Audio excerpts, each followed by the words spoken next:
You are here the higher team. We will have the last two pairs on for you guys. So here we go.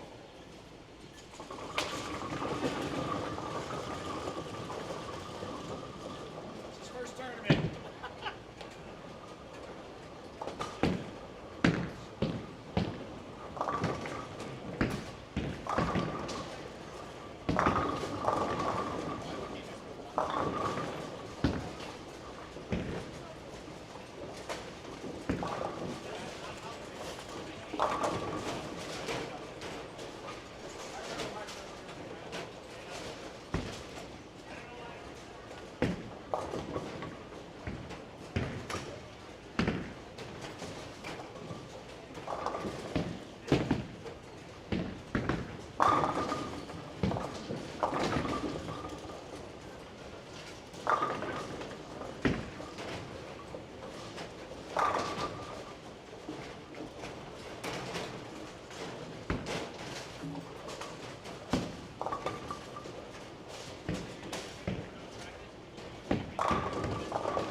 Good morning, ladies and gentlemen. Welcome back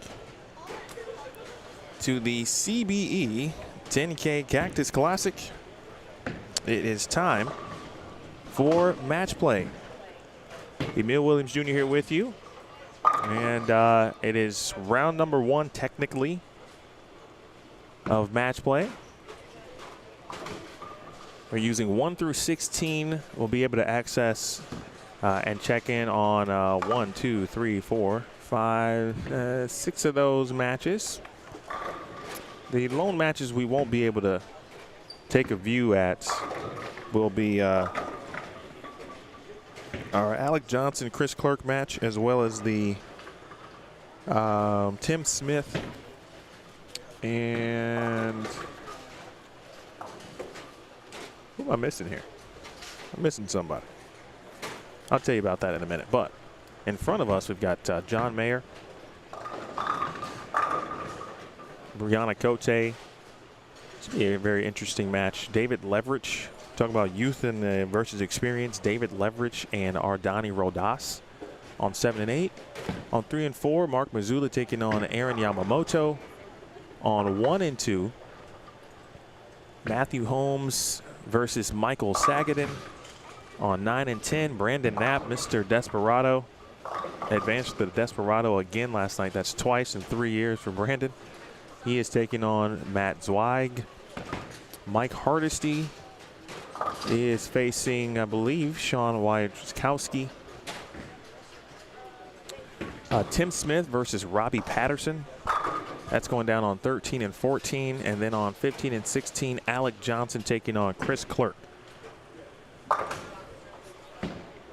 Today's format, 3 games, total pinfall matches, single elimination. I will repeat, 3-game total pinfall. So think Masters or the Queens. But as opposed to double elimination, it is single elimination. So those who lose these opening matches will be eliminated from the tournament.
All right, folks, sorry about that. I had to get a little bit of water this morning. I'm still recovering.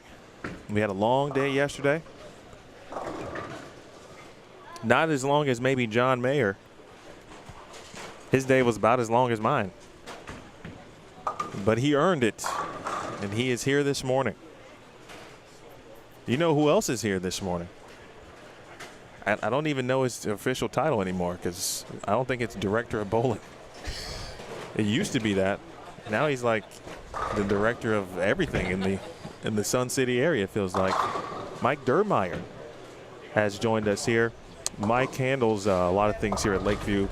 Really helped Theo put on a wonderful tournament at Lakeview Lanes. Mike, how you doing? I'm good. Glad to be here. My boss is a bit of a comedian, so when I got the promotion, we have a pretty big community here with the rec centers, and there's 8 golf courses. So I actually handle everything that's non-golf in Sun City for the recreation of the residents here, and so I'm the senior leader non-golf. So they don't trust you with golf? No, that's too. They don't want you to mess that up. Too big of an operation. Well, Mike, I appreciate you. I said this yesterday. The little things count for me and anyone who's ever live streamed anything, especially in bowling. And you didn't do it per se, but having close power outlets and making cable runs much shorter really is a joy. So I appreciate you. No problem, especially when our cleaning crew doesn't unplug everything. Yeah, that every now and then that kind of thing does happen. But we're all good. Just like Aaron Yamamoto. He's got the front 5 over on 3 and 4. It's the bottom right of your screen. Storm B28 in the building. That's right, yes. For those of you who have Chicagoland ties, it is that Mike Dermeyer who used to manage run centers in the Chicagoland area. So you are absolutely correct. Oh, wow. Storm yes, B28. That is me. He never misses, or she.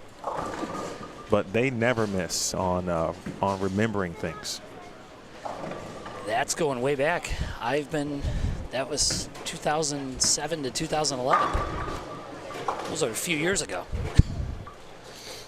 So, Mike, you had a first-hand account, if you will, on what has been a very difficult pattern at times. At least one squad for sure, right? There were certain players who made it look not as difficult, but there and have been some trickiness to this.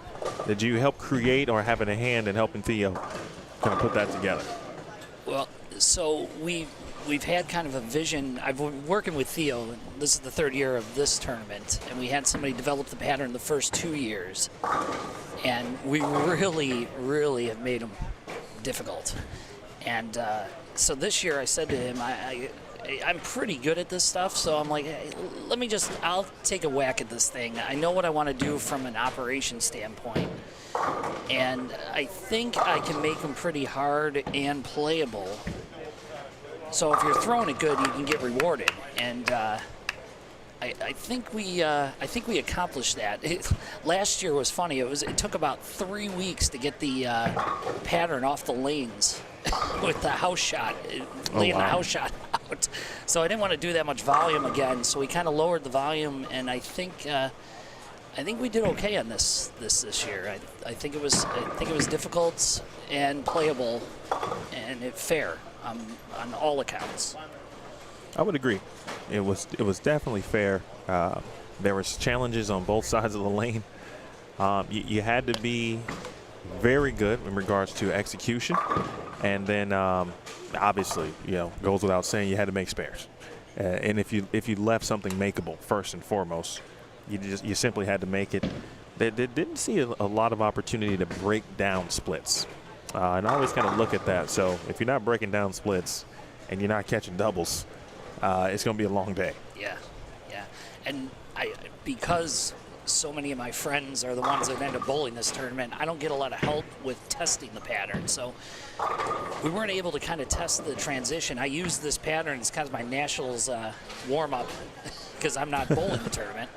And I was a little nervous because I struck a little more than I would have liked on the pattern. But fortunately, the breakdown and the cross created kind of bit of the circus I was looking for to keep the scores relatively low.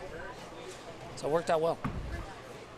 All right, we're getting close to game one finishing. Looks like we've got a good match brewing on 3 and 4 with Yamamoto and Mazzulla. Mark Mazzulla through the back 7 on A squad. That was way back on Friday afternoon to get the 7th spot. Again, the top 7 advanced in each squad.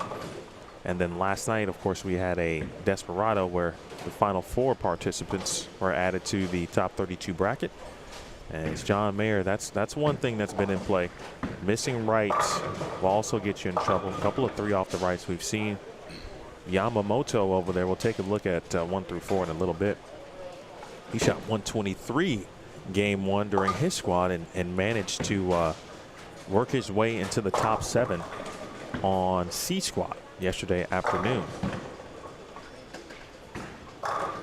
Anything has anything surprised you to a degree? Like you just talked about, you know, you were throwing a few too many strikes, so you were a little nervous. But after watching it all kind of go through, break down, anything surprised you that stood out? And it could be player performance, et cetera, and so forth. No, nothing really stood out. I was very happy with how equitable the pattern ended up playing. You're always nervous when you develop something like this, that the lefties are going to have, it never breaks down, it never changes for the left side, and it ends up being easier or impossible. You don't want to block out the lefties. Sure. So you want to keep it fair. So I was very happy with how it ended up breaking down and how it ended up playing out. This is round 1 of match play for those of you who might just be joining us. We've got Brianna Cote versus John Mayer. Bree, I believe the last 2 years has had at least a 1 round bye. I think this is Bree's first time bowling in round number 1 of match play. Ardani Rodas at all weekend, I kept saying, why he looks so familiar. I feel like I've called his name before, not just here this weekend. And it's because he is a collegiate player at St. Francis, Illinois in Joliet. He'll be returning to school in the fall, and but he lives in Southern California. So he decided to come out with a couple of friends and compete. I give him a lot of credit too. He lost his spot in the top 7 in the final qualifying squad last night in game 8. And but bowled the Desperado, and then ended up being one of the leaders of that, tied for top spot. But of course he got in, which is all that matters at that point.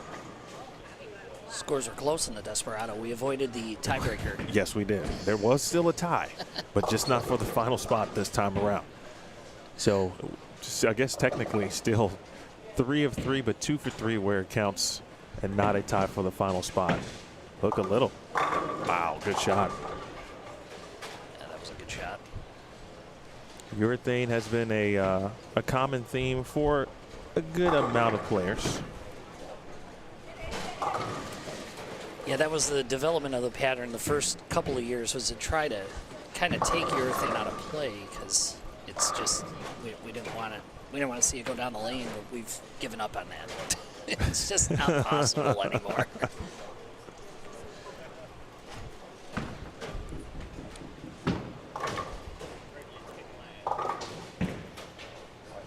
Just heard John talk about the right lane and how that has not been favorable for him. By the way, Mike, I heard a lot of people say that 1 and 2 generally is like one of the more favorable pairs here at Lakeview. Well, we saw some folks struggle over there on 1 and 2 throughout the weekend.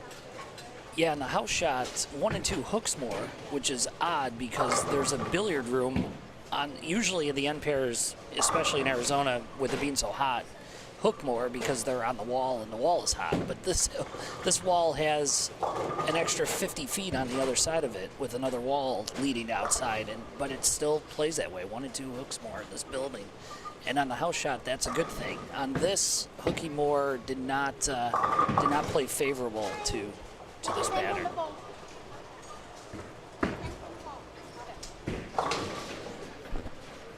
Let's see, Matt Zweig over there on 9 and 10. He's got 2:36 left. Gonna hold an early lead over Brandon Knapp. That was him on the right side of your screen there. First shot in the 10th, a good one. Zweig bowled in the afternoon and then really figured something out to change the game plan a little bit. Decided to go much straighter on playing the gutter. And that seemed to be, not only did it seem, it was an excellent situation and idea for him.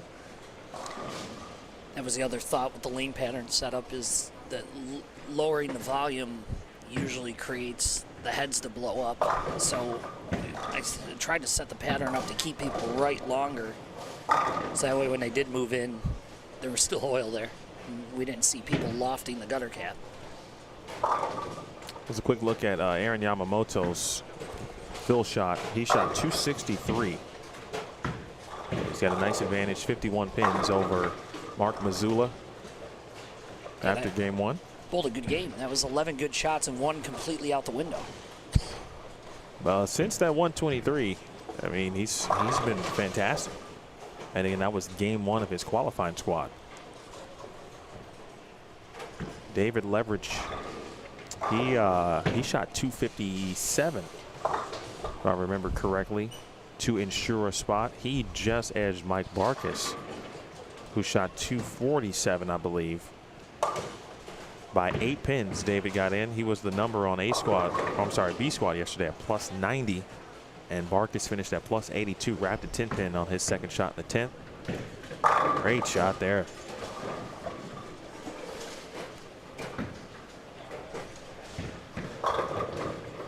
How much do you get a chance to bowl? People always ask me that. So how much do you get a chance to bowl? I bowl 3 games a week. All right, so yeah, that's about average. If you work in the industry, 3 games a week. People ask me that all the time. They're like, you must practice every day. No. The second I get a chance to practice, I run home.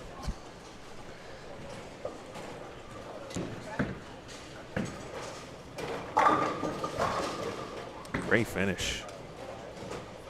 I like David's look this morning too, not just on the lanes, but he's got his tuxedo jersey going. It's a good looking shirt. I can get on board with that.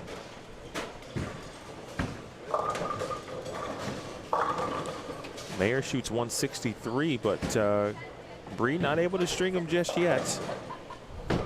So for all intents and purposes, Sean Mayer will still in a good spot overall. First match to go to game 2 is on 3 and 4.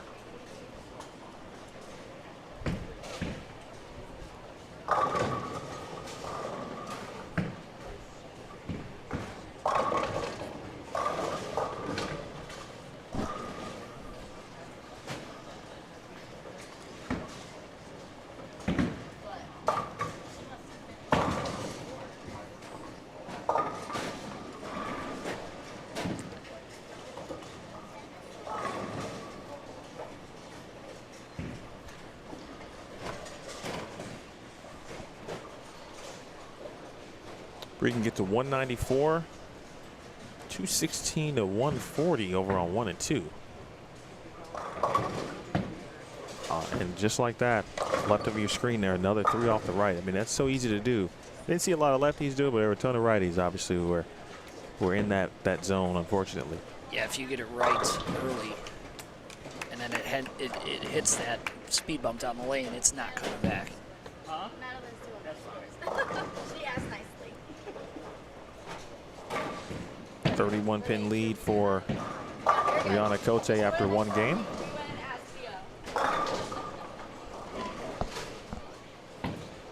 And then 201 to 188. Again, Leverage right now leading Rodas. Again, 3 games, total pins, single elimination matches.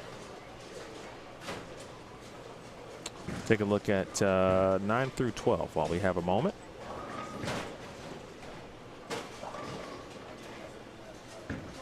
We'll go make a small adjustment, Mike. Hold the fort down. As on the right of your screen, that is a Sean Wyatt-Truskowski. He's got a chance to have an early lead.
Again, Knapp and Zweig. But that ended up being, what, 225 to 210? That's a nice little run by Brandon Knapp. That looked like it was going to be a little bit of a larger lead for Matt. Yeah, a bit of a comeback there. Then 194, 170. Hardesty at 194. Yes.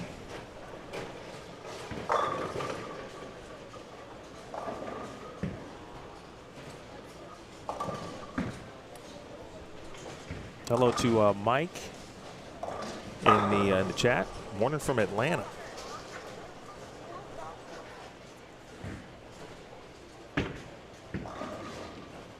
Carl Long, one of our sponsors here at the CBE Cactus Classic, along with Chuck's Painting, Untitled EFX, Dawgs, Ramsey Auto Center, Brunswick, mentioned team Agent Ong, and True Amateur Tournaments Desert Southwest. And John Verbal, the tournament director here.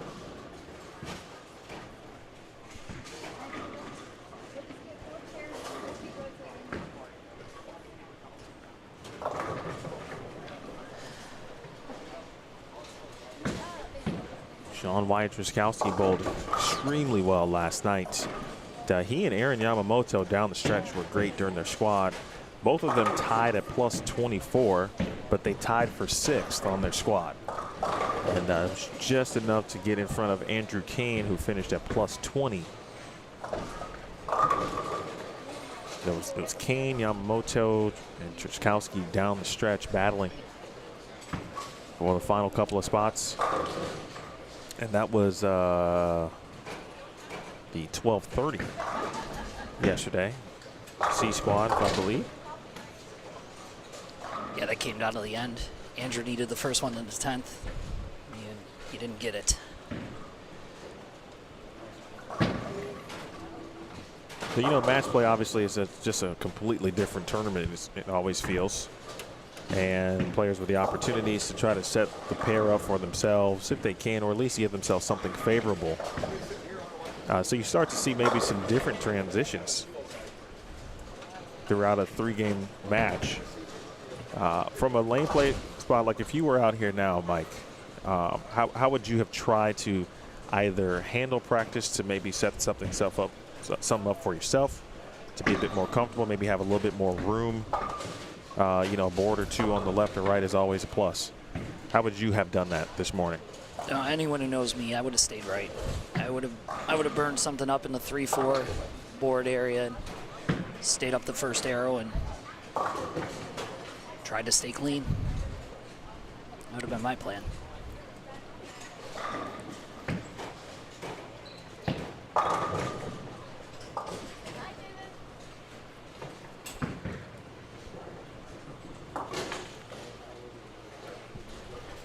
Sounds like a good plan. I don't know if, well, I did see a little.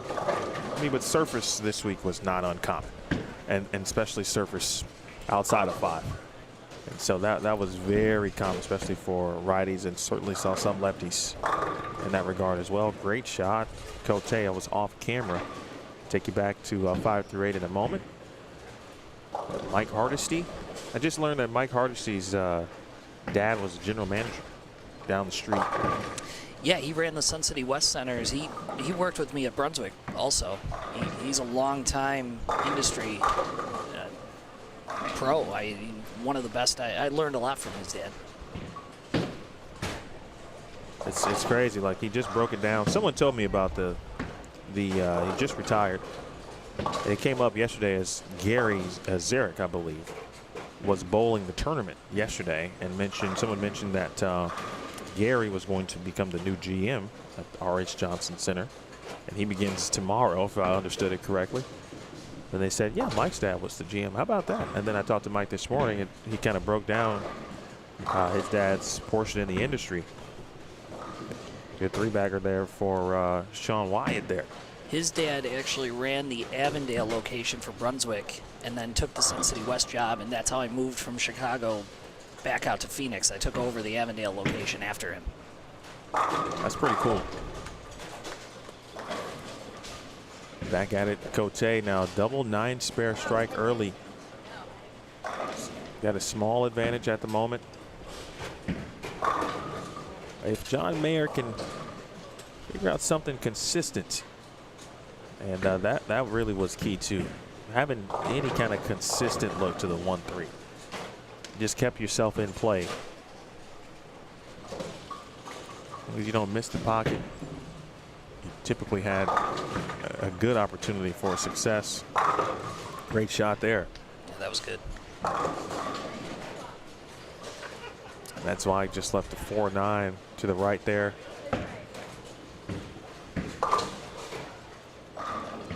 So third annual CBE Cactus Classic. Mike, now you've been here for all 3. I have. What when Theo first brought or you heard about the idea, and then the talks of figuring out where to host, and obviously Lakeview has been the host. What made you kind of want to be on board and help bring this kind of event here to the Metro Phoenix area? What it was Theo's vision, but it was something I had in the back of my head for years that I wanted in the Phoenix market.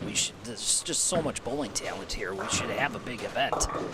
And so when I got into a position where I could control the hosting of it, I mentioned it to him, and he was in the same. He had the same idea. So it was pretty easy just to align ourselves. And since then, Carl's brought his events, so now there's 2 of them, which is great for this area.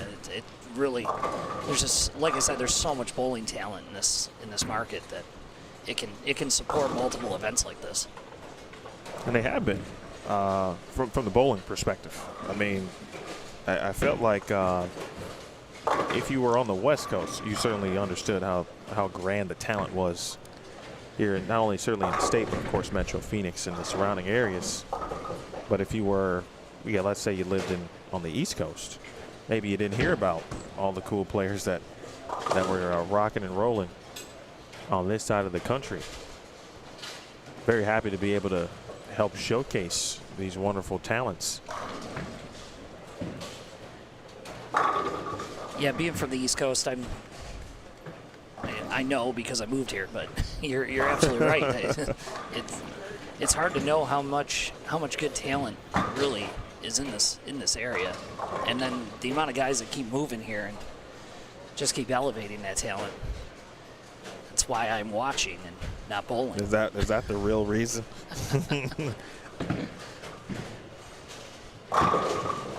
I used to be good. I'm better watching now. Well, that's because you got 100 other things you got going on. Yeah, just a few. If you're just joining us, this is game 2 across the board. First round elimination or single elimination, 3-game total pinfall matches. On the lanes, we've got 17 through 32. So those are the seeds bowling. It's the highest seed versus the lowest seed, and that's actually going to be the case throughout the day. So as the new rounds begin, so for example, the winners here will face those who earned a first round bye, and the higher seeded player, so let's take the 9th seeded player in the overall total pinfall, is going to face the lowest remaining seed of these winners here, and that's going to take place each and every time. Mike Dermeyer joining me. He handles business here at Lakeview Lanes. Appreciate him. My name is Emil Williams Jr.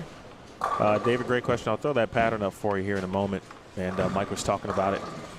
He had a hand in figuring out development. Yeah, you don't see that every day. I don't even know how that's possible. The 158 chop.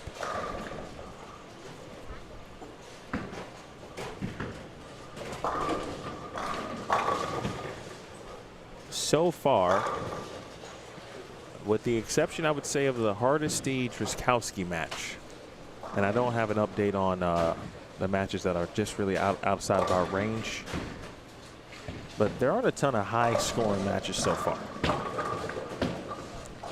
And it looked like Bree was about to be on her way, and of course, and let one get away.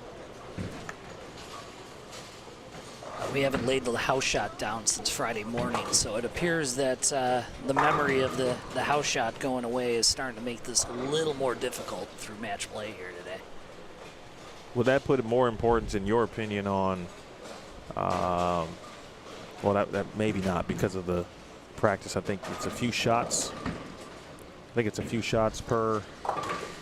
Yeah, the next 2 rounds are just doing 2 shots on each lane, Yeah. so there won't be a huge opportunity to break anything down. So it's you're gonna have to throw it good to win this. You're gonna earn it.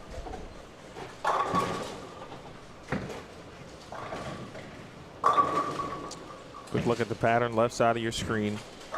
43 feet and 25.65 mils. 1.71 on the right, 1.85 on the left. And always love a good speed bump. And there has definitely been a speed bump. It's on the pattern, and you can see it. And it creeps up always, and it's when you don't want to see it. You start seeing balls skate that look like they want to get up the hill, and they kind of wiggle. That was my first attempt at developing a speed bump down the lane, so it was interesting, and I was a little nervous at how it was going to work, but it seemed to have worked well for this event. Theo said he did receive a few. I don't know if we call them compliments, but those who shared their thoughts on regarding fairness and seemed very equitable regarding the lane condition. Compliments in the bowling world. I know that's a completely different thing. It's a new fad.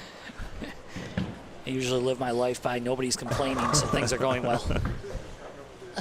Rodas, he made a ball change on early. He was into the purple hammer. The good news is, though, he's staying steady here with David leverage, not allowing. Well, David is not out in front by much yet. Yamamoto follows up with 204. I'm sorry, 201 after shooting 263 out the gates. And still with a lead, he'll have a. Well, I'll tell you what that is in a moment. Mazzulla can get to 220 though. He is facing Mark Mazzulla over there. We'll look at 1 through 4 in a little bit. It looks like 3 and 4. They're going to be the first to complete a match. Hold on, ball. Look out. Guys in 3 and 4 really appear to be the only ones really scoring at all. Everything else is quite lower.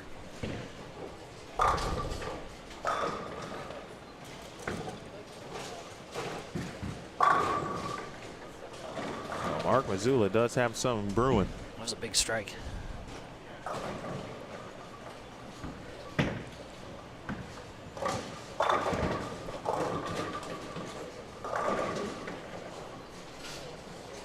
Let's see if Mayer can make this spare here.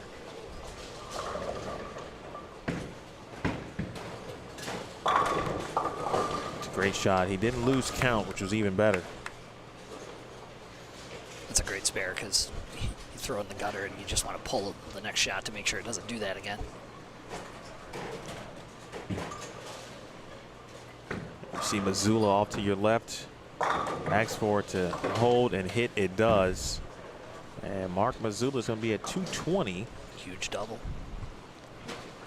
He's going to bring himself to within good distance of Aaron Yamamoto. That one gets ready for game 3. Just like John Mayer drew it up.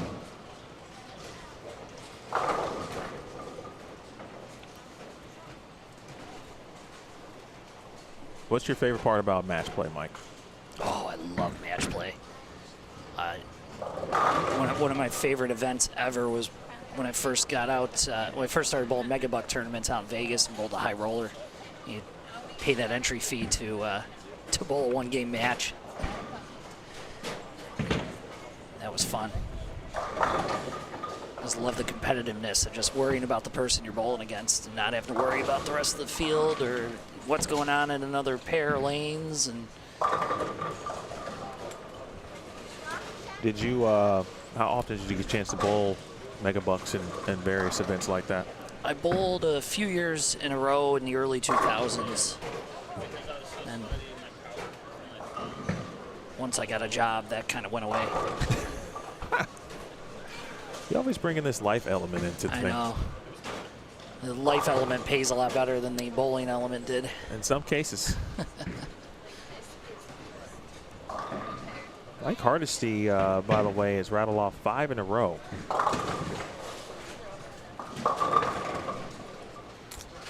It is 464 to 432. Yamamoto leading Missoula at the moment.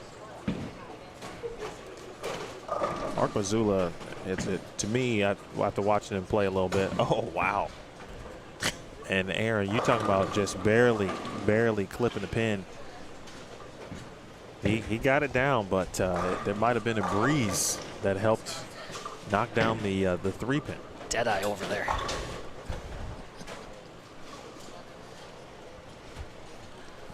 Mayer can still shoot 211.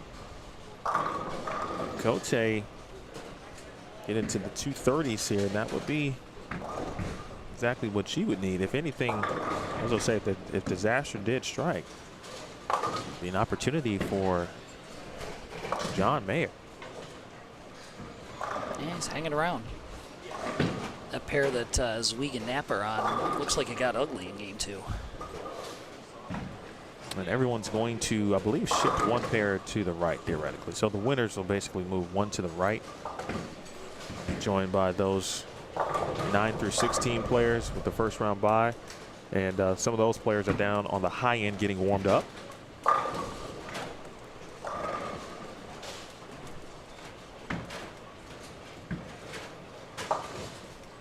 Saw that big double from David Leverage.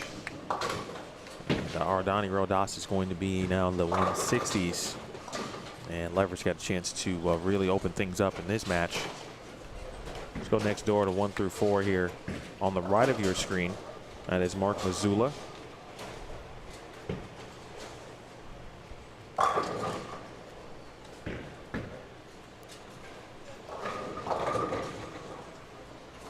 How often do you see Mark? He just strikes me as a very tough competitor. Like you try to eliminate him and he just is going to keep coming back at you. Cagey veteran. I feel like this is what we've got in this match. Right, you see him slowly building momentum, and he's definitely about to make Aaron work for this. Yeah, he's not going to give Aaron an easy out here.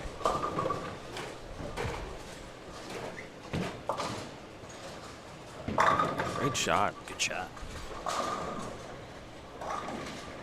And on the left side of your screen, Michael Sagan just has been about business today, taking on Matthew Holmes. 235, I believe that's 451 over there for Sagaden. Yeah, he's in big time control of that match. Matthew Holmes shot 140. Unfortunately, he can only get to 157. And this one, off camera, David Leverage just split in the 10th frame. So he effectively allows Rodas to kind of still really be in the match. 382 to 353 after 2.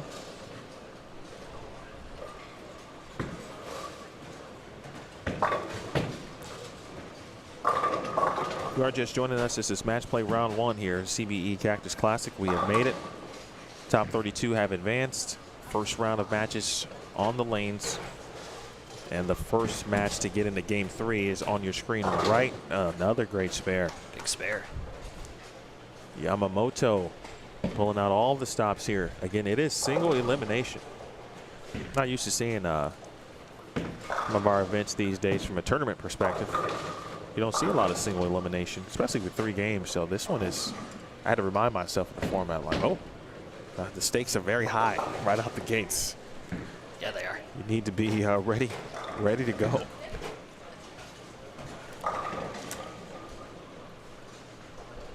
.451, unfortunately, to 272. My prediction last night about Matthew Holmes were to get into match play from the Desperado. Unfortunately, it looks like it will not come to fruition. I said he might win his first match. I just like what he was doing. But we talked about what might happen on the fresh.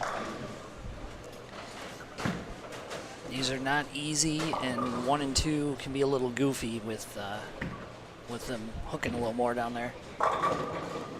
It's not, this ball's not reacting well to that pair.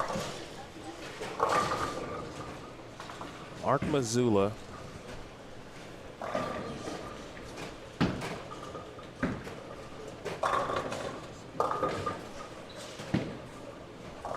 $32-pin deficit.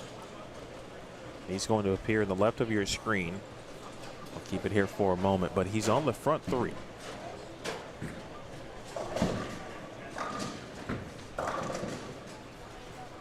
Makes it 4 in a row. Yeah, big shot. Really good. He has gotten better as the match goes on, which is not uncommon in a 3-game total pinfall scenario. No match, generally speaking, is over. I always like to say if you're within, oh wow, super washout for David Leverage. His spare game has been pretty darn good here this weekend. He made a couple of big splits yesterday during his qualifying round. I always feel like if you're 70, 80, I think my max is always 80 pins.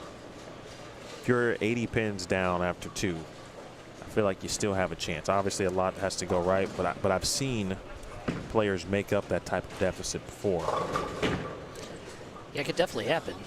You make a few good shots in a row, get some strikes going. You can catch up.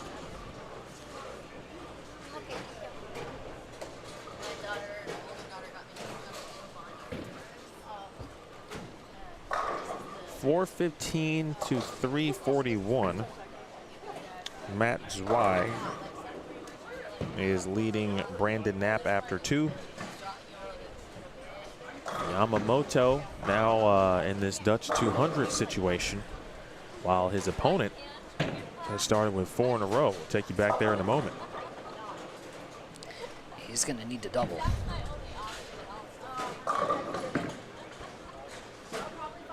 418, 353 the lead for Granacote over John Mayer at the moment. Yamamoto did make the spare. Let's see Leverage here in a moment. Mike Hardesty. He does have the lead. I can't tell by how much at the moment. By the way, I was going to ask you this question. You guys have Specto here, right? Yes. Any possibilities that you may add any other type of bowling industry cool, whether it's training accessories or live scoring like a lane talk or something like that here at the center? Probably not. We put in the latest Brunswick scoring a few years ago, so we've been really focused with the residents with regards to use of the app. The next step is to try to get Specto used a little more often than it currently is, because it's so good and there's so much information that it's a bit overwhelming. So we're trying to work with people and getting that up to speed. So I think we're going to use what we currently have in the building before we add on to it. Makes sense. These bowling centers are much more league oriented. So a lot of the bells and whistles being developed in the industry nowadays are more open play oriented, and that's just not what these bowling centers are here for the residents for. Oh, Mark Mazzulla just missed the 1, 2, 4, 7. Well, he's on his way. He's still got plenty of opportunity left, but that one.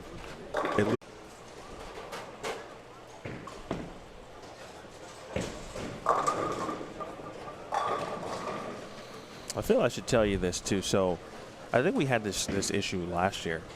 So if there's one item, there is always it seems very intermittent. At first it seemed like it was every 2 hours. It'd be a small little blip in the from a network perspective. Saturday. Yeah, Friday. First time I saw it. It was like every couple hours. Yesterday was actually really good. Hopefully we got it out. Yesterday was actually really good. Hopefully we got it out the way this morning. You see, I see that just around the area of what might be. We got some cool stuff happening, I assume, all the time. So you never know what might be going down in the area.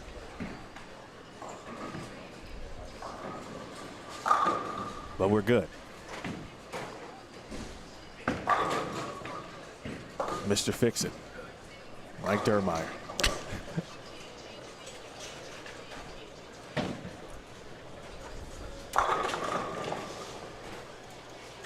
All right, so take me through the mindset, Mike, if you're Mark Mazzulla or Aaron right now. And shoot, Cote keeps striking as well as Mayer. Lane starting to maybe open up just a little bit for this group. Let's go down to 1 through 4. There's Michael Magadan again on the left side of your screen. He is in fantastic position. I'll readjust that scoreboard here in 1 second, but Mazzulla is about to step in on the right of your screen. Now Mark has to double here. He's got to throw 2 strikes to put pressure on Aaron, and he didn't throw that very good. Again, the deficit was 32 after 2 games for Mazzulla. He came out firing with the front 4.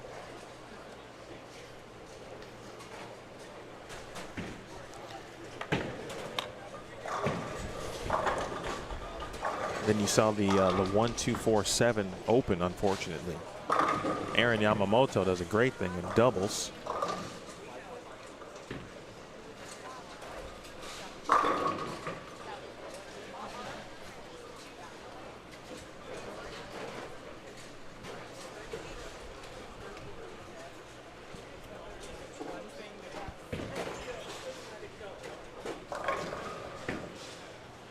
That's better. Wow. That's tough. That might be the difference right there.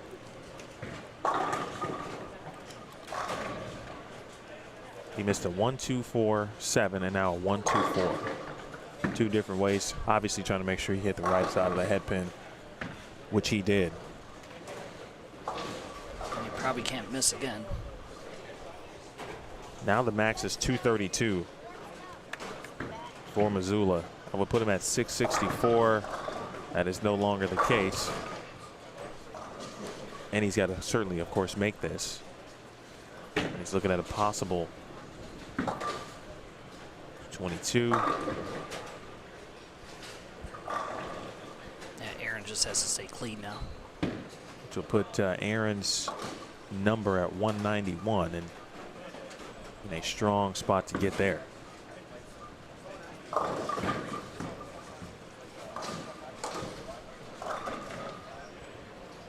And again, that's if he makes this.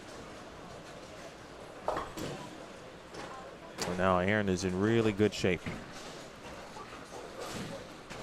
He's got to hang tough, play mistake-free bowling.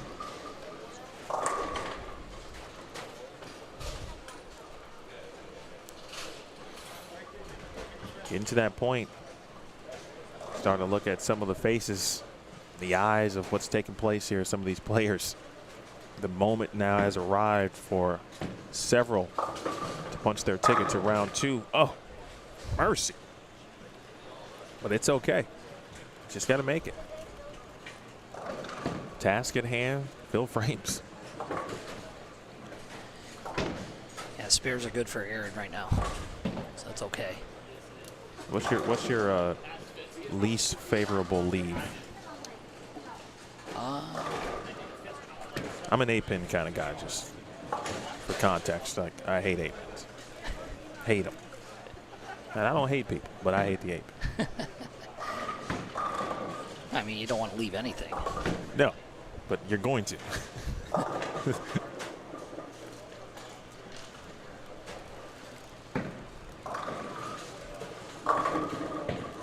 I did 5-10 at Nationals in doubles. That's tough. I left the ball in the rack. It did not come back from Vegas. I threw it one time. I'm like, oh, that ball's dead. It was a fun day. Magic number for Yamamoto is 180, and that's if Mark Missoula strikes out. Yeah, he's already at 179 with So a double gutter in the 10th. So he just needs a couple of pins either way, and Aaron is going to advance.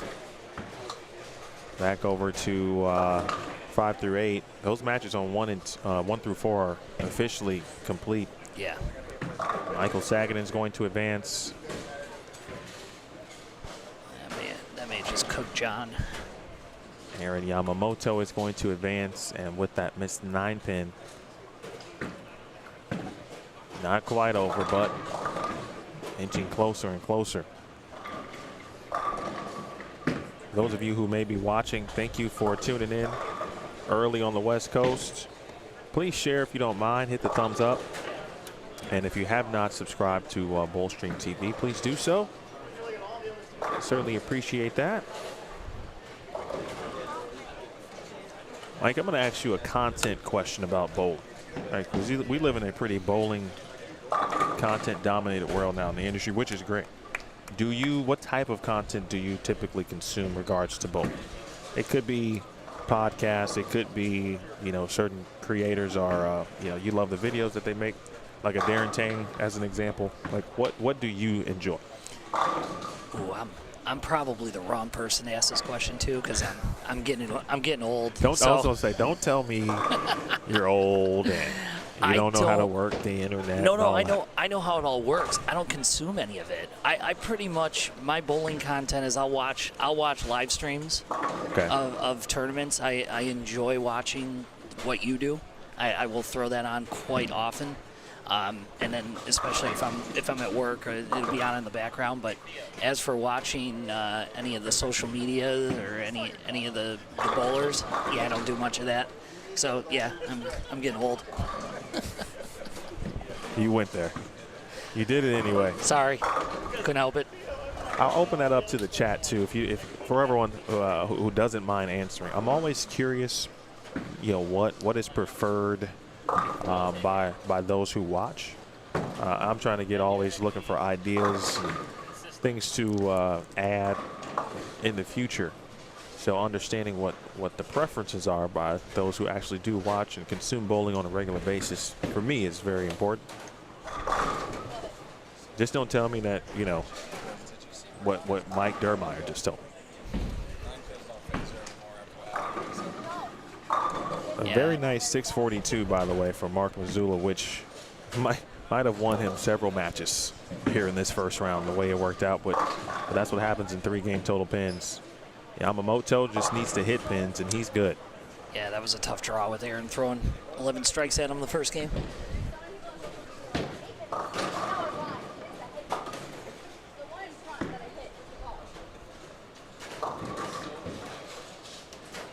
It's been a tough one for John Mayer here. Got to know him and see him often between the events here locally in Phoenix these last couple of years, and then also in New Mexico at the New Mexico Open.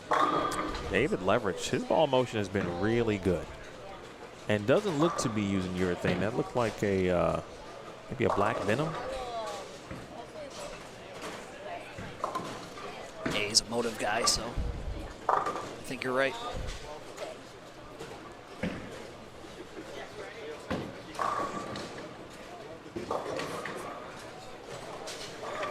I did, let me go back and post that, or pin it, I should say. I did pin or drop the full standings earlier. That is now pinned. And so you can go to that link and you can look at current standings. That's the first thing that's going to come up. But you'll want to click the drop down, and then you can filter by squad so you can get the true idea on which bowlers have advanced per squad. And then you can look at the Desperado separately as well.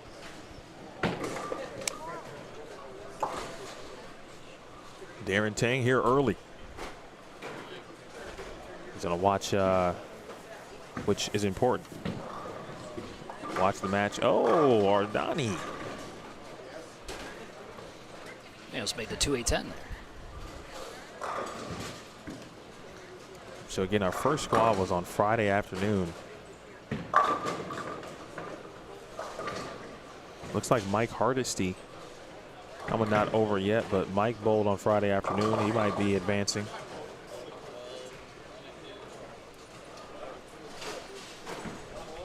To check on Tim Smith, but that is where you go to check out what you need from a standings perspective. Cote bowled again at, on 7 a.m. yesterday morning. Finished at plus 101, but just missed a first round bye. Yeah, that was the only squad where the cut score got high.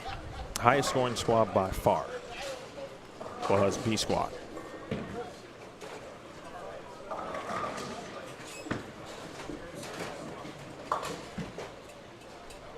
Well, for Rodas, young 21-year-old. I don't know how many, big tournaments he's bowled. I think I heard him talking about bowling recently, the Open Championships.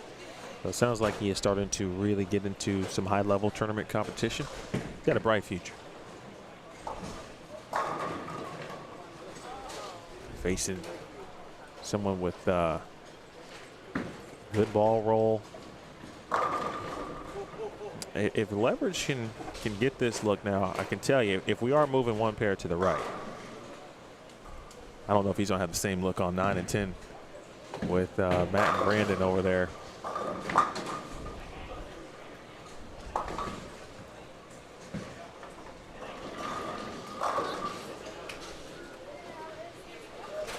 It's getting kind of iffy for a lot of these matches.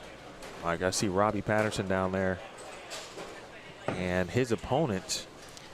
His opponent has a 5-bagger at him. Yeah, spare 5-bagger. Robbie had the front 9 yesterday. Ended up shooting 275 in game 2 during the 6 o'clock squad last night.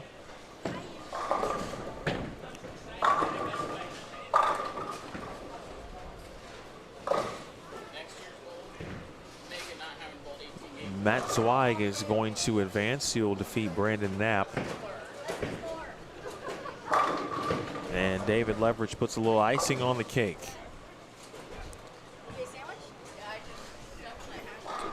Very nice game of the 240s. Let's go down to 9 through 12 here. We got the situation here on the right lane.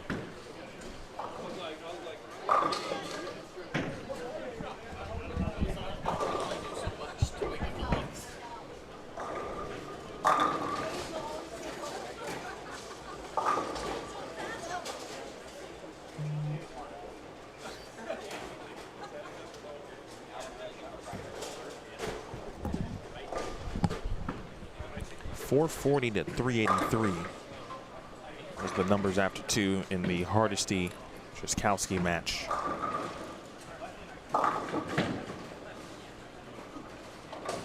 That's on the right of your screen.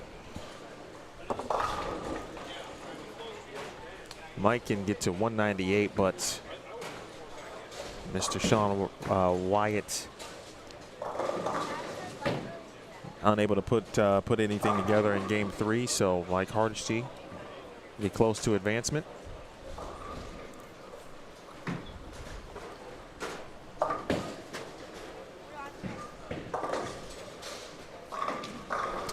Now that we've had a few matches complete, Mike, any from the strategic perspective, and I actually at kind of at the beginning of these matches, based on some of the outcomes and the way we've watched ball motion, who stood out to you in that regard? And we saw a little bit of Michael Sagan, but he was out so early, out in front so early. You know, he never was quite challenged by Matthew Holmes, but his look got to be pretty solid. He's a good bowler, and the way he attacks this lean pattern should be advantageous to him, and it won't change that much. So he's going to be a tough out. Sagan is left-handed. To take a look at how many lefties might advance or might show up here in our first round, or the winners versus those who will be making their match play debuts this morning after receiving the first round bye. David Leverage's ball motion I thought was really good, and it got better. Be interested to see if he's going to bowl on 9 and 10. Because that pair had some urethane on it, certainly. with Knapp and Zweig. Now, Rodas was throwing urethane on 7 and 8 too against leverage. But the amount, I think it's just going to be a little bit different versus 7 and 8 and 9 and 10. Yeah, I think leverage will be okay with what he moves into on that pair. And that'll create a little hold for him. It might help him out, which is why, you know, his pair, he shot 240 last game. Got a little better as the match went on.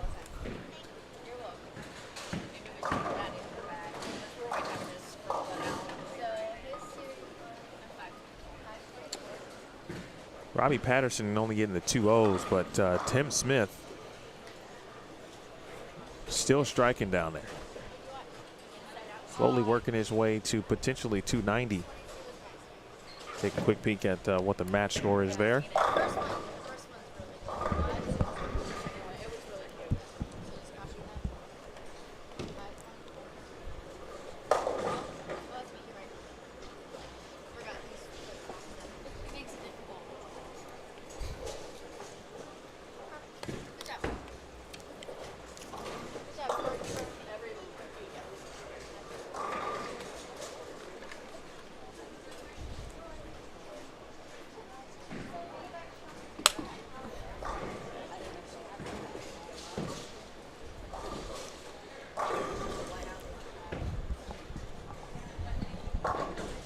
It was 433 to 381 with Robbie Patterson having the lead, and now that is evaporated.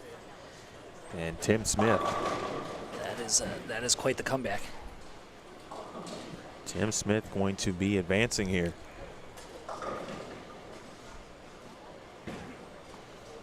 Another pattern question, again 43 feet. It's on the left of your screen.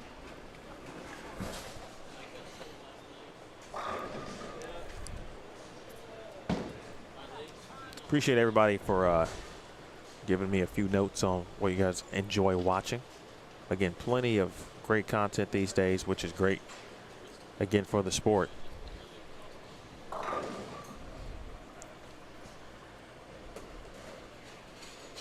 Yeah, for those of you asking about Darren Tang, yes, he was essentially is the #1 overall seed. He received a 2-round bye for leading his squad, so we won't see Darren for another full round.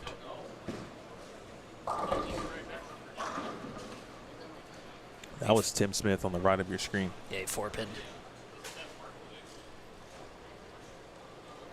What did I say? 430? 381. He makes that. That's 2. Spare strike gives him 269. That'd be 652.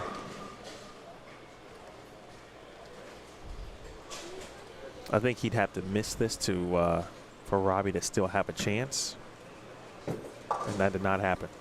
I am not last in the catcher's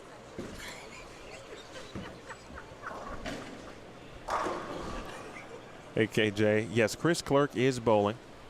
Unfortunately, he's way down on 15 and 16, so we've been watching him from afar. Yeah, he's going to need to win so we can watch him next round. Yeah, and I think he would move down if we're moving one pair right. He'd go down to 1 and 2 if that's the case. But he does have 1, 2, looks like a 4-bagger to end. Looks like he has at least put himself into the 230s.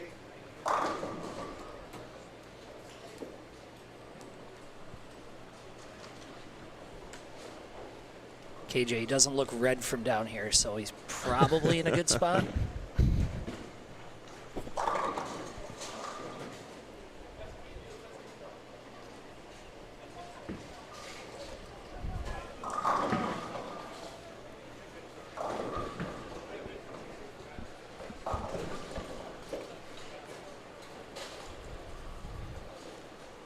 All right, everything is now officially complete. Theo will be making some announcements shortly to update the bracket. Thanks to Virginia Young for handwriting the bracket, as she always does at this tournament. She has immaculate handwriting. She does. It really is unbelievable. The penmanship is fantastic. So there shouldn't be too many minutes in between. And the final balls that you do here are some of our players getting loose, getting warmed up. Some who have 2-round buys, some who have 1-round buys. So lane assignments will be divvied up.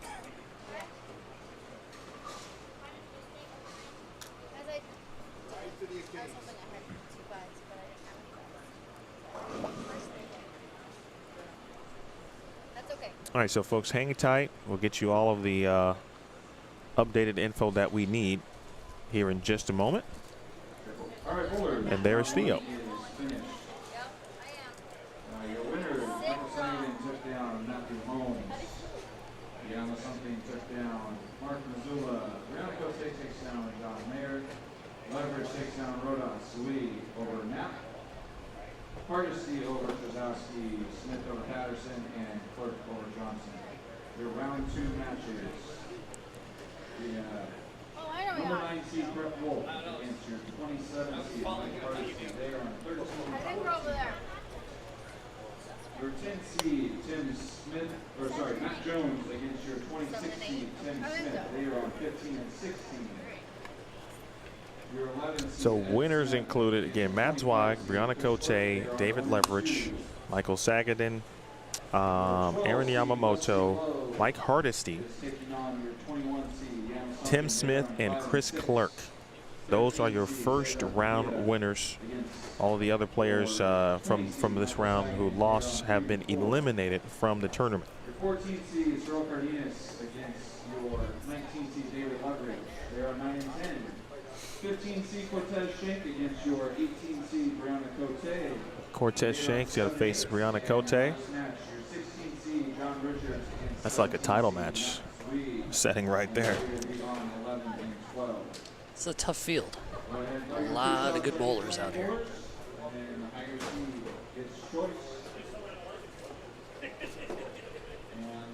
8 players eliminated in just a moment, and we will be ready to give you guys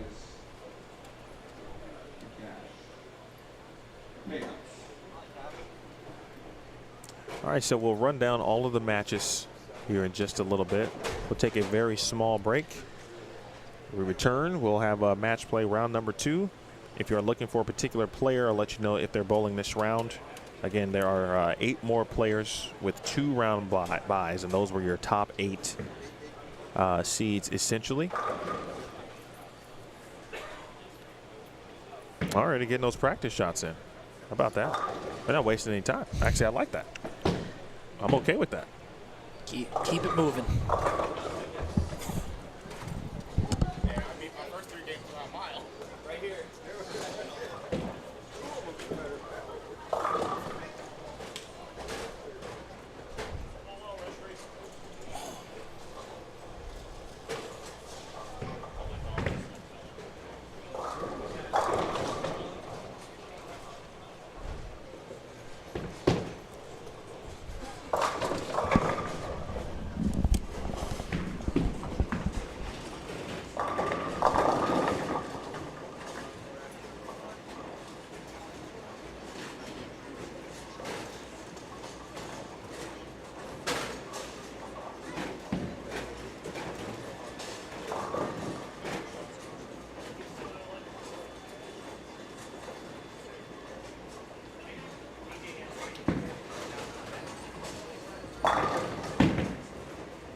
folks. Got you all the updates you needed. Mandy, I will ask Theo if the bracket is posted online.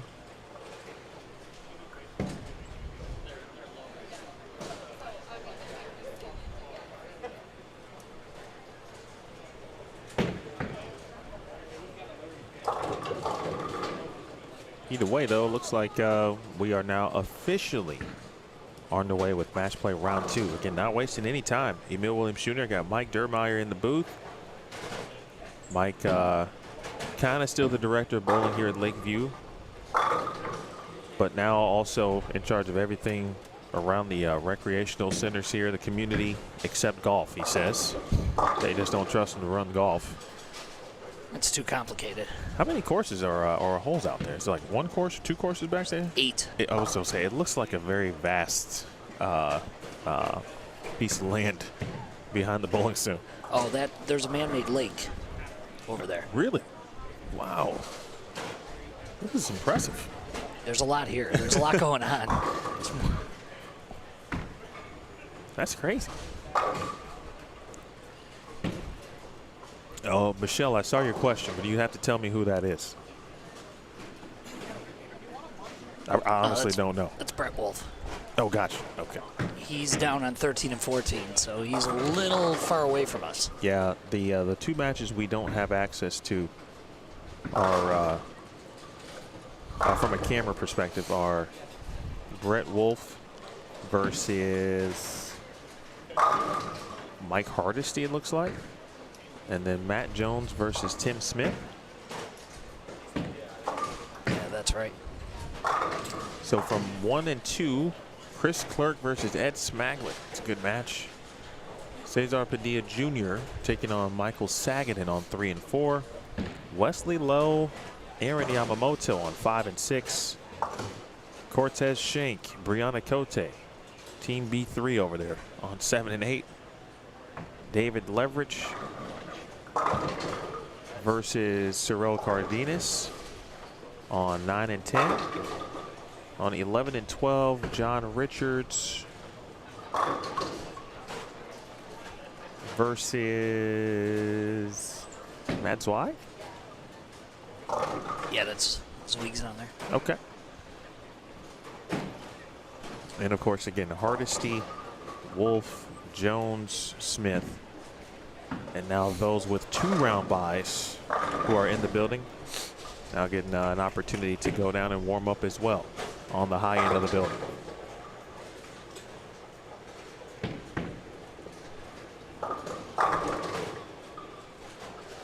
Yamamoto, who defeated Mark Mazzulla in round number 1, got off to a very good start in round 1. In fact, shot 263. And that really, of course, set himself up for success. Mazzulla did give it a run late, but some unfortunate, costly missed spares from Mark. The difference in Aaron able to essentially get back to cruising a little bit. Well, this Cote Shank match, this is a title match in a sense. Those are the type of talents that we got bowling there. Someone is unfortunately going to be eliminated. It's an interesting situation for Cortez. He spent a lot of time figuring some things out, bowled a couple of squads. He shot 268, the second squad that he bowled in the last game to advance. I was joking with Cortez yesterday because he bowled nationals with us, and I just watched him just absolutely whack nationals for 9-8s. He bowled so good. And he's just so good. I told him, he bowls terrible at this bowling center for some reason. I told him I was going to make him come out here and practice. He stops doing that. That's a really good point you just made, because when I think about it, he's actually had to, his road to the match play in this event never really is smooth. I'm not. He's had to bowl Desperado before. Yeah, I don't remember if he even made the cut the first year. Last year he grinded his way, or one of the years he grinded his way to the top 8, but it was just a constant battle. And he's way better than that. Yeah, he was definitely there last year. Oh, love tap. I feel like he made a pretty deep run last year, but I think year one he ended up advancing, but he had to bowl the Desperado. Maybe that was what it was, the Desperado year one, and he got to the top 8 last year, but he just, again, he's such a talent, and he works at it too. It's not accidental. Yeah, no doubt. It is a little strange when you think about it from that sense. But sometimes, you know, bowling centers don't match up with the bowling. Yeah, the Orleans in Vegas for me. That one. I burned a lot of money bowling megabucks there years ago. It is. I could see how you would certainly see that from the Cortez perspective, because it is rare to see him actually struggle. Correct. Because he's so talented and he's got just a ton of tricks. He put on a clinic with us in Vegas a couple weeks ago. It was impressive.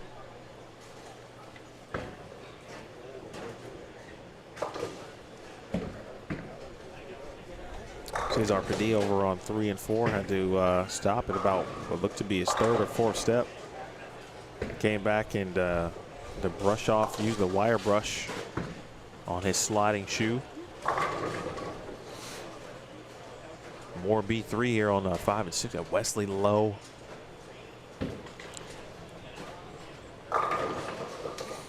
David Leverage out to a nice start on 9 and 10 already. He's got the front 5 this match versus Terrell Cardenas, but Terrell with the front 3 then opened in the 4th frame.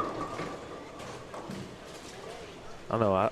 I like David's. I liked his demeanor personally yesterday when he was running down the number. And I feel like I've watched him either bowl this tournament in the past, but yesterday kind of stood out. I'm like, he could make a run here. He's another one of the good bowlers around Phoenix that's been around for a while.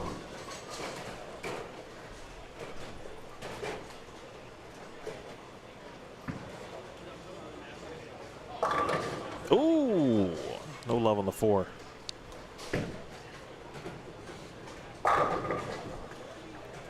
Quite a few strikes to start these matches. Yeah, I mean, We saw the first round. This is a completely different atmosphere round 2. Look out.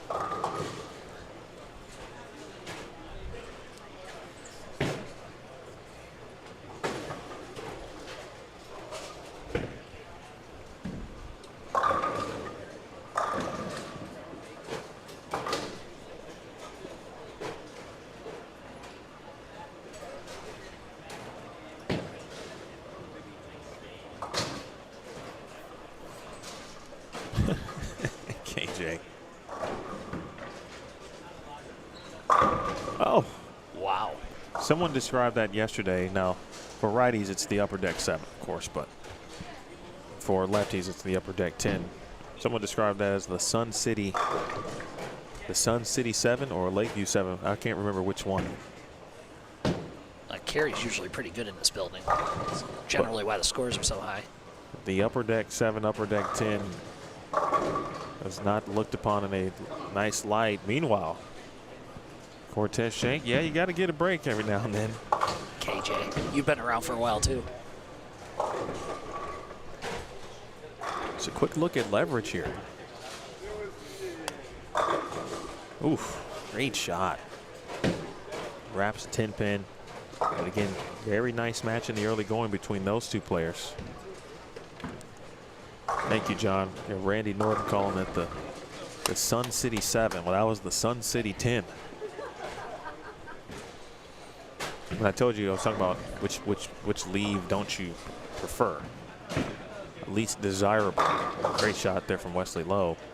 I know one player in particular who just absolutely does not like what Wesley just did, the upper deck 10 or upper deck 7. I mean, just that's their leave because they do it common. It's common leave for them. I don't have that problem. My ball's not powerful enough to upper deck a 7. Well, you never know. I mean, you're getting stronger as you gain more experience in this life. That's not factual. Well, I'll tell you what is factual.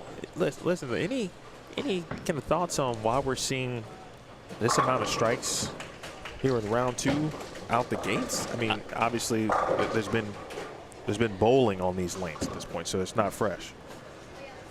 I have no idea. I mean, there are 8 guys who were very, very successful in qualifying that came out to bowl this round. I don't know.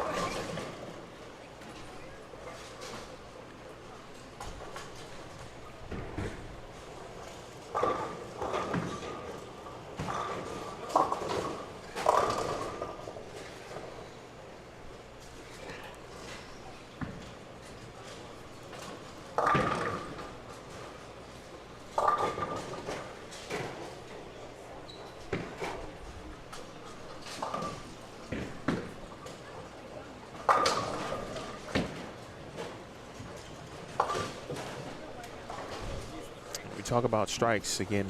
Leverage. Now Cardenas went back-to-back opens, unfortunately, but he did strike in the 6th frame. Moto made that earlier in round number 1, unable to convert it this time.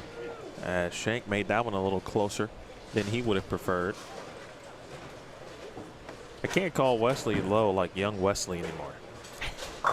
He has grown up. Still looks like young Wesley. He is. And he's still, from that regard, is still young Wesley. But just thinking back from the time when you first started hearing his name, you know, in his early teens.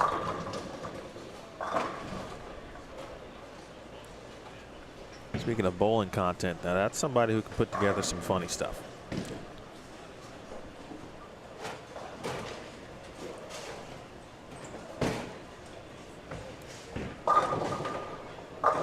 Chris Clerk, you can see that bottom right of your screen along with Cesar Padilla Jr. Cesar has had to stop a couple of times here. Thanks again, Roland, by the way. Appreciate you tuning in early this morning.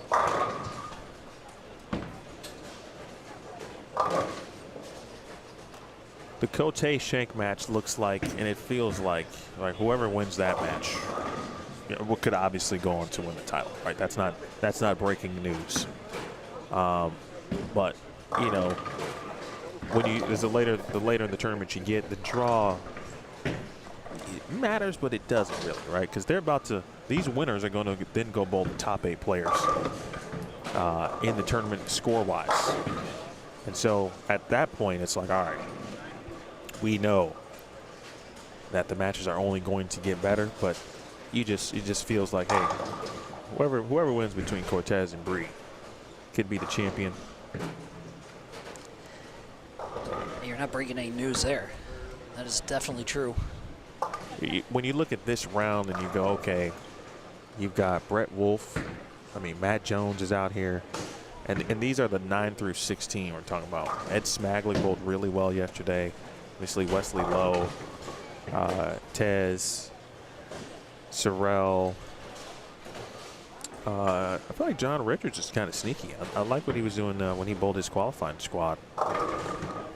Several lefties looking pretty good on this, again, from the pattern equitable perspective.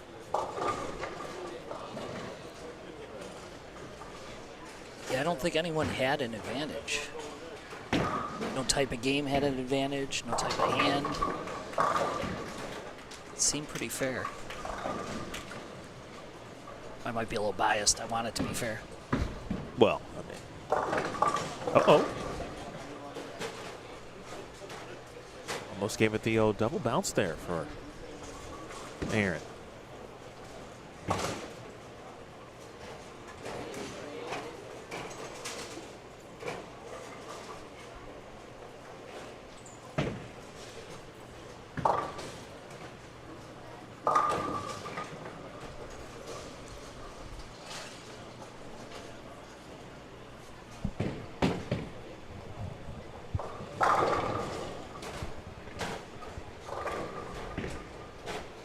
Again, in the booth, Mike Dermeyer handles business around here in Sun City.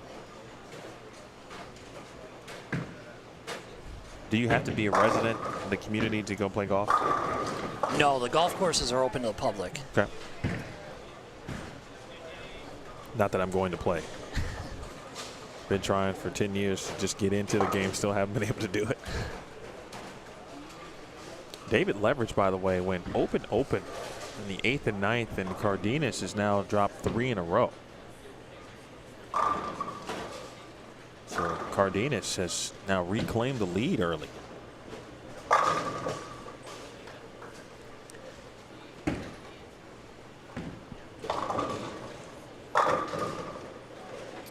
Wesley Lowe, he's been playing them left to right. He did that during the qualifying squad as well.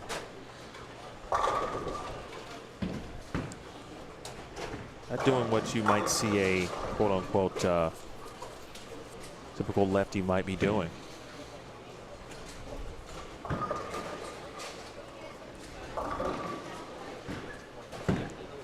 I feel the last couple of years, and it doesn't matter what tournament it is, but every time I've seen Brett Wolfe, if Andrew Kane made the cut, they always end up bowling each other.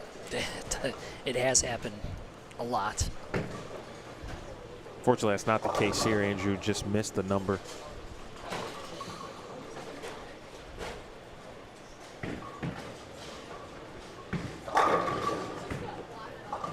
Could be simply a wrap 7 kind of day, hopefully not, or an upper deck 10 for Wesley Lowe.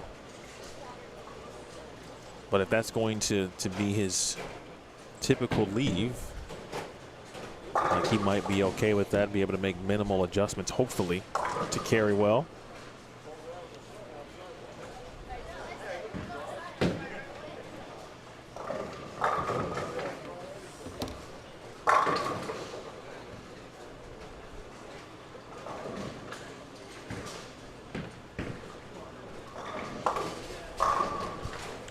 I did talk to Theo. The attempt will be to post in the at least somewhere online as far as updated brackets. If he is unable to do that, then I will try to do it on the Bullstream TV Facebook page. But I'll give Theo that opportunity. He's trying to work on that amongst you know, writing checks and paying people and all that kind of stuff that tournament directors do. But if you're just joining us now and you're looking for a particular player, just drop it in the chat and I'll let you know if they've bowled yet. For example, the #1 seed, top overall seed, Darren Tang, the 2021 champion. He received a 2-round bye, so he has not yet bowled. He will be bowling in the next round, which will be match play round 3.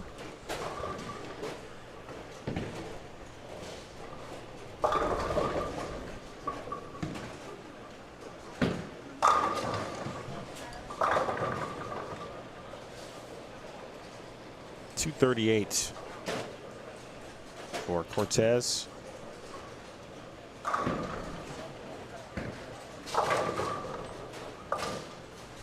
Wesley Lowe, 223.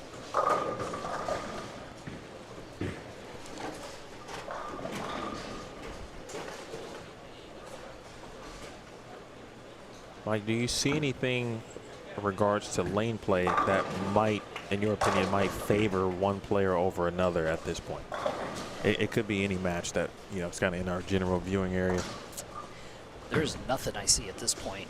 This Cesar down here on 3 and 4 is pretty far left with a urethane ball. I don't know if that's a good or a bad thing. He's bowling a lefty, so he's not going to change the pattern for his opponent. But there's nothing I see that gives anybody an advantage over someone else.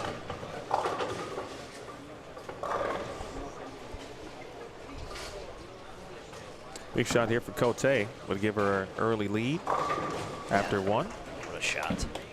That's great. She's going to be in the 240s and have a single pin advantage. Potentially, it could be 10. 10 with a strike, but anything less than that would be a single-digit lead. After 1 game is exactly what you would expect. And you're right on cue. Padilla. There were people in the chat watching him qualify and talking about liking his look, and I think he was doing something similar during qualifying.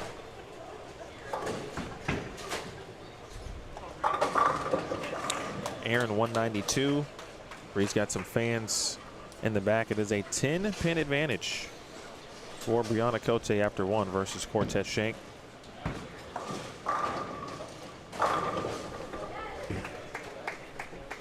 And David Leverage will now hold a 1-pin advantage over Sherelle Cardenas after 1.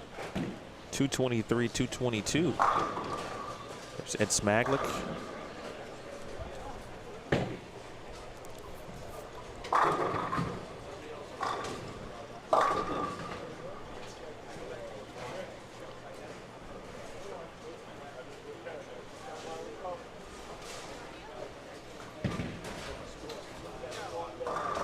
And he got himself a first-round bye. There's been something that is bothered Cesar just a little bit, and every time he stops, it's definitely got to be a footing issue based on what the pattern has been, unfortunately, for him. That time he got just about into the slide and had to stop. Yeah, I don't know how he stops that late. I would have fallen. But each time he's come back and he's taken his wire brush to his left shoe. That's his sliding shoe.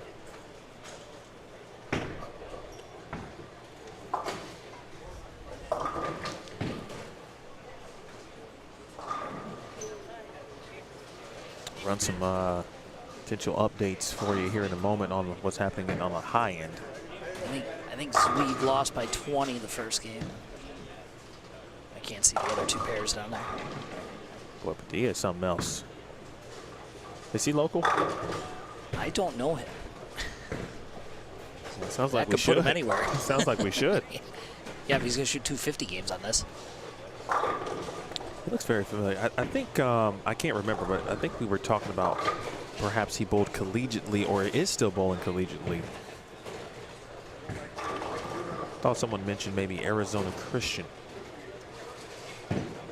That is correct. Yeah, Arizona Christian.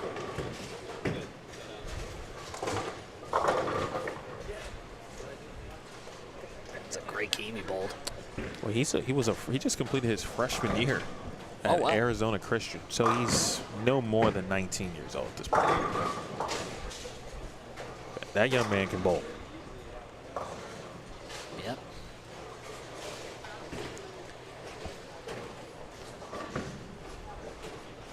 .258 for Padilla. And Michael Saganen's got his work cut out for him. Lefty. One more of those, he'll put himself in the 2 teens. Saganen, who defeated Matthew Holmes.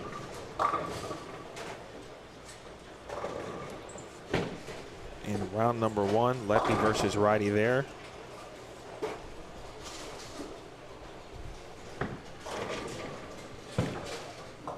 Round 1 matches again. Saganen defeating Holmes 658 to 458. Aaron Yamamoto defeated Mark Mazzulla. Big shot there. Again for Saganen. He's going to be in the 2 teens now. And Chris Clerk there and Ed Smaglik.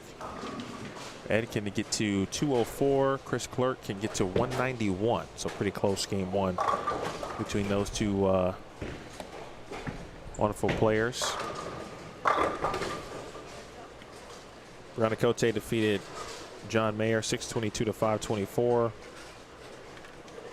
David Leverage defeated Ardani Rodas 628 to 509. Matt Zweig defeated Brandon Knapp 626 to 473. Mike Hardesty defeated Sean White-Truskowski 627 to 545. Tim Smith defeated Robbie Patterson 649 to 599. And Chris Clerk defeated Alec Johnson 701 to 513. Those were your round 1 tallies.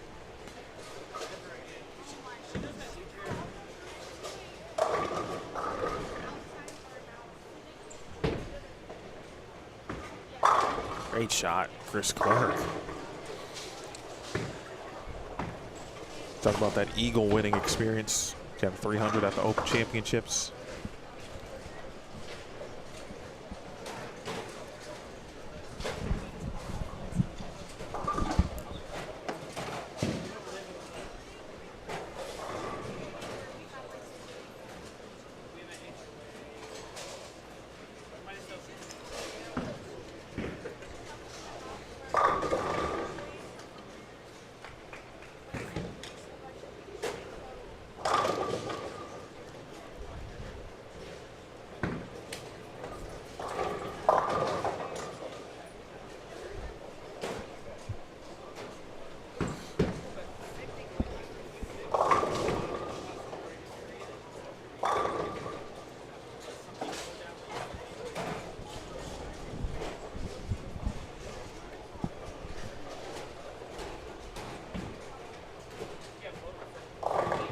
So Chris will be at 181 if he can handle the spare.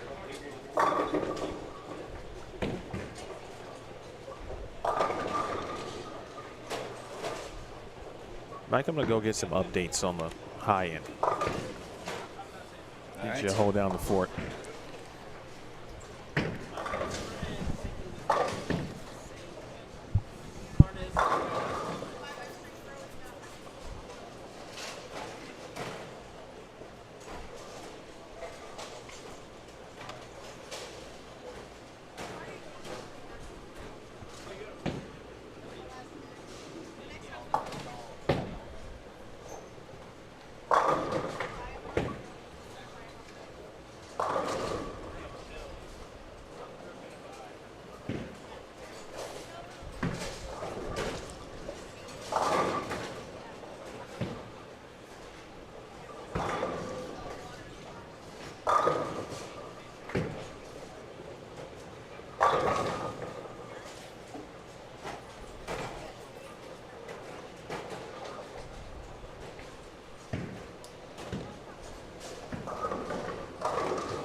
All right. What happened, Michael? Smaglik leads the first after the first game, 201 to 181. Thank you.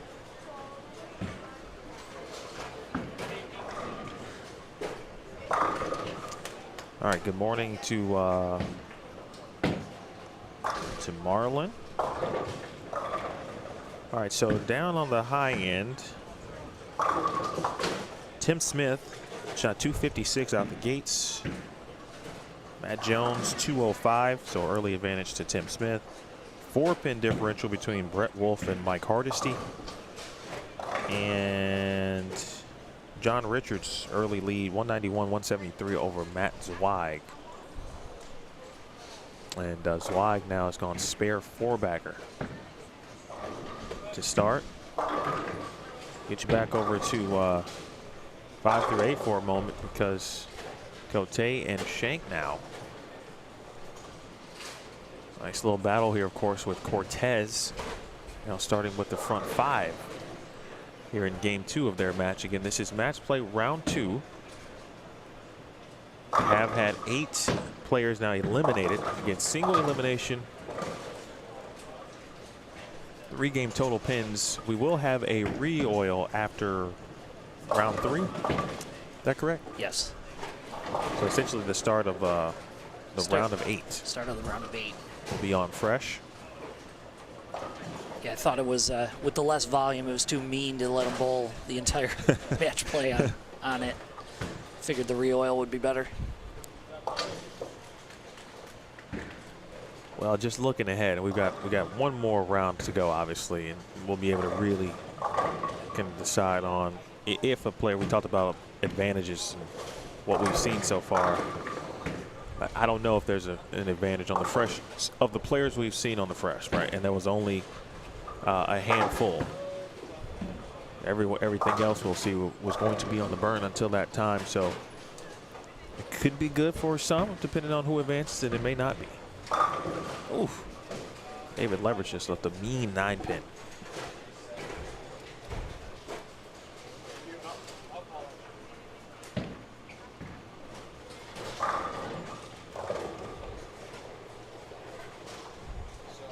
We appreciate the love. Please share on all of your social media channels. Push. Bang.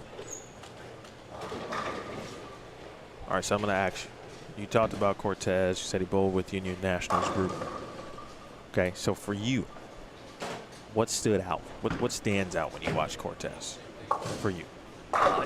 His ability to play any part of the lane and to create multiple releases. He's just, you can just tell how hard he's worked at it because he's already he was talented without working at it.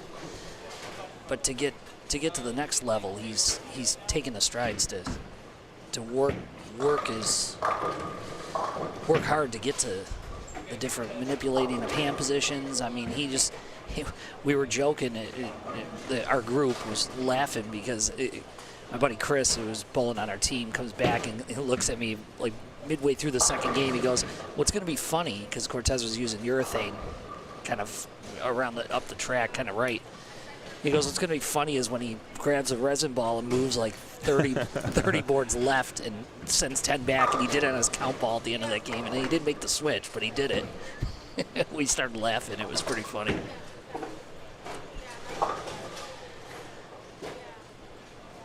Yeah, he's never really afraid to make those moves.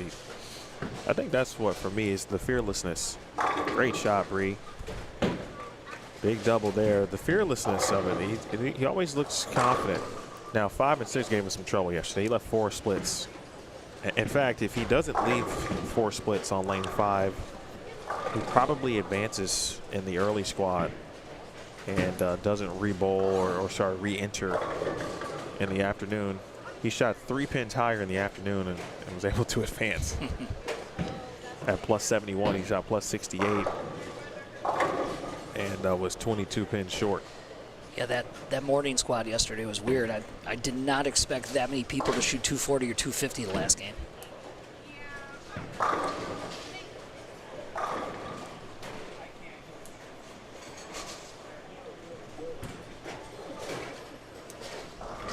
Shank with the front 7. Through the nose, 3-6-10. Again, the waiver wire pickup for the Kingpins, the PBA league.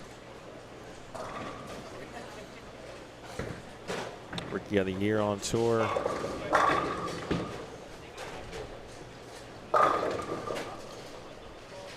Just won the New Mexico Open a couple years ago. So just about everything you can do at this point, and his career truly still is getting underway, which is, it feels like he's already got like 10 years worth of bowling down.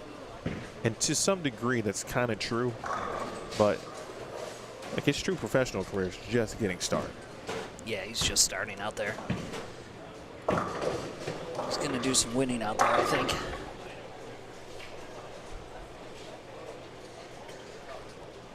Smart young man, too. Yamamoto hit a ball change a little bit of time ago. Kind of wavered a little bit.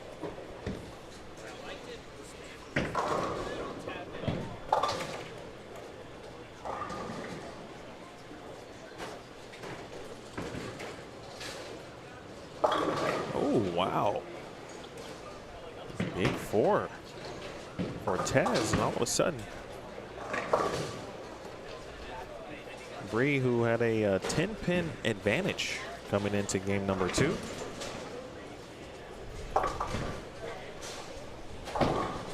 Possibility that if she is to give away the lead, it certainly won't be by much.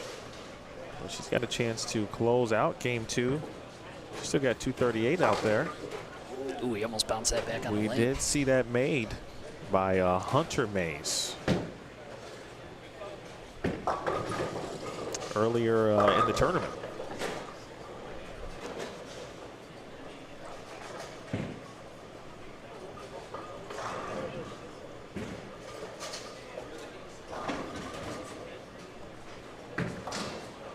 So nice opportunity here for Brianna Cote. Meanwhile, Yamamoto trying to get a little bit of momentum brewing versus Wesley Lowe.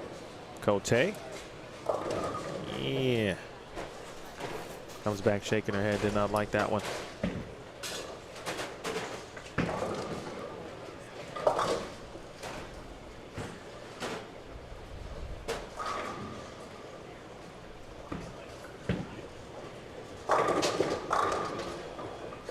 Wesley a wheel on it a little bit. How long did you say you've been here now, Mike, in Arizona? I moved here originally in 2004, and I left for a few years when I was working for Brunswick, and I came back here in 2011.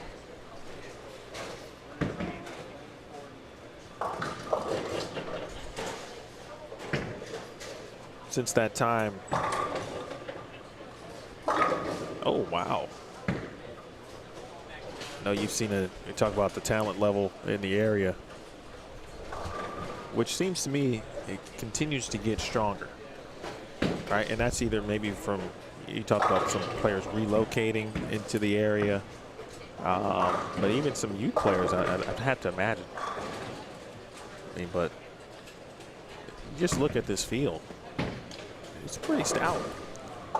Yeah, the relocation and then the couple of college programs that are local that have been built up has brought some players from out of town around here.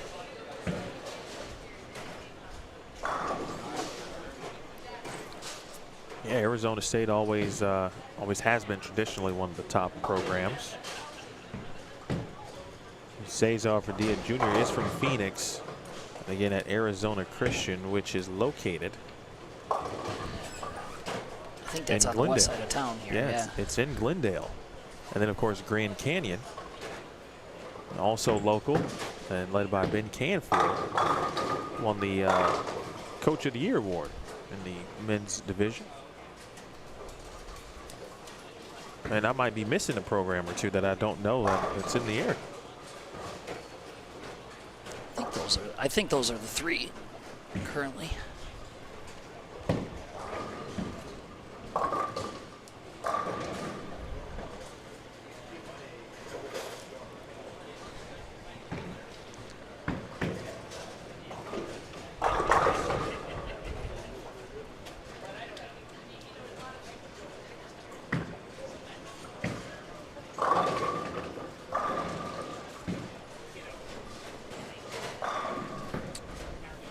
Well, Aaron, not in a ton of trouble, but 196 would be good. It has helped that Wesley has slowed down a little bit. Reshoots 206. So to 454 after 2. And big thanks to Theo Duthay, tournament director.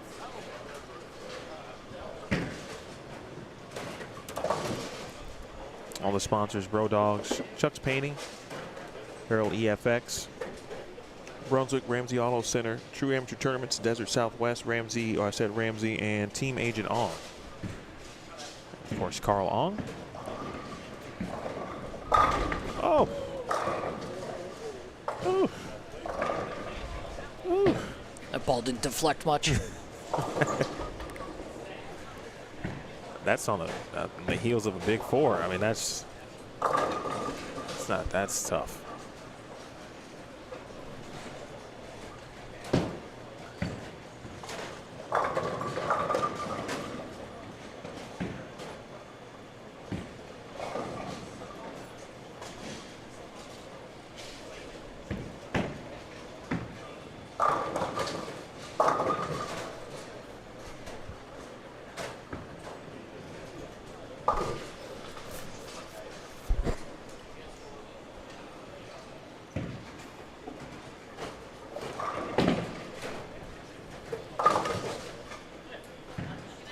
Aaron shoots 193. So he's gone 192, 193.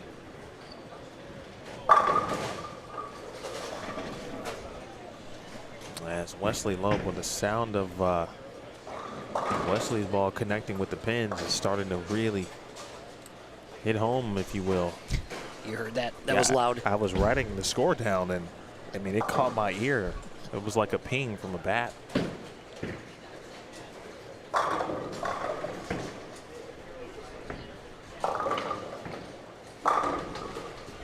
.241 for Cortez Shank. He's gone 238, 241, 479, now to 454. The advantage now to Shank in the match between those two players on 7 and 8.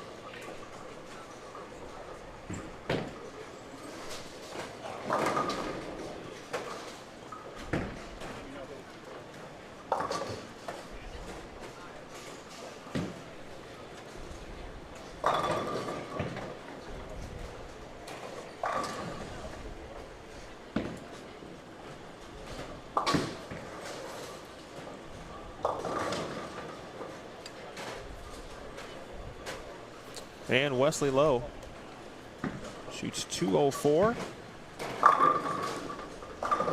And we'll take a gather at what's happening on 1, 2, 3, and 4 here. Get you back to 5 through 8 in a moment. Talked about Padilla. But Saget in here right now. I did not get a chance to see what Michael finished with. He could have struck out for 217. 216. 216, thank you. And now trouble there for Padilla. Over on 1 and 2, Smaglik and Clerk. And Ed out the gates a little slow here in game 2. Chris Clerk with 5 out of 6. And now makes it 6 out of 7. Lone open in frame number 3. The old 6 split. David Leverage over there shot 186. He had a 1-pin advantage over Sorel Cardenas. Cortez Shank struck to open up things. Cote 9 spare to start. Cardenas is going to take the lead and is going to be in the 2 teens. Wesley Lowe, the favorable carry. In his opening shot, game 3. 215 for Sorel.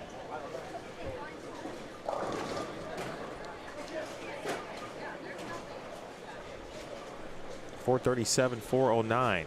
Now the lead for Cardenas. And his match versus David Leverage. That's a huge shot for Michael Sagadin. Just described earlier, just as player certainly bowls a lot of stuff local, but I like his approach. I mean, he seems very businesslike to me. He's a quiet guy.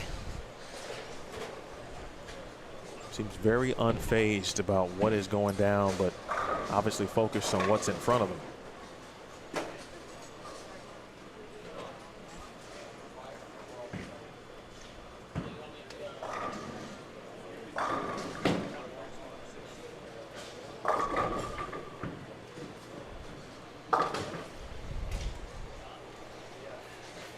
Tough shot there, so now he's going to cross over, or did cross over. He can spare strike for 218. Certainly would keep him close, and any mistakes in the 10th frame from Padilla would get him closer. Could have a game 3 showdown. Aaron looks like he's maybe lost his feel a little bit. Uh-oh. That's not a good miss spare. Just like that. Yeah, now he's not going to let the foot off the gas, but you know, when your eyes see something like that, it's like, all right, let's just relax, reset, you can breathe again.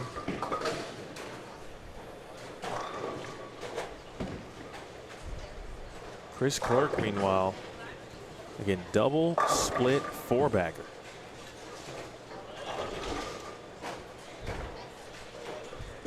Ed Smaglik, the best he can do this game is 180.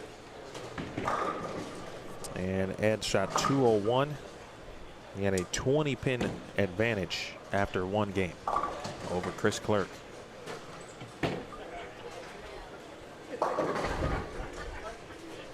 Wanted that one to slow down, not give him any trouble. Yeah, that looked like a good 4-pin on lane 2. That was that could have been 6 right there. Big 4 territory for sure.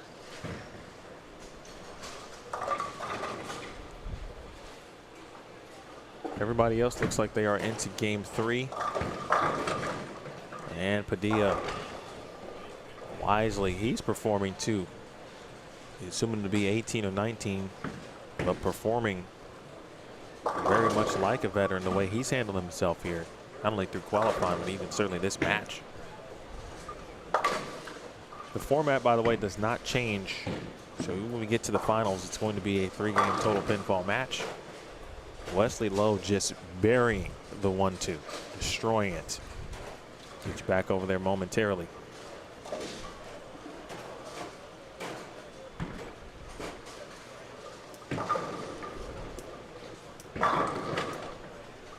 Big double for Padilla.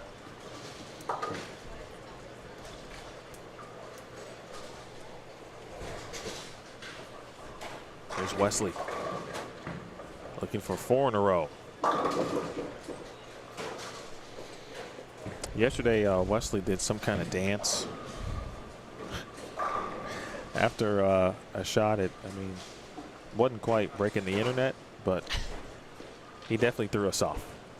I was actually thinking, like, did something happen? Is something wrong? Like,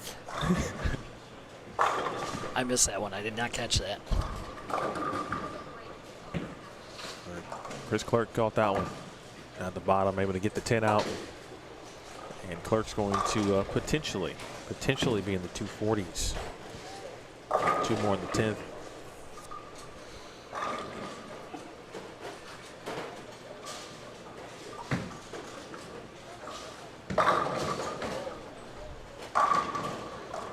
It did look like he made a ball change there to try some on the field. Maybe a different purple with more surface on. That's what it looked like. I'll tell you what, that's his game plan. And no one else is doing that. That could be it could be a recipe for winning potentially. We'll see if he can continue that. He shoots 214 and he still has the lead. He's up by 50. 472, 422. Ed Smaglick has lost his look a little bit. He just left a 3.6, 7.10, unable to convert in the 9th. Now he's looking at 154, and that's with 3 in the 10th frame.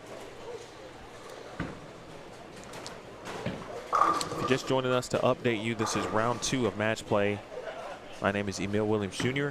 We've got Mike Dermeyer, Director of Bowling and all things recreation here in the Sun City resident community.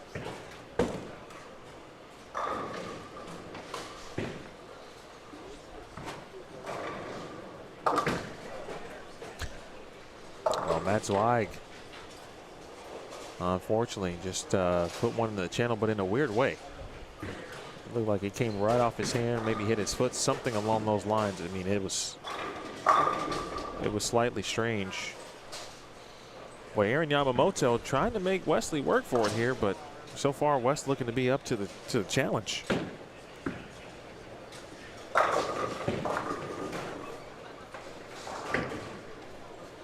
We've had again one round of match play.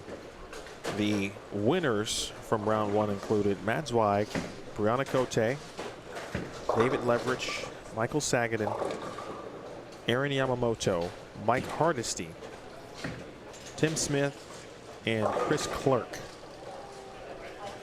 Now trouble for Wesley. The 9 through 16 players. Good morning, Reggie. If you were to refer to the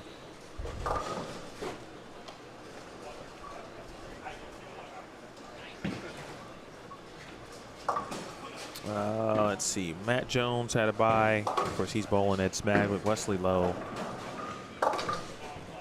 Matt Zweig had to be here this morning, as did Brianna Cote. Cesar Padilla got a first round bye.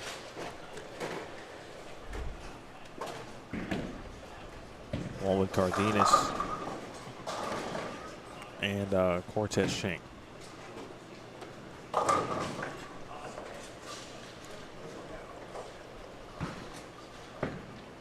Two-round buys. Those are the top 8 players by overall pinfall. Darren Tang was the overall leader, plus 264. Jim Pratt second in that list at plus 225.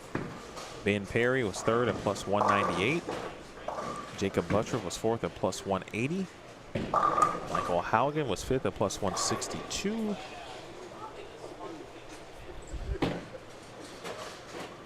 Michael Marmolejo plus 157.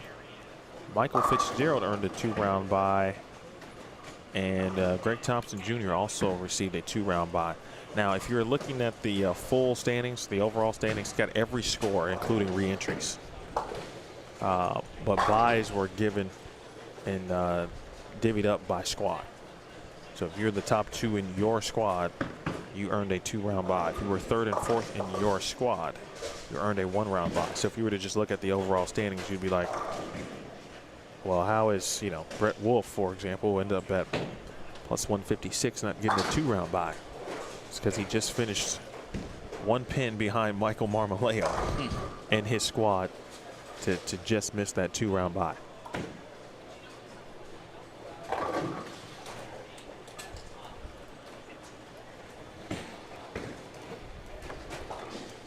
Speaking of Brett Wolfe, he just struck down on 14. Might have to go make that run and get some score updates down there.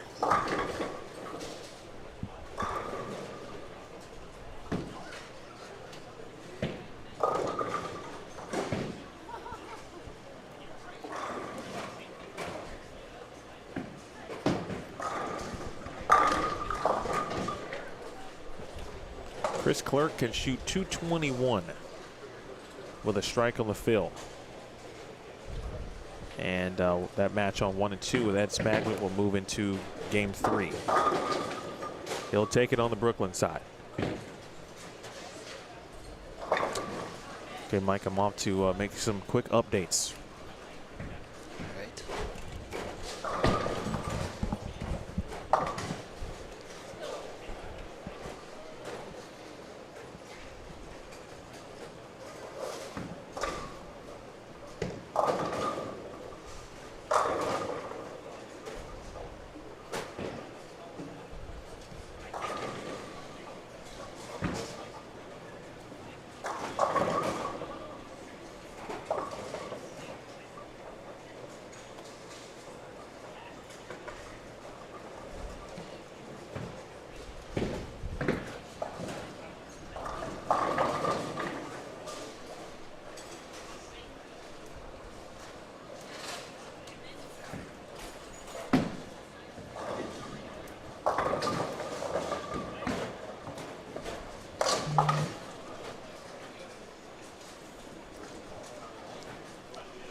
doing? What'd you find out down there? All right, so Matt Jones came back to take the lead over Tim Smith. He's at a 12-pin advantage now, 429 to 417. Brett Wolfe 454, Mike Hardesty 352. Matt Zweig has a 7-pin advantage after 418 to 411 on John Richards, but John Richards has gone spare 6-bagger, and Zweig 40-70, he can get to 237, so he needs a ton of help. And then outside of that, everything else is kind of in our viewing area. Oh, Brett Wolfe is all but advanced. In fact, Mike said, "Hey, you need another friend in the booth?" And I was like, "Sure." I hadn't looked at his score yet. And he said, "Yeah, I'll be done in about 10 minutes."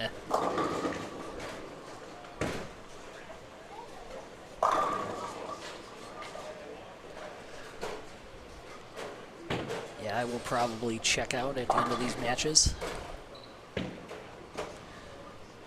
Get prepped to oil the lanes after the next round.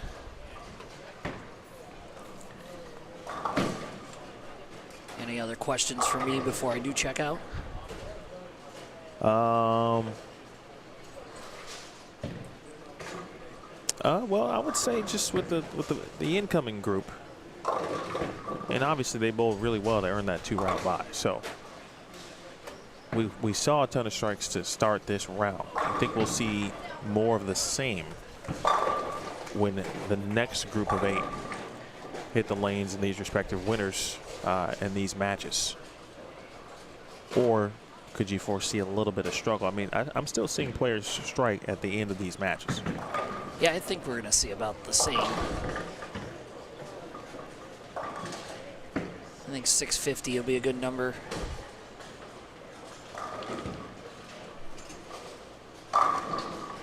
Yamamoto 212. 211. Wesley 212, but Mr. Lowe is going to advance.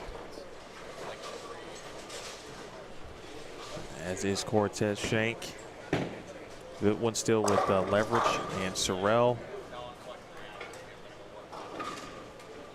Brett Wolfe, the old official handshake with Mike Hardesty. Brett Wolfe is going to advance.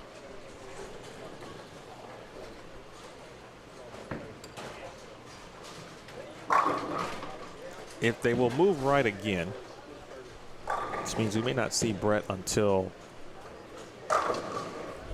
the round of 8, potentially, just from a camera viewing perspective.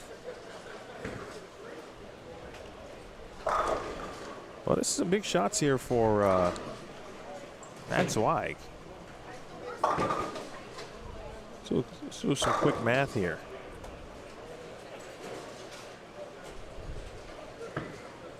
Zweig can shoot 237. And if I wrote his scores down properly, he got to, he was at 418, it'd be 655.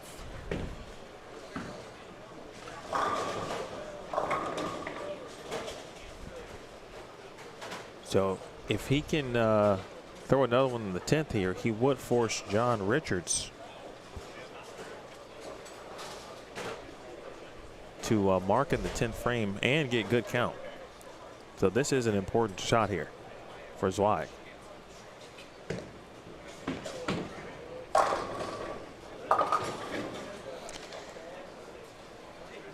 Looks like I'll just need to mark now. 226. Good shot though for Matt.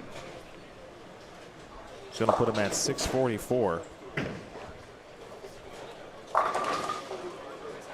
And now 234 is the number for Richards, and he just needs good count. Needs 9.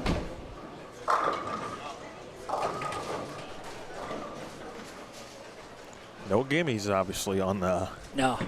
on this lane condition.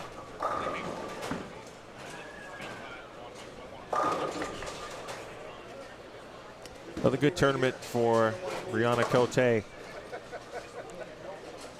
Plenty of events upcoming for Bree, specifically in July. Lucy, Jonesboro Trios, and then into August, the end of the national PWBA season. Full week in Detroit for Bree, so make sure you're following her across on social media. So John Richards, right of your screen. 9 here would be great. Oh boy. That looks like 8 or 7. That is 7 split right there. Jeez, he's got to make it. Yeah, he's got 4, 7, 10.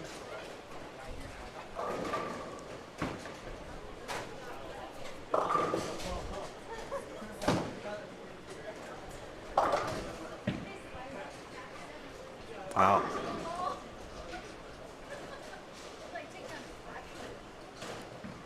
So I again at 644.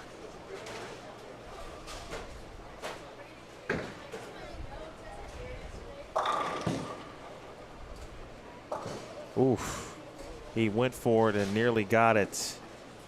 Wow. We lost by 2. 644 to 642, and that is why there are no gimmies. Still got to make the shot. And Richards, who had put himself in just the supreme position, needed 9 on the first shot. And of course, making it the ultimate difficulty.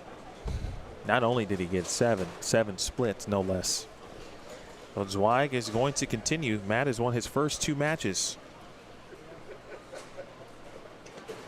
David Leverage on your left here.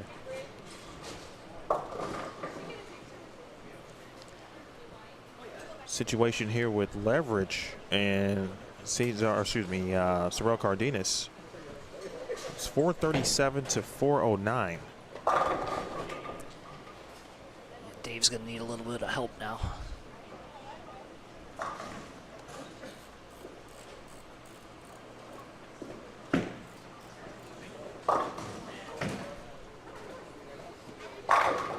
And now the open frame.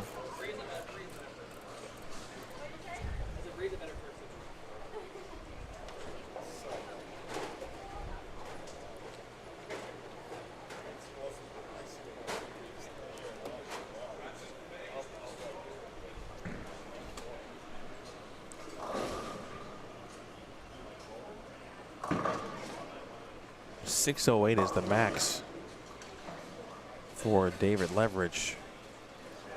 Sorel Cardenas, his max, if he makes this, is going to be 202. I would put him at 635, so.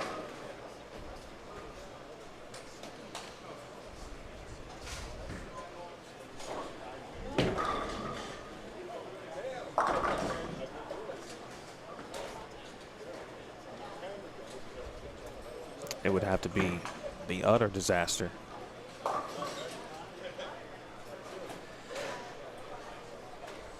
He's still in good position. I mean, he almost had to throw it in the gutter twice. He's got a mark. 61. Let's say, let's give him the old 170 here. Yeah. 9 out would give Leverage an opportunity to throw all 3 in the 10th to win by 1. Doug, Brett Wolfe did win his match against Mike Hardesty. So Brett will be advancing. I think he's going to be again down on 15 and 16. Ooh. All right, got to make it. We just said that. But in a much different scenario. That was a 4-7-10 we were talking about with John Richards. Now a single pin for Cardenas to lock up a victory.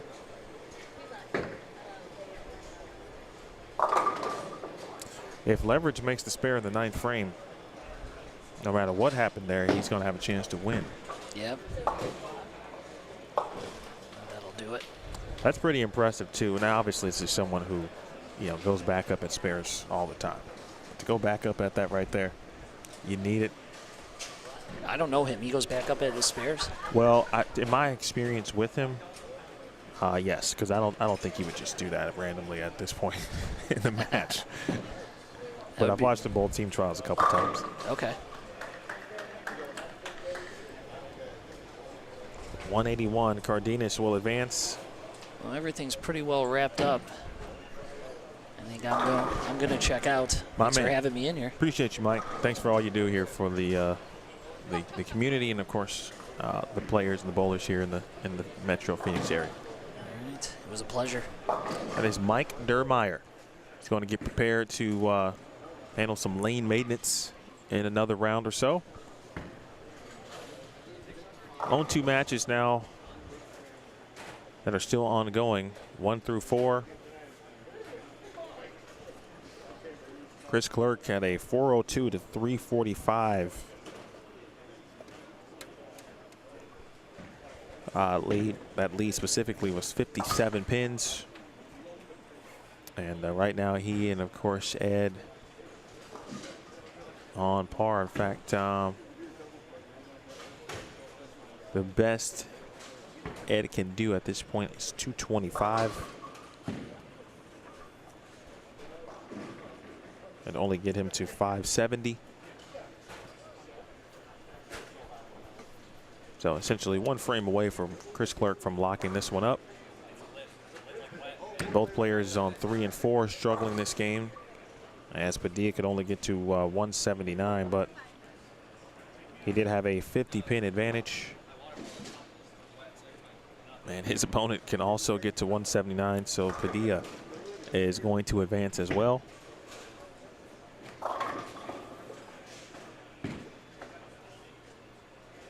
Doesn't matter how you do it, Chris. Just got to do it.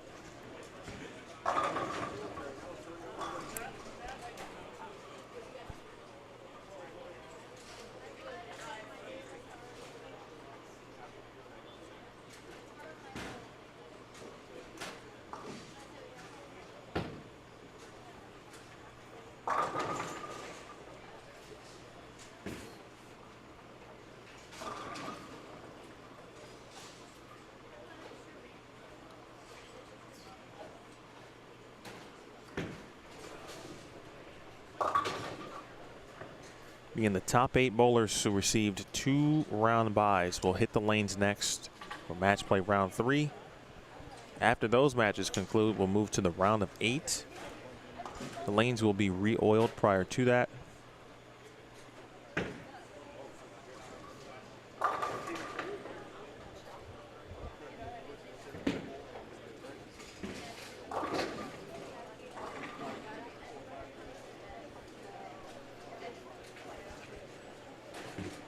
Padilla in the books officially with 167.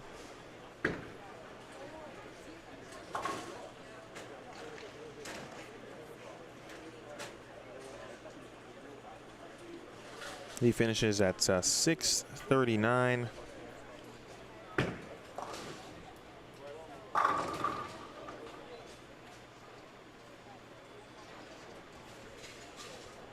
Solid weekend for Michael Sagaden.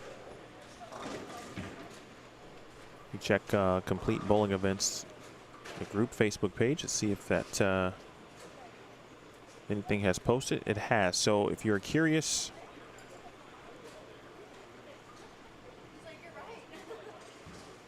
the bracket board after round 1 was updated and posted in the complete bowling events Facebook page. I'm going to attempt to share that. He's bigger, yeah. Yep, he's a little bit bigger.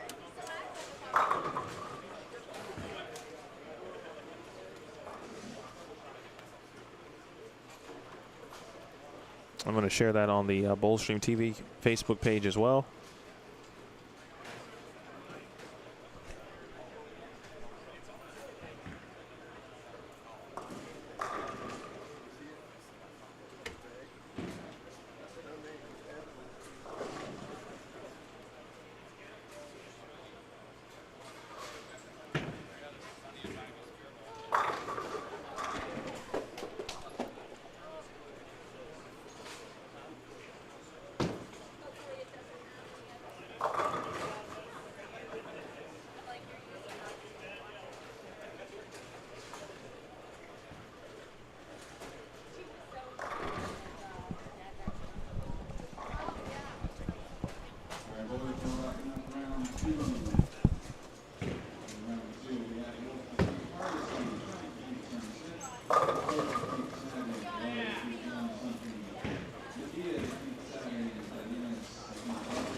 12, 4C Jakob Butturff versus 14, on 5 and 6, the 5C Michael Howden against 13, Cesar Padilla. On 7 and 8, Theo is running down versus 12C. new assignments On 1 and 2, where the Fitzgerald. our double bye players will hit the lanes. 15 and 16, your 8C, Jakob Thompson versus 9 to Wolfe. Once that gets you ready, you'll take 2 shots on each lane. Miss Clark finished with 233. Nice job by Clark. 635, and Smaglick officially in the books with 539. Again, so I did share the round 1 poster board, the bracket, onto the Bowlstream TV Facebook page. If you do not have access to the complete bowling events group, so visit the Bowlstream TV Facebook page if you have not already.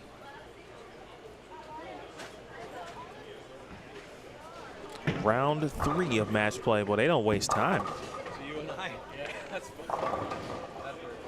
All that shit, huh?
Should have done phase two. I feel like it's a pretty lucky 250. I mean, hey, I'll take a look at 250.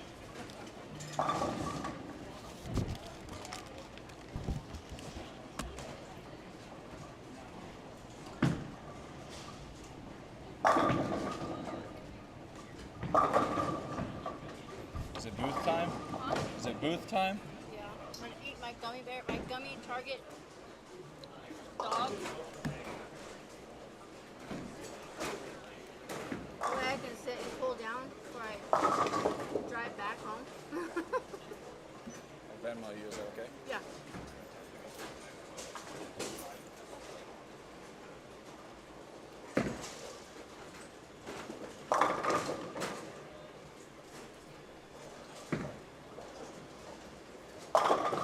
Been a lot of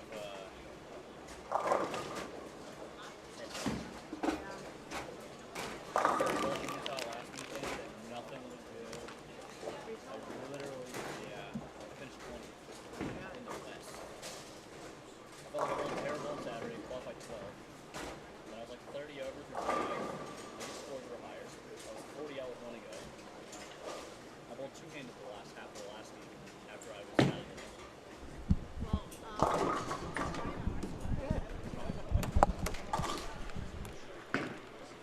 Match play round 3 has begun.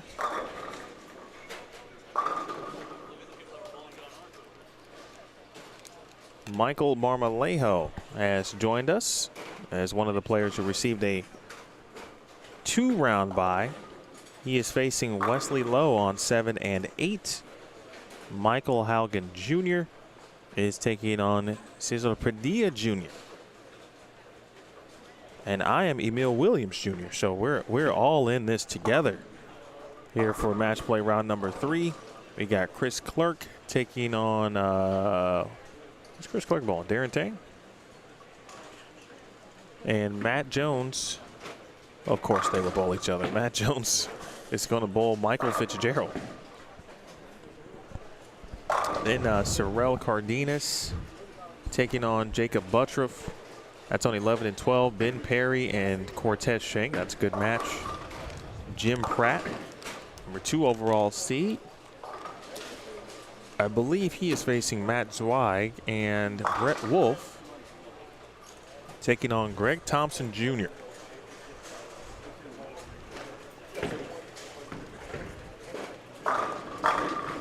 All right, so that's our round 3 matchups. We've got 1 through 4 in the bottom right of your screen. And as you know, we'll be moving about the cabin from 1 through 4 to 9 through 12 to get looks at what's going on across our viewing area. And we welcome in fresh face, fresh off the lanes, and unfortunately, her run has come to an end here. We welcome Brianna Cote Good morning. to the booth. How you doing? I'm okay. I mean, Yeah. I'm fine. Like, it was a tough match. I bowled well today, so I can't hang my head low about that. Tried to beat Tez, and, you know, he had better ball reaction than I did. I tried to fish game 3 to find strikes, and I just couldn't find them. So that's how bowling goes sometimes. If it was a one-game match, though, I would have had him. Yeah, you're right. 248 to 238 I out the told him, I gates. said, I just want you to know if it was a single-game match, I had you. And he's like, oh, yeah, I know. But, yeah, I mean, he bowled good, and he's figured things out, too. He kind of struggled yesterday, so, you know, the more games we get on the lanes, we start to figure things out. But he bowled great. So, again, not disappointed. I bowled well. I didn't miss any spares in the, how many games? 14 games that I've bowled the last 2 days. So I was pretty happy with that, especially coming off the U.S. Open. It felt my arm swing was a little looser in these last 2 days than they were there. Did you get a chance to bowl much, really? I have Prior not, to this? No, I did not. I took time off, which, you know. It's a good idea. Yeah, it was earned, deserved, needed, all the things after the U.S. Open. So I did not bowl until Friday. I practiced at B3 for about an hour on U.S. Open pattern 4 because I like to torture myself and humble myself. But I figured, you know, You just wanted to practice on some with a speed bump. Yeah, well, that, and I was like, okay, it makes you have to have shot making. So practice that, and even though I was a little rusty for not bowling a week and a half, it was still good to bowl on that. I think it helped me prepare for this one, just to, you know, be on top of the accuracy and spare shooting, because they're not easy. It's a pretty tough pattern. And so I'm pretty happy with it. Happy to be the only woman to try to tackle the boys. So I did my best. Yeah, you're the only woman to advance to top 32. Yeah. That Annie Riley was really close. She was, yeah. I thought she was going to give it a run. I was watching scores and bowling yesterday, and I thought she was going to figure it out.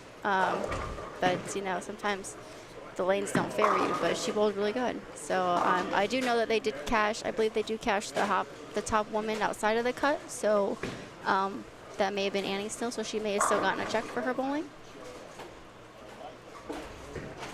Someone asked a question about cashing, or not necessarily loaded cash, but how many people or did players outside of the top 32 cash? And I got to get the answer on that. I think so. I think it's obviously the top 32 cash. Yeah, I know it's 1 in 4. So I don't know if he finalized that prize fund, but I do know that outside of the top 32, he also pays the top senior and top woman outside of the cut.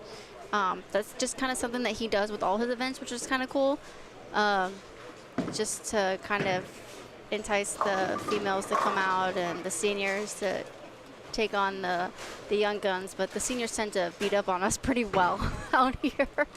So I know the pay ratio is there, and just depending on re-entries and everything else, I'm not sure how many they are cashing outside of the top 32. If you're just joining us again, this is match play round 3. Yeah, Brianna Cote in the booth, and now on the lanes we've got 8 of the best of the weekend, to be quite frank with you. Definitely, yeah. I mean, yeah, we got some top seeds out there today, and but it's interesting because we haven't re-oiled yet. Correct. So they haven't seen fresh. So if they got their pins early, you know, they're probably like, oh dang. If they got their pins late, they're probably really happy. But we did not see a re-oil yet. So and again, depending on who's bowled, if there's lefties or surface, I think pair to pair you can see some different things going on. Predominantly the right side, I see a lot of urethane still. Maybe people trying to get out of it, just depending on how the lanes are going.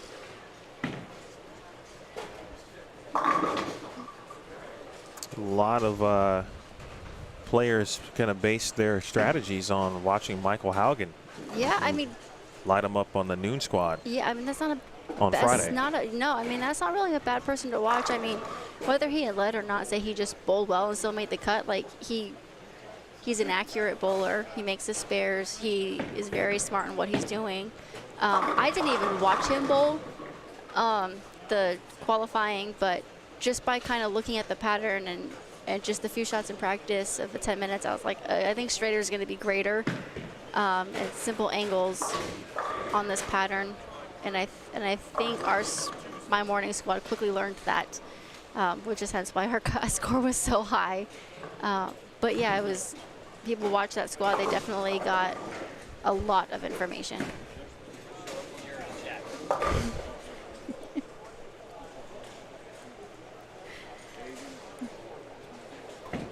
Michael making a joke about my quarter zip pullover. You know, I'm finally cooling down though, so I would say if I'm not bowling it, I could wear a quarter zip pullover in here. Yeah. I'm always wearing that, but we've been talking about the heat, the humidity. It's been a little warm, but obviously, again, in the bowling center or in the settee specifically is one thing. Yes. Back in the concourse is a different thing. Yeah, it's warm. I mean, you know, and we're in the Phoenix area, you know, almost in July now. It's going to be toasty. The bowling centers are doing their best to keep up, but sometimes the AC just can't keep up with the heat. So we're just gonna have to work through it. Luckily, they have really good fans working in here. You stand on one of those when you're not up bowling, it helps cool you down. Get a personal fan.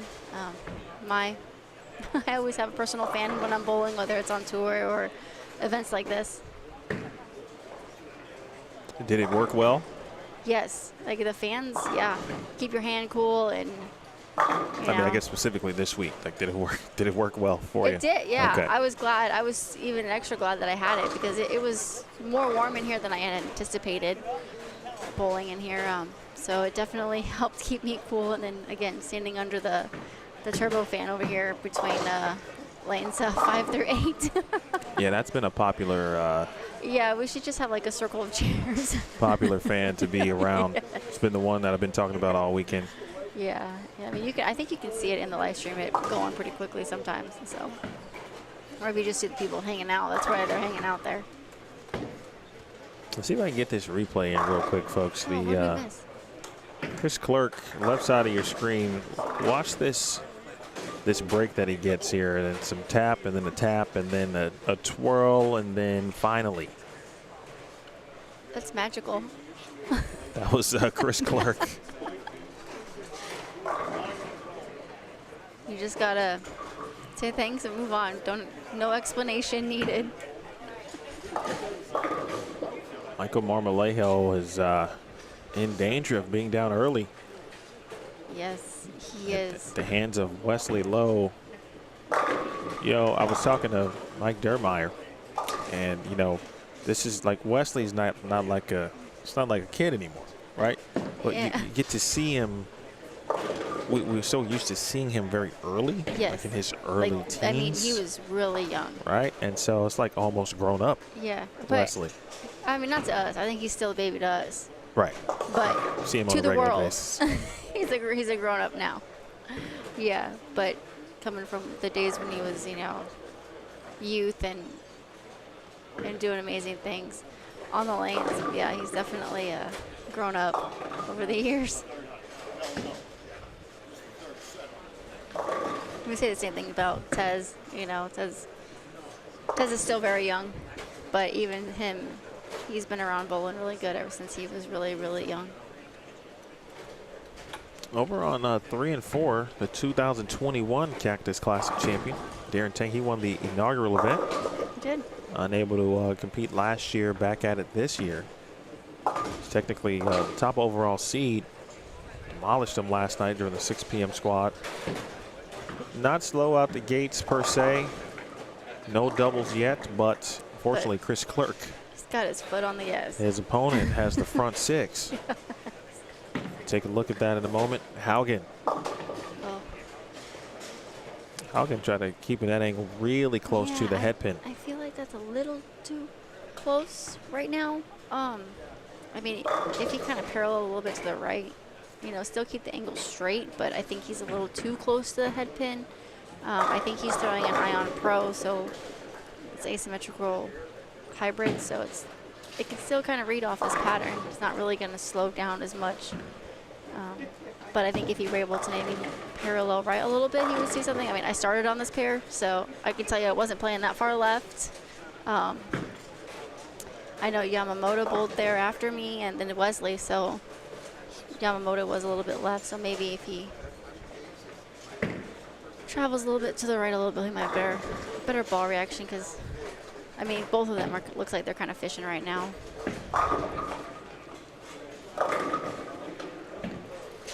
Cortez Schenk moved over to 9 and 10. Again, it's bowling Ben Perry. Ben bowled well last night as well. He did. He bowled really well. He did. Very humble young man. He is, yes. Speaking of strikes, well, we've got 278 possibility. Nope. It's 267 now for Jakob. Jakob Butturff, your defending champion. We've got the first two champions of this event historically here in the field. I mean, there's some strikes out there this match. I mean, there's even on 7 and 8. Got some scores.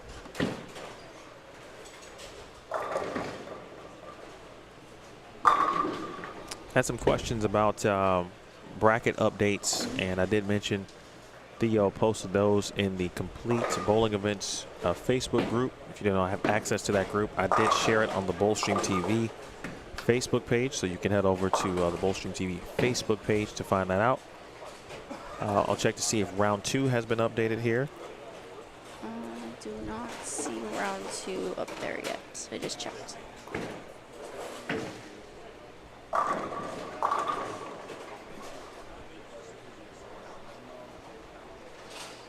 Michael Marmolejo. It's been solid throughout.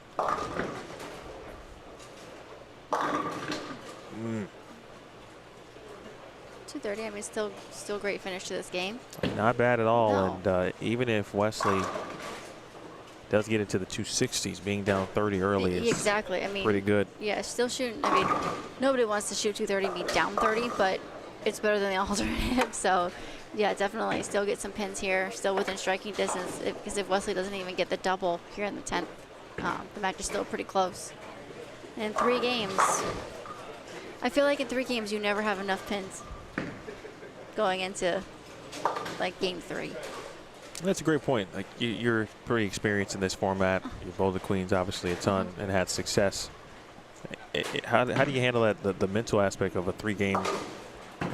Keeping in mind, of course, as you said, you were fishing. You had to get to a point where you started to fish and look for strikes to try to defeat Cortez.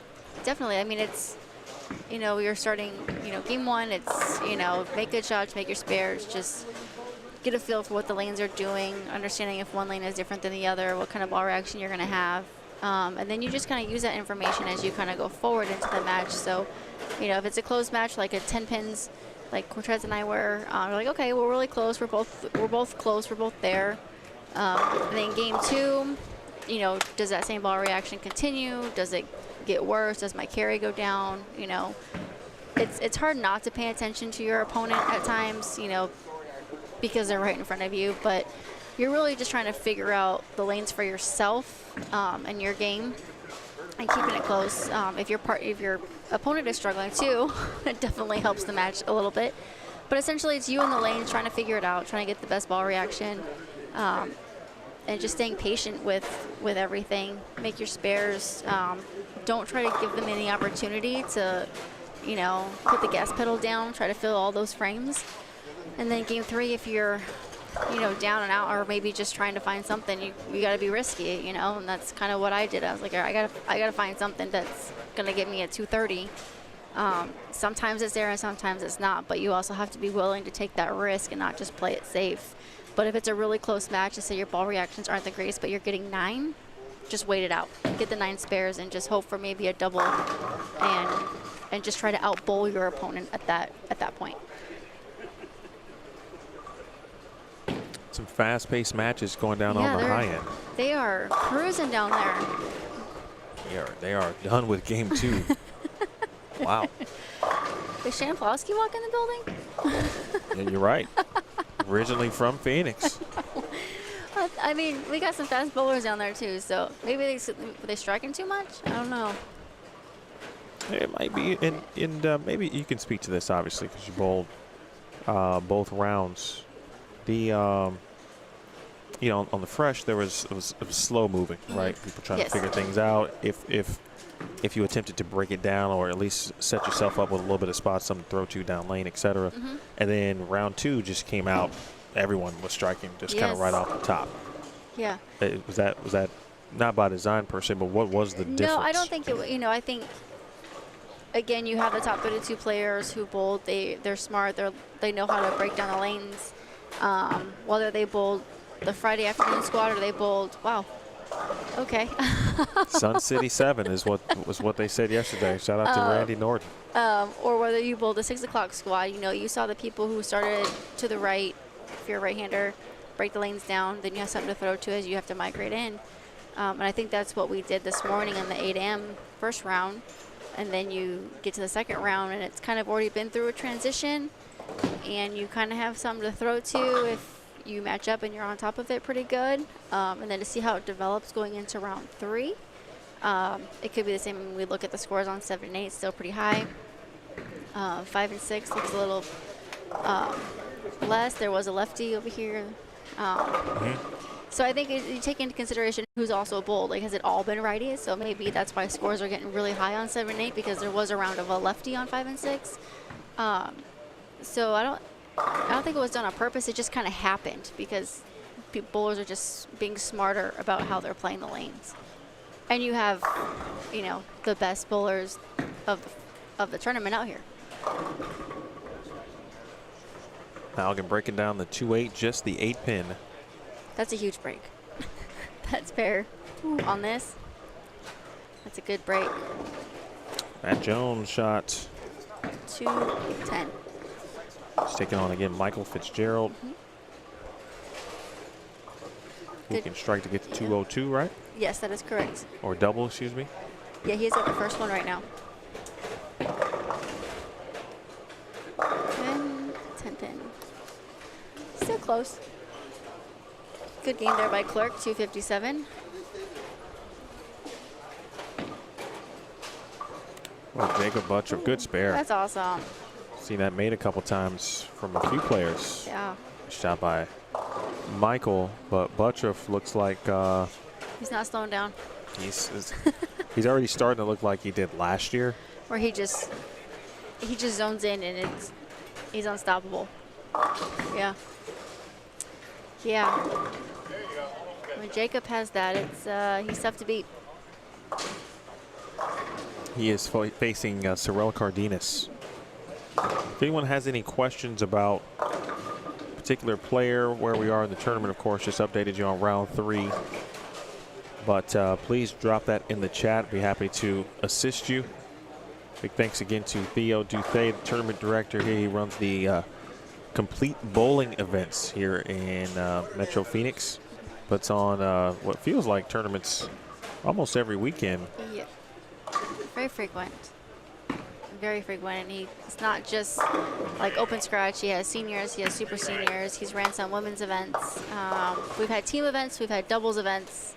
So a good mixture of everything.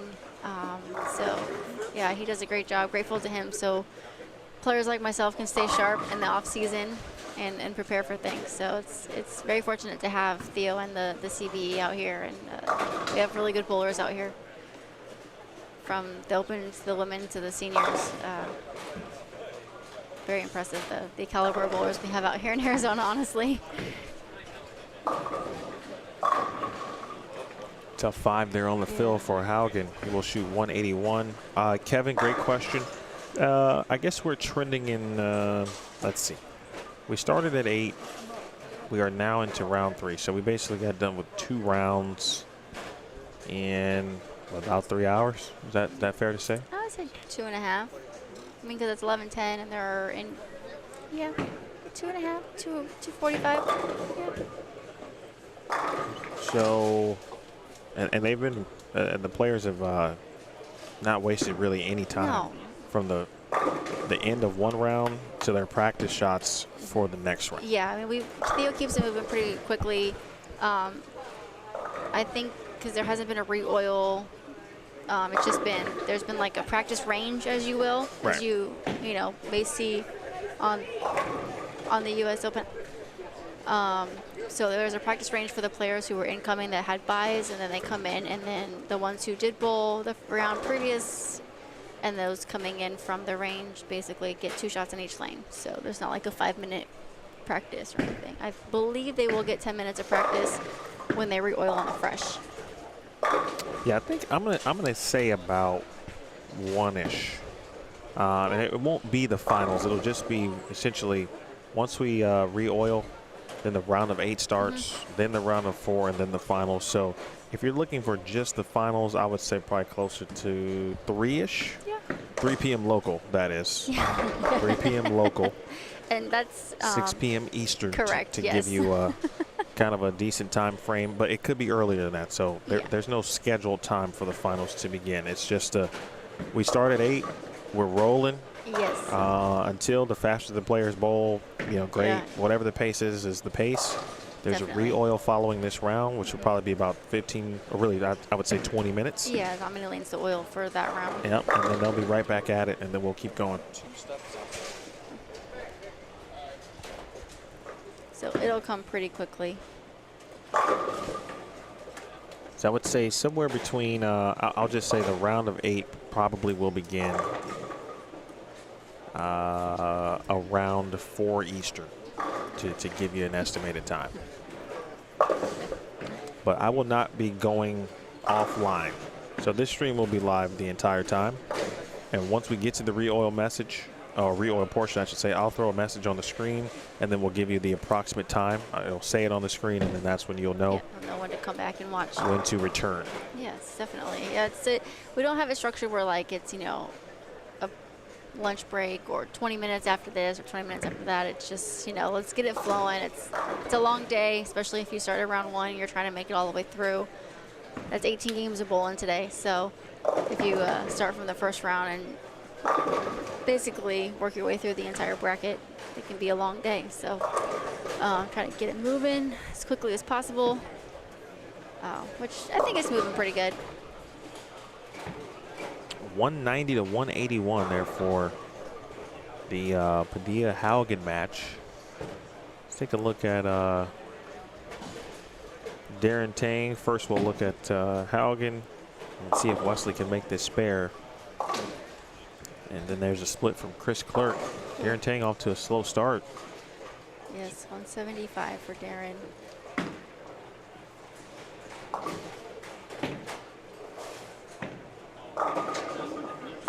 That split has been left a lot on the right side and the left side.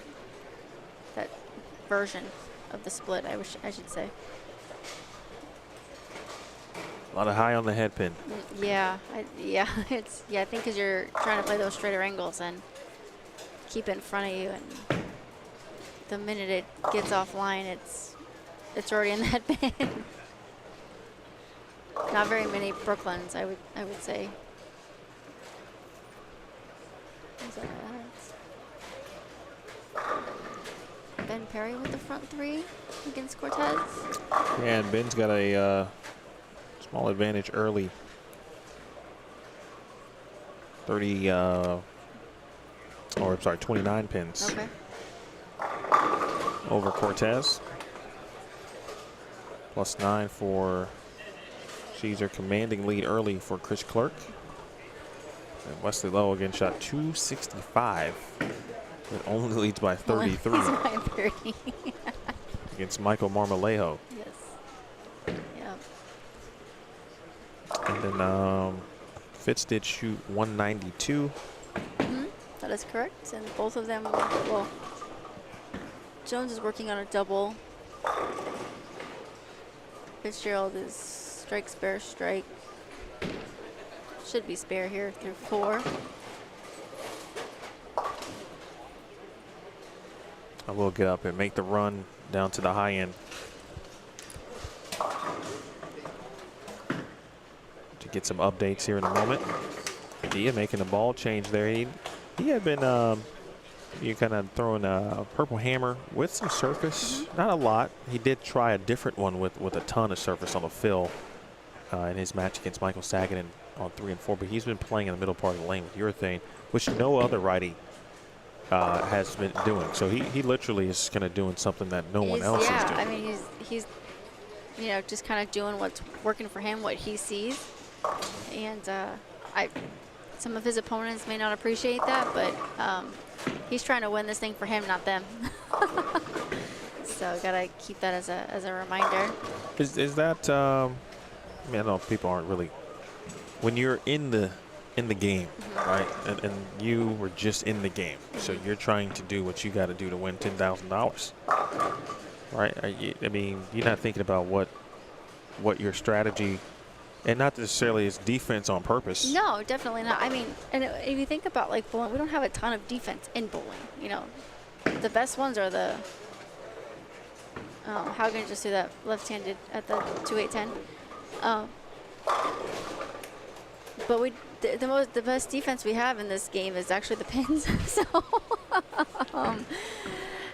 Yeah, you know, like, yeah, can you mess up a pair? Can you make it harder for those coming in after you? Yes, but again, like, I'm not going to break down the lanes for my opponents coming in after me. I'm thinking about what they're doing. It's just, especially when you're in the match play portion like this, it's a little bit of a selfish mindset, I would say.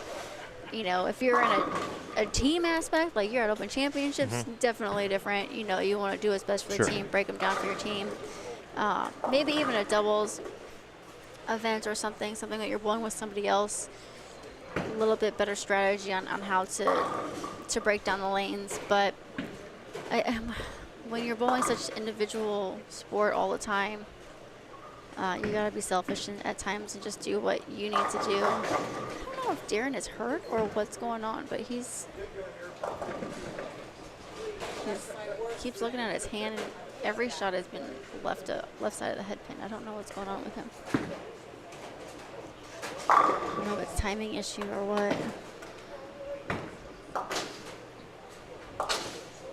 He shot 299 last night en route to, again, a big block. Yeah, I watched him shoot 299, and I said, oh, Darren's back. Yeah, he shot, went plus 264 for 8 games. Yeah, impressive bowling. Very impressive bowling on this. Matt Jones, spare 4-bagger.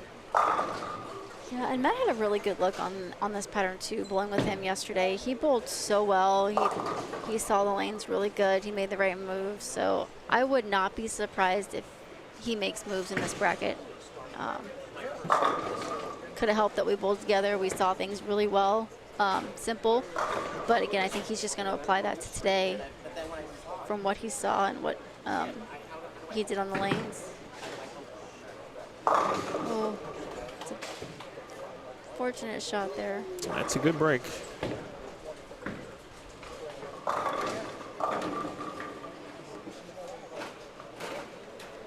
Jakob's still striking away.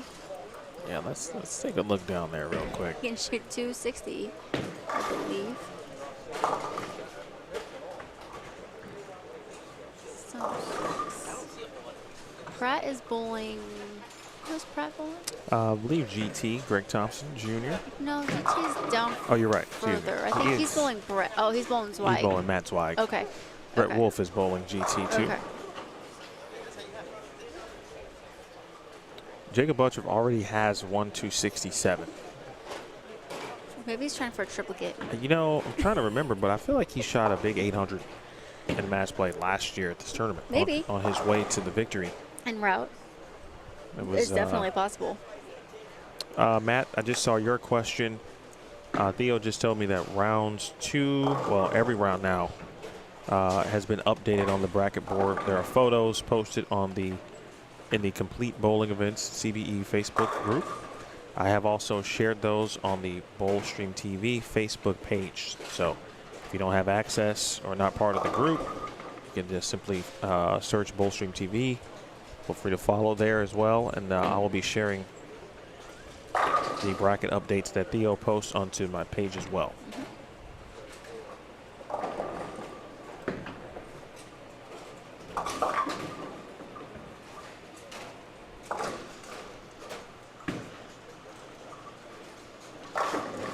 split there by Marco. Is it Marmaleo? Lejo? Yes.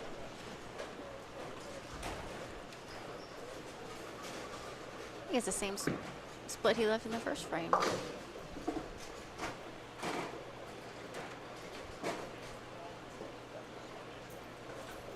See if Darren can throw a good shot here. That'll look better. There we go. That's a better shot. Oh, wow. Nice. Twice. Marmolejo makes the 2-in-1 game. 3, 6, 7, 10. Awesome. I love seeing splits made.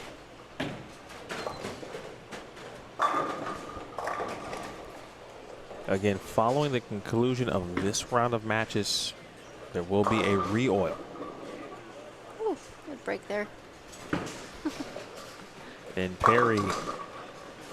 Ben Perry did a lot of what you just saw there, folks, on the left side of your screen. He struck a ton. He found something, and I think I don't think he used the reality yesterday morning, or He did not. yeah, I don't think he did, because he was in my squad. And I think I crossed with him like game 3. He switched to it in game 8 Yes, when you guys were and on it had a 5 and better look 6. for it. Yeah, and so you went to it late to yeah, get an idea. I mean that's what you got to do, especially if you're going to re-enter. Start getting information, and I think that was the right move for him. And I mean that's the ball I was using on the fresh, kind of letting the ball do the work. So he's definitely got way better ball reaction now that that's in his hand.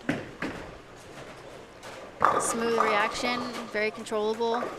Kicking the 7 out, pretty good. Ooh, Jacob's in the 250s. Ooh. Boy, it's just business as usual Yeah, ho hum. for Butturff. But you hate to put him in the ho hum category, but you just every time I see him, right, and I don't watch him on tour that much, but Yes. obviously even on tour, he has those moments where he just kind of goes unconscious.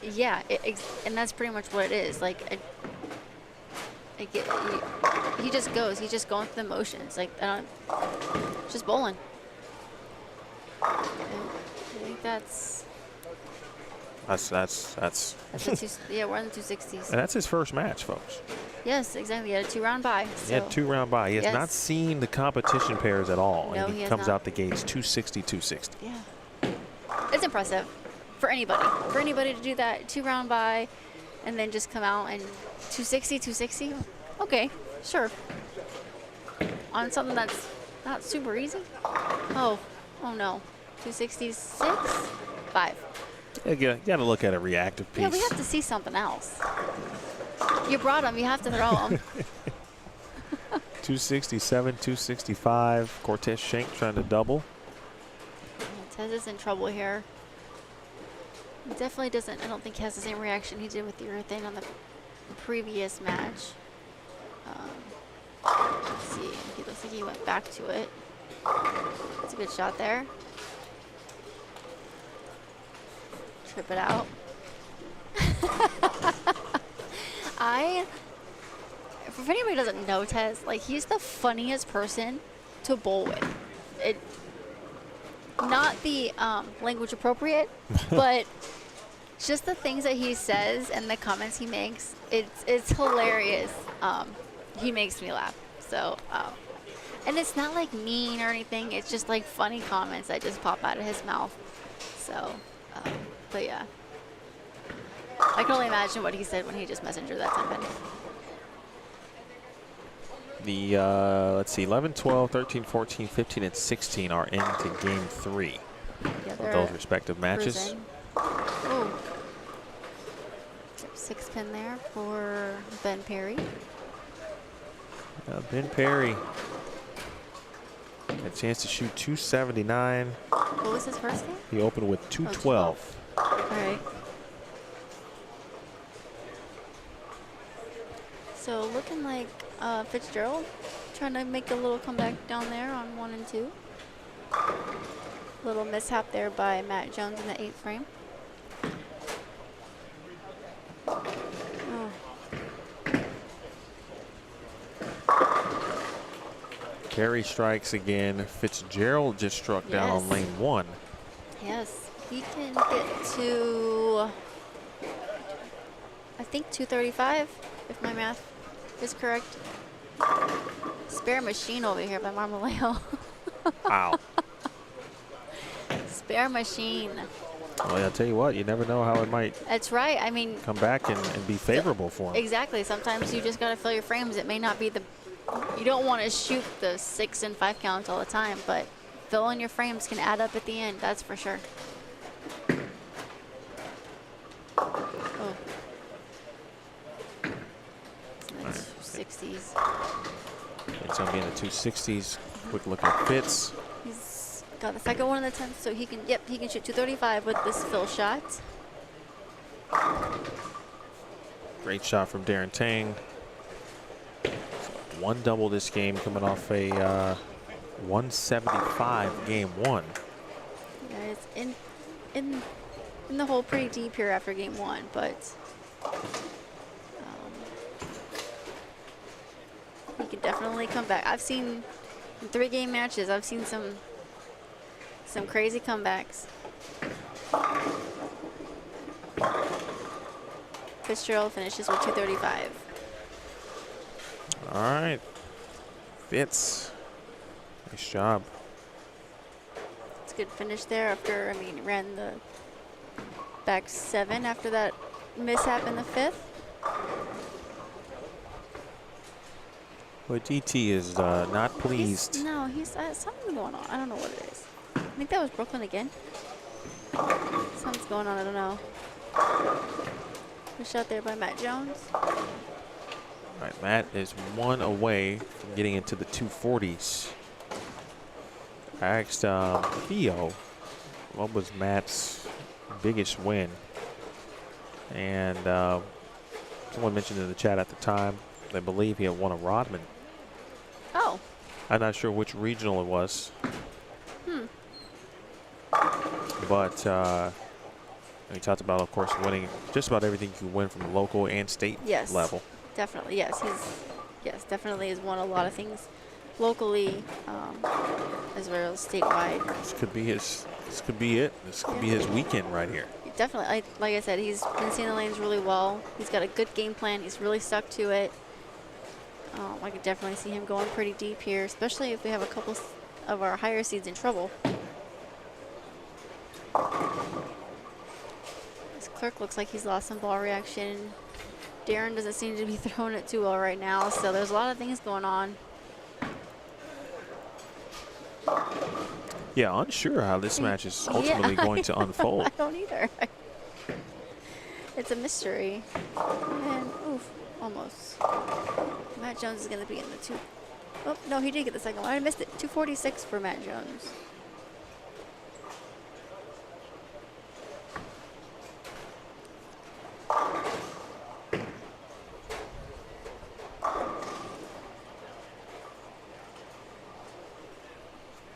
All right, let's get you back to 5 through 8 for just a little bit. Butturff is still striking. Yeah, in case you guys were wondering. 67. 65. 65. There's 66 in there to go down the line. Haugen. You know, Haugen really just needs to make some good shots and make his spares, and I think he can get this match, but both look to be struggling with some ball reaction and trying to find something. I don't know. Maybe I messed up the pair. I don't know.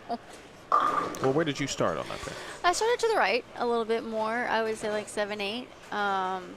You know, in reality, I didn't have a ton of surface. Just lightly freshened it with like an old 2000 just to get some of the lane shine off from yesterday, but I don't have a high rev rate, so it wasn't that. You know, just migrate a little bit in if it hooked, but nothing too crazy. You know, I bowled John Mayer, and he used a little bit of surface too, tried to play to the right, but there was no urethane, so that made, you know, not as much hold. Pattern may not have stretched as much as some of the other pairs, where they feel like they can miss in and get some hold. That really wasn't the case on 5 and 6, because then we had a lefty come in, and then Yamamoto did not throw urethane.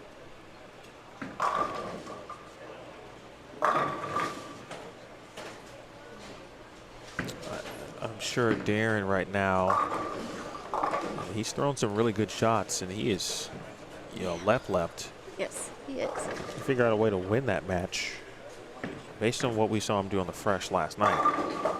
Yeah. And he did go 202-teen, then 299, so it took a little minute.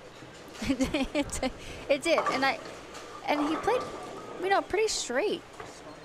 He said he threw reactive for like, I think he said 6 games. So I don't know what's going on there. It just doesn't look like the D-Tang. I don't know. It looks like something's going on. I know he had an elbow injury last year, so. So Cyril Cardenas missed a 10 pin, but at this point, he's facing Jakob. Yeah. He needed to not miss for earlier. Yeah, Jacob's still striking. Well, I tell you, people not missing. I mean, Mr. Padilla here. This young man continues to impress. Yeah. And then going back to his qualifying block, he had a good look, did what he had to do, capitalized on that good look to get here. And now this is, I don't remember, let me turn over my pages. Yeah, he had a 1-round bye. Yeah. Okay. Won his first match. That was against Michael Sagaden. And now, of course, trying to defeat another Michael, and Michael Haugen. Yeah. And of course, if you've been following Cesar today, of course, he's out of that purple.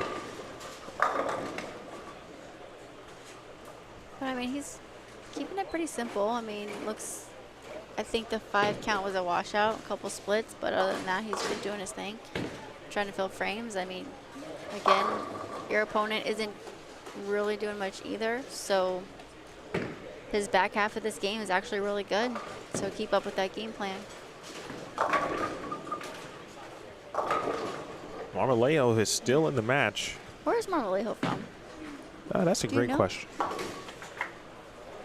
It's a great question, but I like his game a lot. Yeah, I don't remember seeing him or frequently, or so it's nice for him to come out and compete.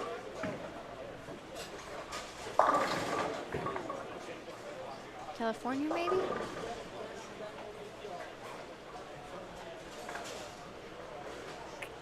Looks like he just moved out of the youth ranks really for the last couple years. Yeah, I'm like, it's a new name to me. I mean, he's a great player.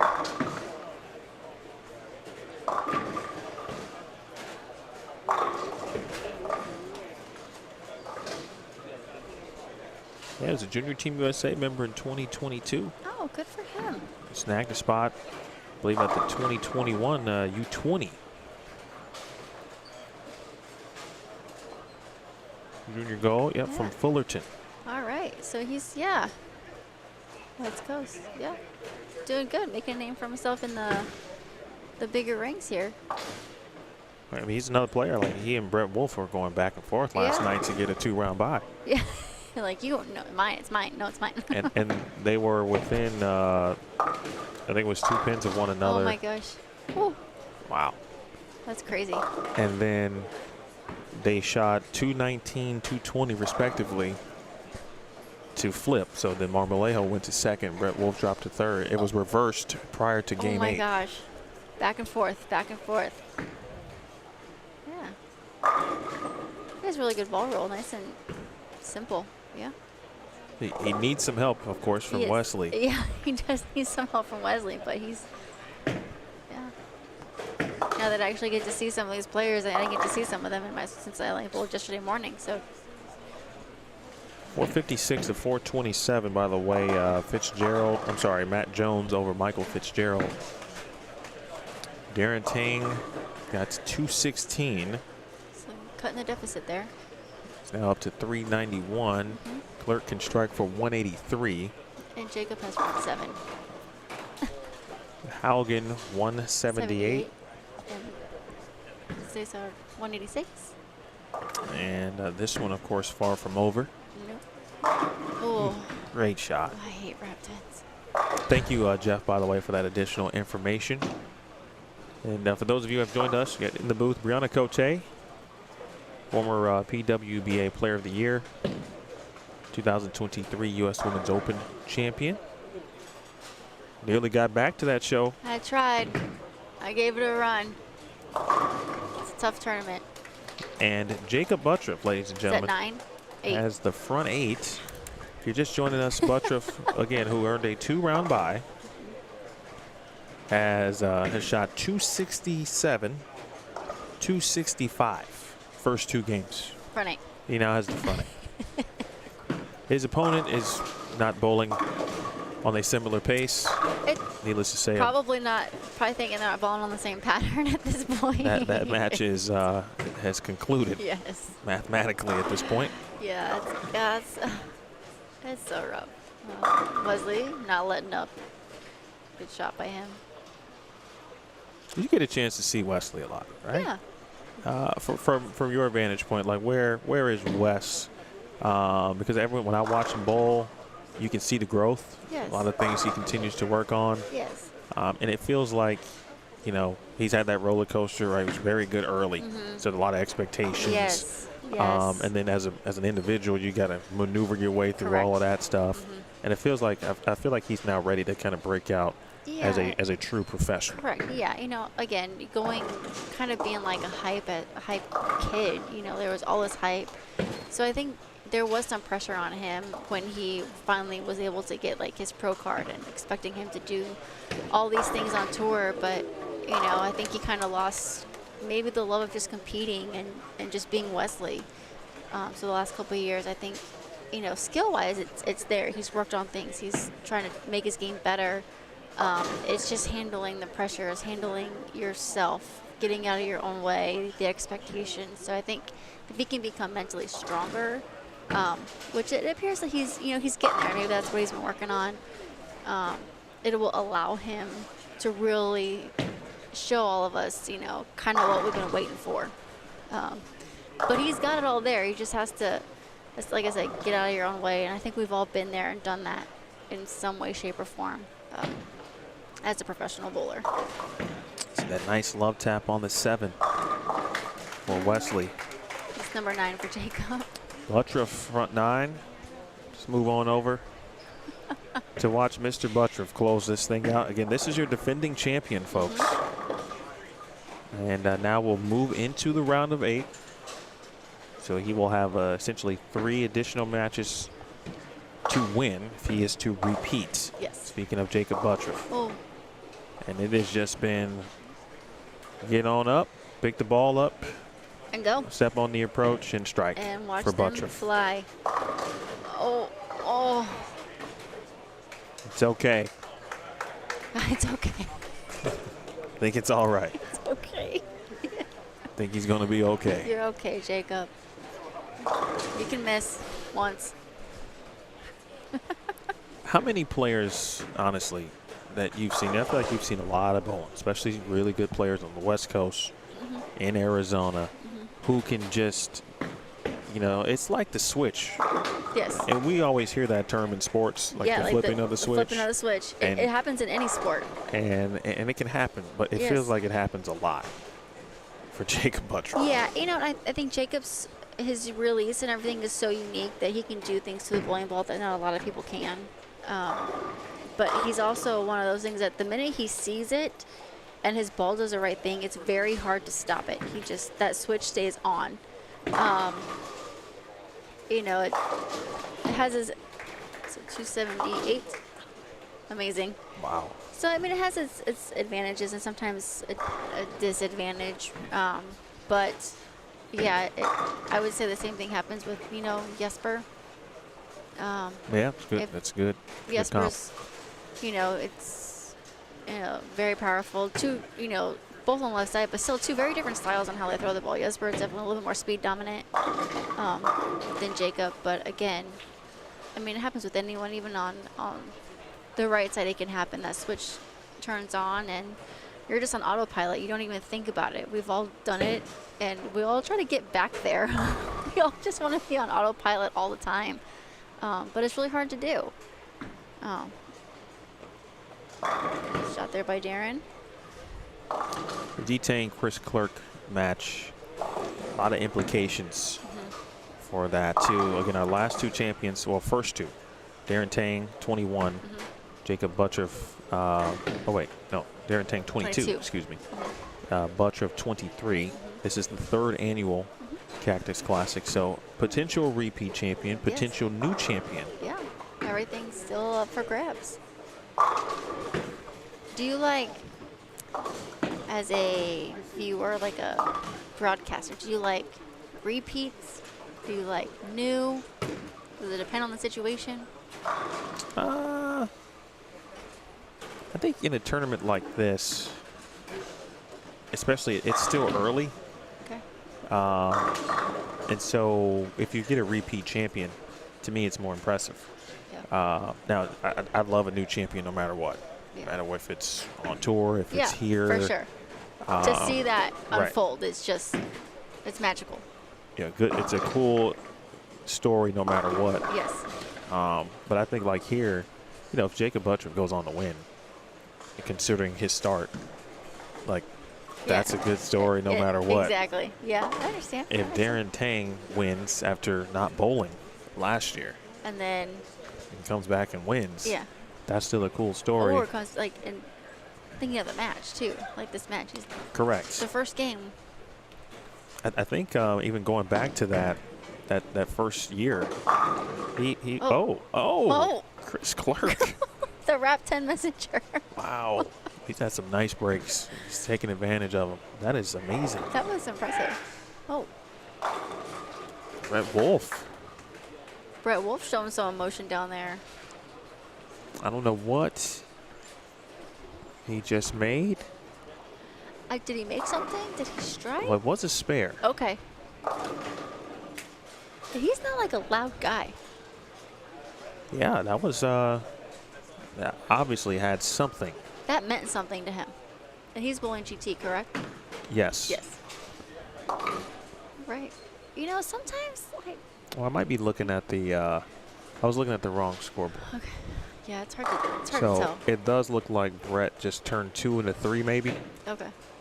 And it looks like that might have been the first shot of the 10th frame, which was a strike. He just threw one more in the 10th with a big fist pump. Maybe he needed that first one in the 10th. And it's very possible that he may have just shut out GT. All right. You know what I'm going to do? I'm Go gonna take a look? Yep. All right. Well, while Emil go take a look, we're going to see what we have going on in front of us. Oh, Chris Clark there with a split.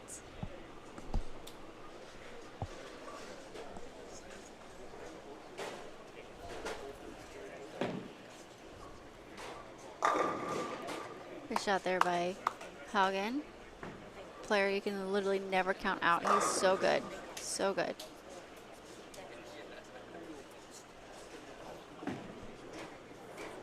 Oh.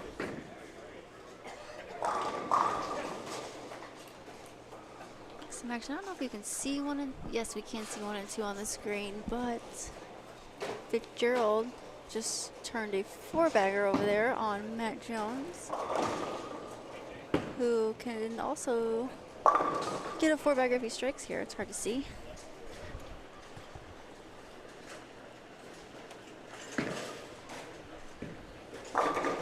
Oh, bad break.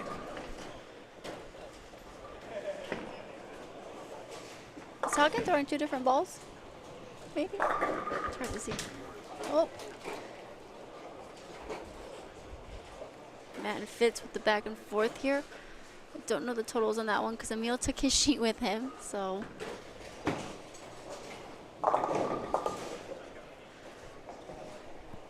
Darren with the 4-bagger trying to make a comeback here.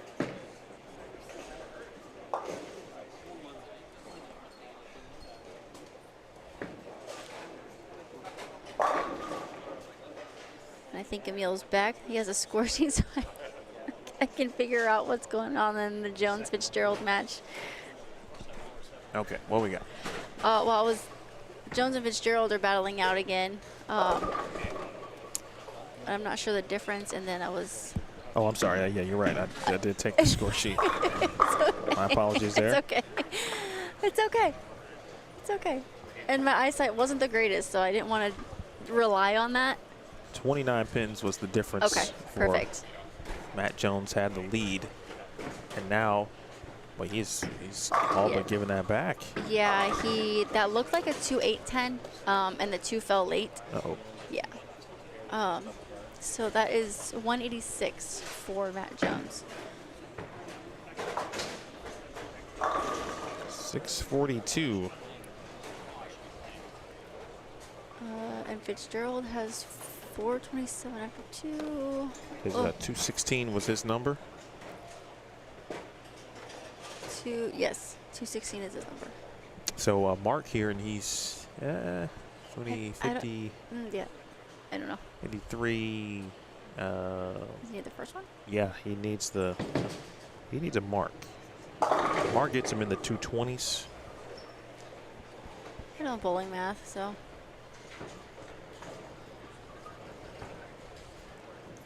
Let's see what we got here.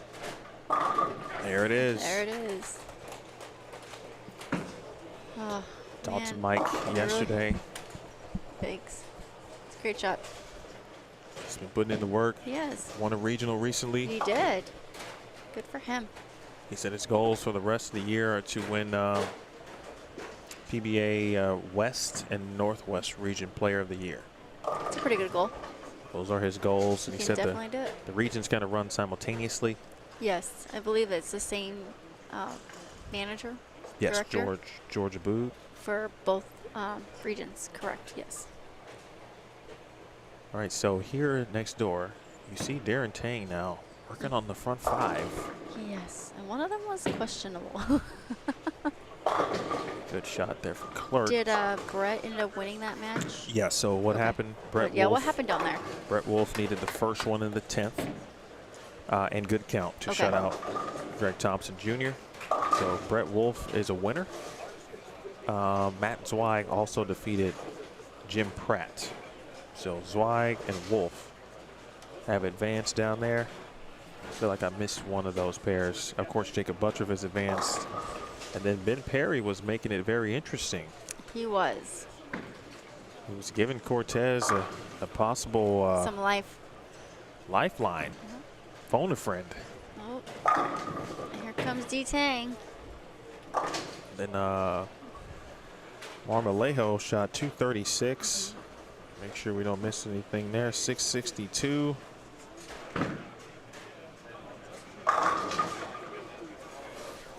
And Wesley will close this on out. He's already locked it up mathematically. Wesley has looked very good here this morning. He is, yes. He's looking. 692. Yeah. That's very interesting. That match never moved out of its 30-plus pin range. Yeah, from the first game. It fluctuated, I believe, 3 pins Yes, total. not much. So we have 4 lefties. Yeah. Wesley, Perry, Wesley. Jacob, Yeah. Brett. Out of the 8 that will remain, right? This is 16 right now, correct? Yeah, we will head to the We round will of be 8. at 8. Okay. Okay.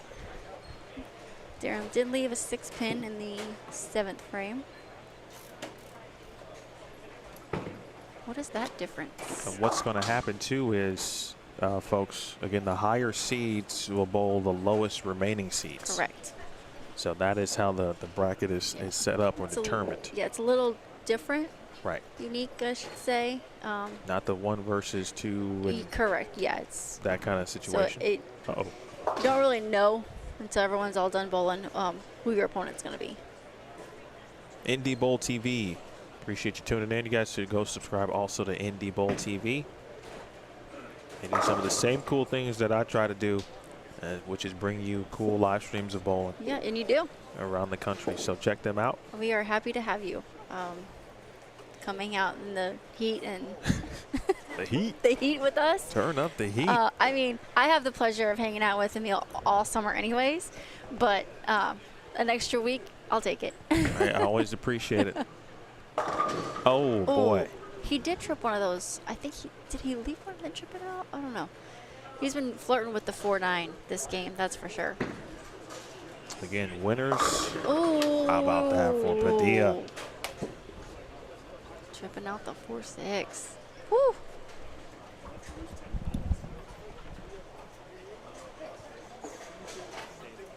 Cesar Padilla? Yes.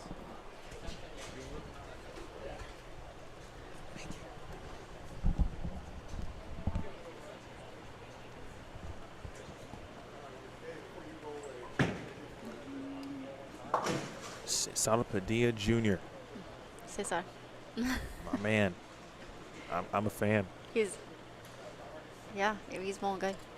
What is the difference on the Clerk Tang match? Clerk and Tang. What do we get? 439 to 391. Yes. Ooh. Well, You know, hey, sometimes Cesar. sometimes the carry gods they just give it to you, and you just gotta take it. I admire him not being pleased. I Right? mean, He was not yeah. thrilled. Yeah, the good bowlers like we don't want to go Brooklyn. Like Yeah, I feel like Yeah, you the know, opponent appreciates like- that a little bit. like when I bowled Tez, and he like tripped his 8th four-pin. And he just looked at me. He goes, "I'm sorry." I'm like, hey, bro, it's nothing personal. There's nothing I can do about it. I know you're not trying to do it every shot, Right. but we don't want to win that way. We want to make good shots and 10 back all the time. So, but this is what makes bowling interesting. You don't have to necessarily hit it perfect for them to all fall down. Great shot there by Haugen. That deficit, by the way. Oh, wait, I wrote that wrong. Okay. Was 17 pins in favor of Cesar. Okay. Chris Clerk and Darren Tang, 48 pins. Oh, got that 9 out. And Darren Tang can shoot still 279. If he were to do that, What's the number? that would put him at 670, which would leave I can't Chris get Clerk there. out of wood. Yes. So this is a potential likely shutout situation. Let's do one more thing here. Let's give Darren 258. 259? Okay, 258. Still think he's gonna. That's 649. All right, he has enough wood. He can 215. Yeah, so if Darren is in the 250s, that would allow Chris Clerk to still win the match. He would need to strike in the 9th and double in the 10th. This strike is important, and he absolutely buried That it. was a great shot. That was just off camera. If Darren gets the 260s, though, it's over. Right, essentially. Correct. Because then he's in 220, and he Yeah, doesn't have wood for that. Chris is now in a situation where He has to strike out and hope for something. Absolutely must have now. Yeah.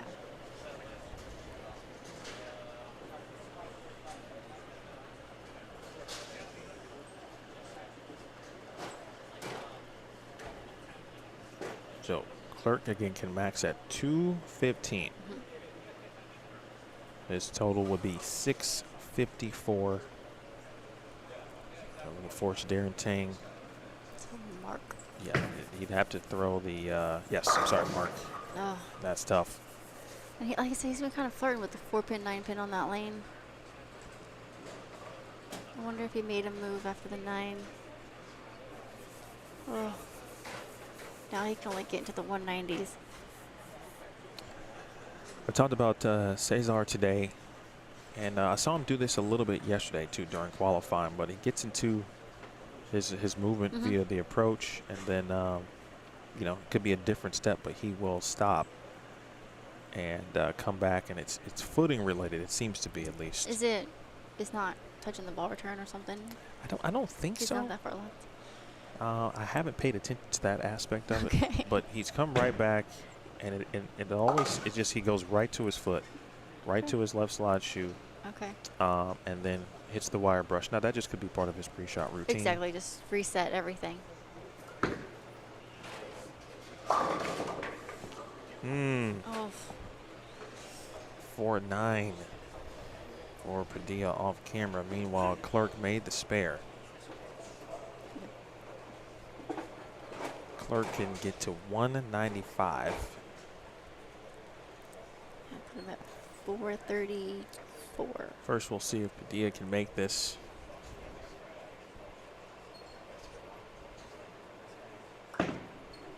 He's gonna give it a Gotta run. get count. Oh, Oof. Yeah, he needed to get one there for sure. That would have helped from a count perspective. wow. So, excuse me. Now Chris Clerk, 10 frame. Great shot. Good shot there. What are you talking about? Reading the lane properly. That ball read exactly where it was supposed to and left no doubt. Yeah, that was a great shot.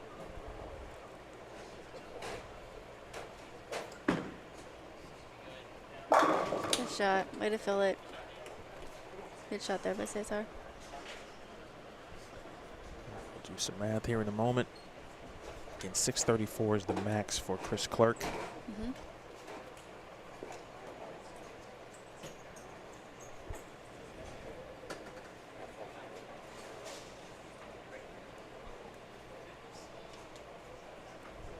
If he can still strike out, speaking of Clerk, he will make Darren Tang earn it. Oh, That's wait, important. Gets the 9 out. Tang's magic number will be 244. So it still would be a good count count. situation on, Mhm. on the first shot. Haugen. Oh, good shot there. High flush from Michael Haugen. Again, this was just a 17 pin differential. Beg your pardon. And Haugen with a chance to So basically a 1 pin different right now. shoot 225. That'd be 584. And Cesar, it is indeed a 1 pin difference. If he strikes, if he gets all three Yes. here, he will win by 1. one. He at, shuts him out if he strikes out at the max. at the max. Double 9 is tie. Well, can't lose, but can tie it. So Darren needs good count here on this first shot. It looks Right pretty on your good. screen, Haugen. Oh, Oh my gosh. Wow. He just left Oh. a stone cold 8-pin right as Darren Tang was up. my gosh. And Tang is going to continue. And Tang Surprised Darren didn't stop. gets 6.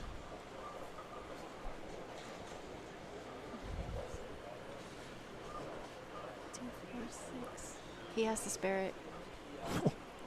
Right? Wow, this has gotten very interesting here. So hold on. So I think he has first to is, spare it because like 2 is 4 still. yeah, that count was really important. All right, so Haugen made the spare. I don't. Well, this is a tough spare. This is 246. If he makes it, Oh, well, and he it's made all it. good. I'm sorry, if he were to get 3, it would have How- been 246. And Well, if he got 3, it would have been 243, right? yeah, he had had to spare 3 it. and he had 2 to get 1. I think was an L. If he got 3, it would have had 246. That would have Wow. been enough by 4. I mean, that was Bowling, man. holy mackerel. You couldn't have predicted that one. Would you have? You think you would have been still going? I think I would have stopped. That? And it takes a lot for me to stop because I usually just go with anything. But I think in that situation, knowing I need good count, well, if I actually could have mathed it correctly, I probably would have stopped. I probably would have stepped back. Wow. So 564 for Michael Haugen. And now Padilla needs the first one in the 10th. Oh. 189 is his number. He's got to have it here. Padilla. There That's it a great is. shot. Really good shot. Wow. Haugen just left the most, that was arguably the most brutal 8-pin. Yeah, And folks, I think you've probably heard me hamper on 8-pins a I've lot. had a pretty brutal 8-pin before. Yeah.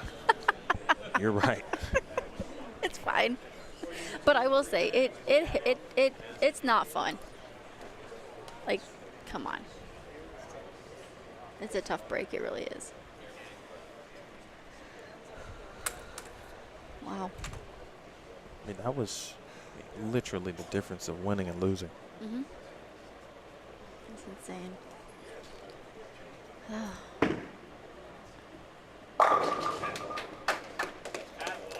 some good shots, though, in the 10th frame. I will say that. Those were really good shots. Yeah, and you know what? You know, you got some good breaks early in the middle of the match, right? But to throw them like that when you need them? when you needed to Ooh. throw it, he threw 2 shots. Yeah, and it That did were look like he fantastic. made a little bit of a move off that 4-9. So, I mean, those were really good shots. Darren Tang looked like he had nothing. after He game definitely one. had air the first game. Wow. Great bowling. Some exciting finishes there, just some matches. 583 to 564.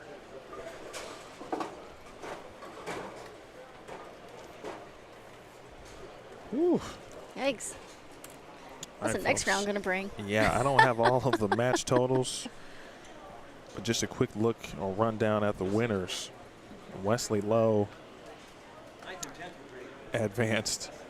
We watched Darren Tang advance. Yes, from We know- behind. Right, we know that Darren Tang is going to face the lowest remaining seed. Yeah, let me see if I can look that up on the screen real quick. I can maybe help us out since I know he posted that. So the lowest.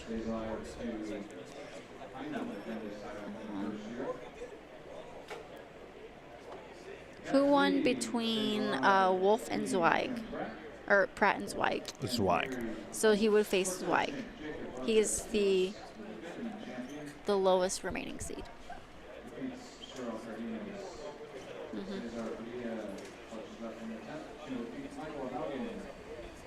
Wesley Lowe defeats Fitzgerald defeats Jones, and Wolfe. Yeah, that was exciting. We're going to be reordered for the round of 8. Our next round matches. Your 1 seed Darren Tang versus 17 Max Lee. 3 seed Ben Perry versus 13 Cesar Padilla. 4 seed Jakob Butturff versus 12 seed Wesley Lowe. And 7 seed Fitzgerald versus your 9 seed Brett Wolfe. Fitzgerald versus Wolfe. Lowe versus Padilla. If you guys have any equipment on 13 through 24, Butturff please versus clear it Perry. out. Again, if you have anything on 13 through 24, please clear it Well, I out. thought I heard him say Perry versus Padilla. I could be wrong. All bowlers moving on. You Oh, can that might be right. make service changes if you need to. That might be correct, yes. Well, ladies and gentlemen, man, wow, 2 excellent matches that went down to the 10th frame. Darren Tang, really, yeah, a couple actually. Tang moving on up. Camera-wise, so I'm trying to think about taking out 1 and 2. So what do you think if we go 3 through 6 and then 9 through 12 and then titles? Does that affect anything with your cameras? Yes. It does? Yeah, it puts me in the same situation. Okay, so we'll just leave it 1 through 4 and 9 through 12. Yeah, it's set to get those 2 pairs. Same thing with 9 through 12. This one gets 5 3. Okay, no worries, no worries. I'll leave it where we were. Okay.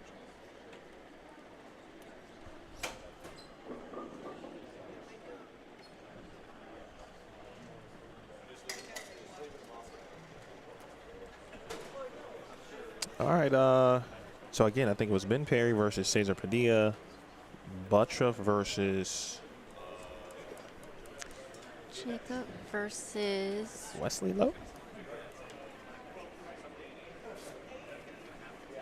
I thought I wrote some initials I think it's down Lowe. to, I think you're correct. Wesley Lowe. and then Michael Fitzgerald will Versus face Brett Wolfe. Yes. And Yes. then we said Matt is going to face Zweig, Darren. that is. Yep. Will face Darren. Darren Tang. Correct. Yeah. So both of our previous champions are still alive. Whew. That was exciting. All right, folks. Give us about 20 minutes or so.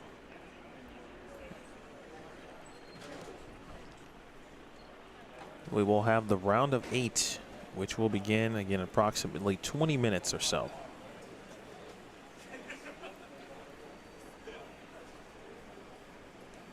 We will take a small break. Again, we will remain live, so just keep it locked here. Message on your screen right now.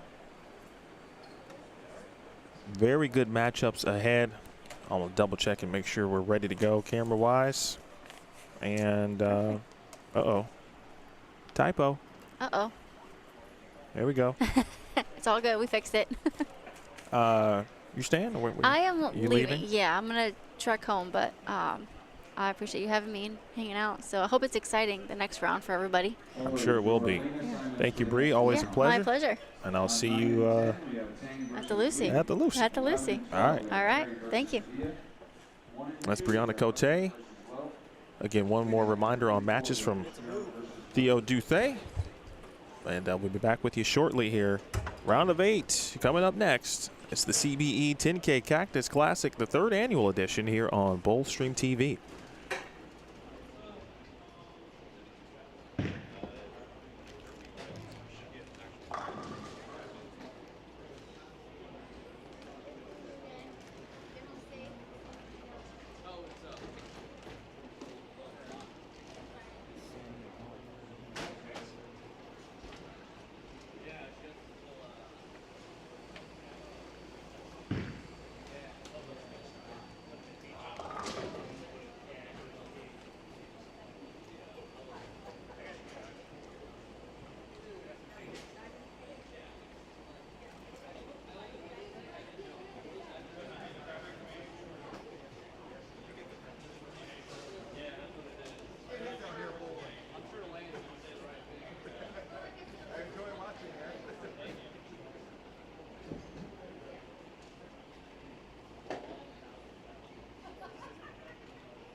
810.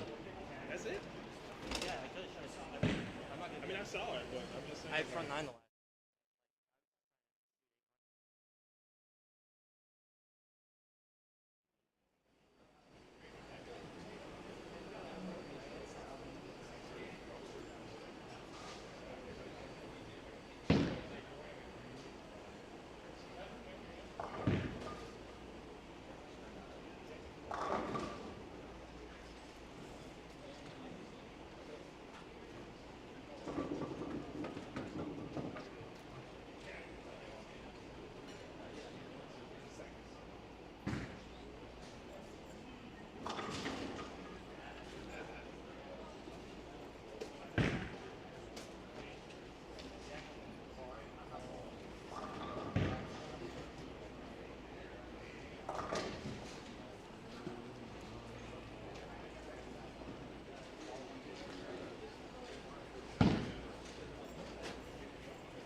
your system.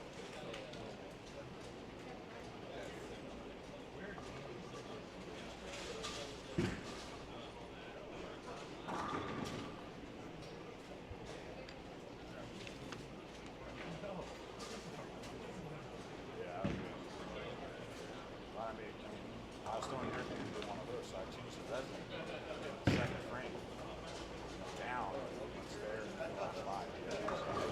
Better than the last game. Yeah, kind of. I followed Alex out there so long, it started to wiggle. So, anyways, it was more of a tricky.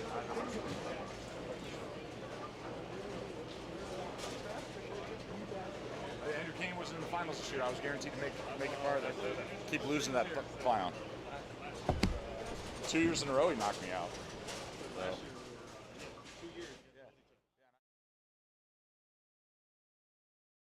So my wife was always, I told Angie on the way home, she was here last night. We'll go home.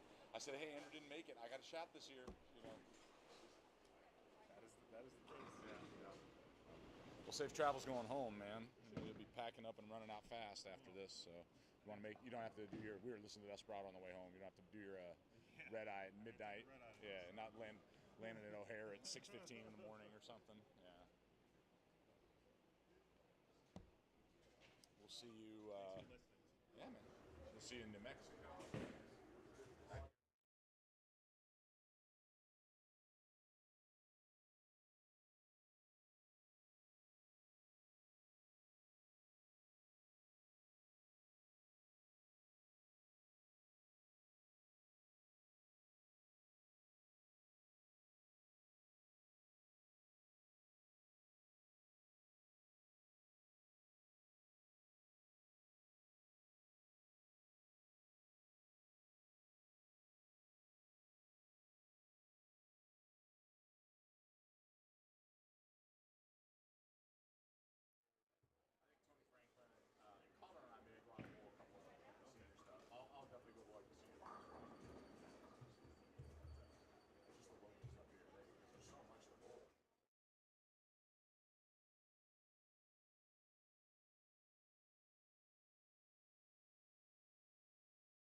Edward's still here? All right.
All right, folks, welcome back.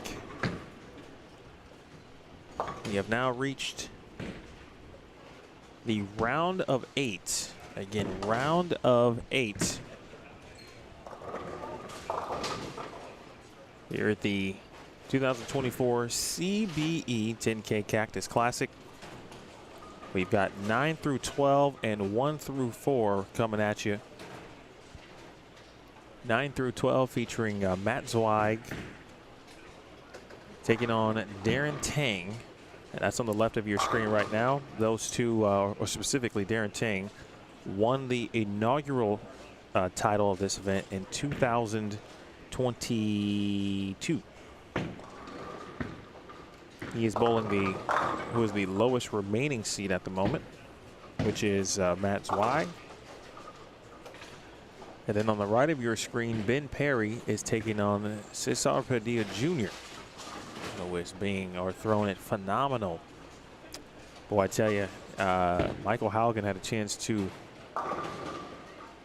shut out Padilla by throwing all 3 in the 10th frame. And Haugen just threw a great shot and just left a stone cold 8-pin that allowed Padilla to step up. He did spare strike, which allowed Padilla he had to get the first one in the 10th, and Padilla stepped up and threw 2 really good shots. So those are our matchups here on this side of things. And then on 1 through 4, the defending champion will be bouncing back and forth. Wesley Lowe, or defending champion, excuse me, Jakob Butturff is facing Wesley Lowe. So lefty versus lefty there. And then speaking of lefties, Brett Wolfe, who had a come from behind victory over Greg Thompson Jr. in the previous round. I talked to Brett a little bit about that because you probably heard him if you had been watching. There's a loud yell of yes, and it was from Brett Wolfe, and I went down in action just prior to practice beginning, and he told me he had ended up switching to reactive late in the block and threw the back 5 or whatever it was to essentially defeat GT2. So Brett is taking on Michael Fitzgerald. Please let me know if you have any questions. Drop those in the chat. Again, we'll be maneuvering back and forth. Those are our pairs that we will be covering, of course. Then the round of 4, we'll have, well, it'll be one of these respective pairs, or 2, I should say. One on each side. We'll making sure that no player tries to hit the same pair twice as best as possible.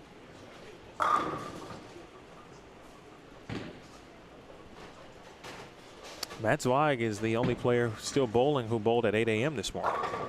He did not get a bye of any kind, and so he's still at it. He went through some very tough matches. He did defeat Jim Pratt by a nice margin, but the match before that, in round 2 this morning, he was on his way to losing to John Richards, and Richards just needed 9 spare in the 10th frame to win, and he ended up leaving a 4-7-10 and had to make it, which he did not.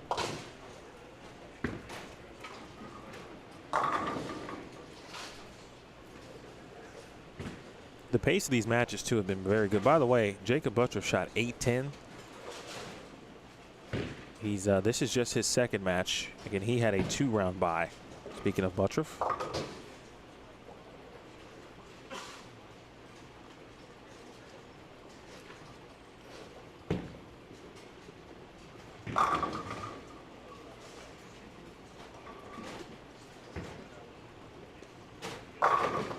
The super fan in front of me is again the most important.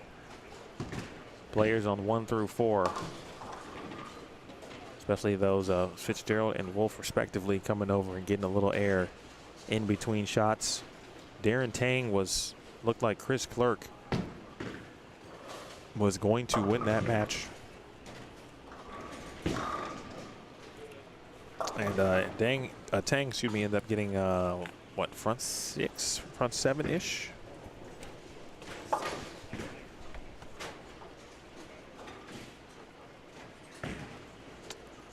Well, I mentioned the Michael Haugen 8-pin, and when Haugen left the 8-pin, and for those of you who weren't watching, Haugen leaves the 8-pin, Darren Tang was on the approach and ready to bowl. And so, of course, reaction from Haugen from leaving an 8-pin in that situation.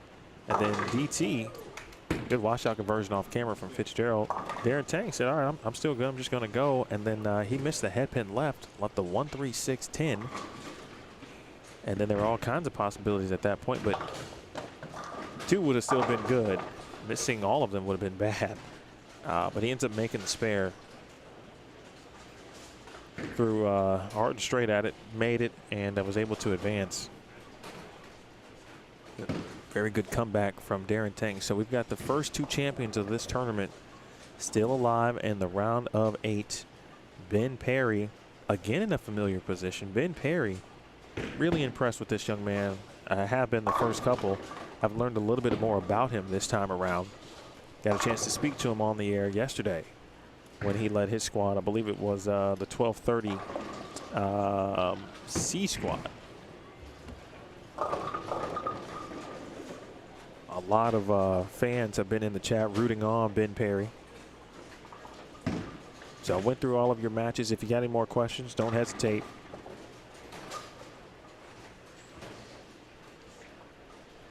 Again, Ben Perry versus Cesar Padilla.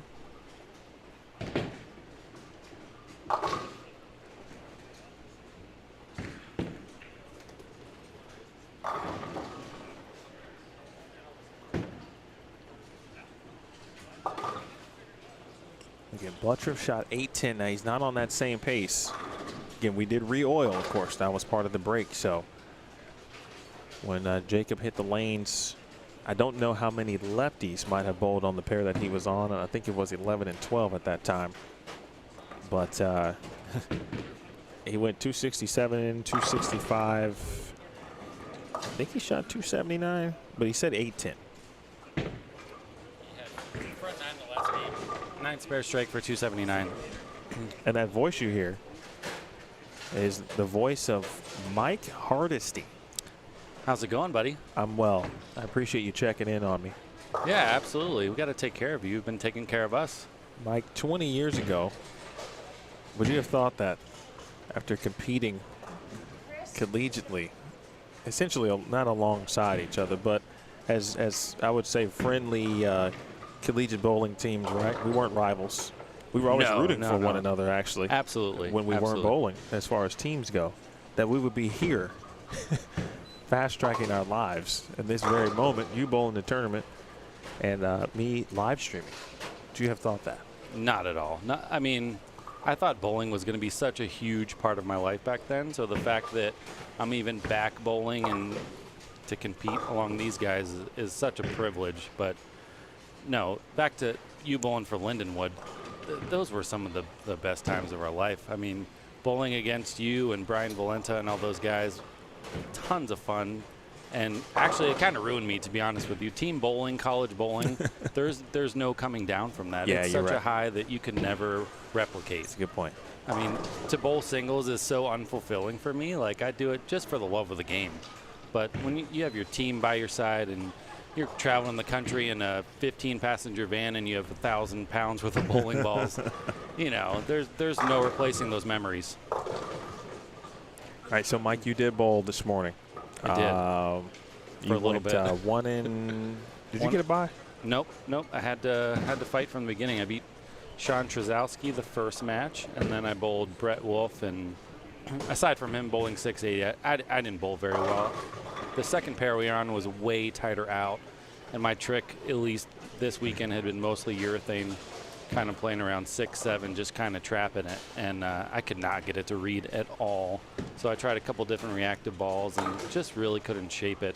I saw Zweig went to that same pair after me, and he was about 10 left of where I finished, throwing it really slow, grabbing a mitt full. So I think I probably should have moved in, but you know, it is what it is. Live and learn.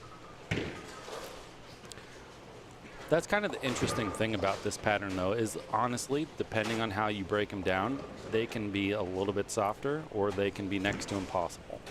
So you really need to pay attention to who's bowling on what pairs and what they're doing, because it makes such a big difference because the fronts are so tight. And it is hard to open up your angles because it's not going to come back. It's a great point, and it's been It's been an interesting scenario throughout.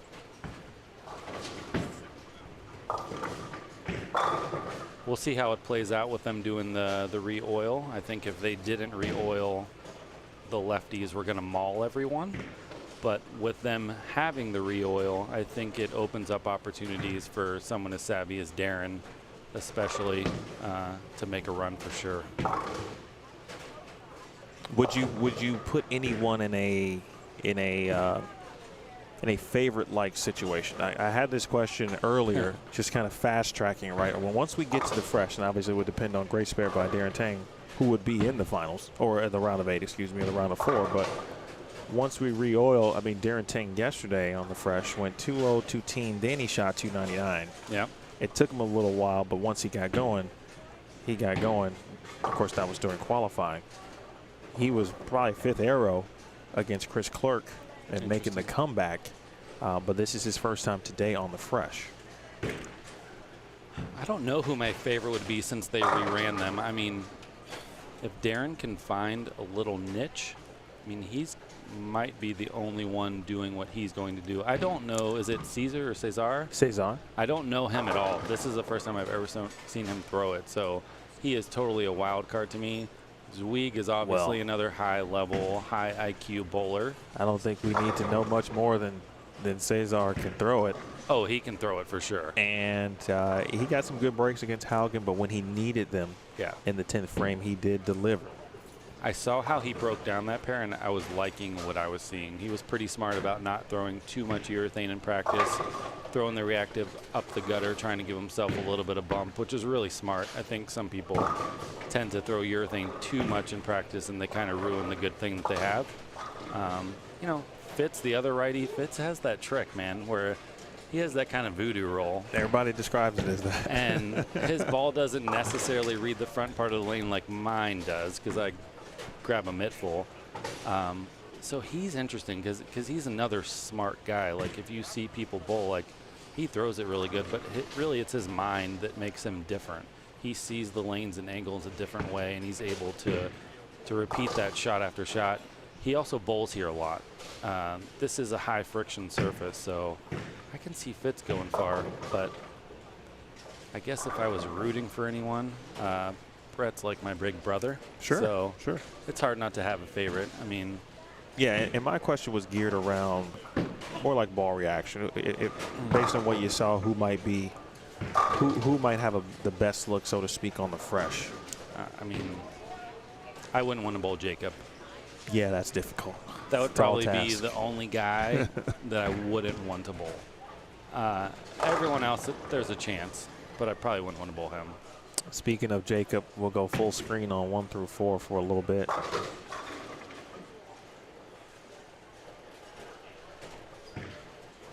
Butturff already putting in work. Again, I mentioned 8-10 out the gates. Wesley Lowe missed a single pin in frame 9. Wow. That was a definite break for Wesley Lowe there. It's crazy how tough that pair has been playing because, again, I bowl league here. I've bowled hundreds of games in this building, and that is the easiest pair in the house. Like 1 and 2, 5 and 6. Any league night's going to be 750. Like, and you can ask anybody that bowls that league. Like, those pairs are just so good. So it's interesting seeing how tough 1 and 2 is played this weekend because when I bowled there, I had no room right. And if I cut it short at all, it was dead through the face.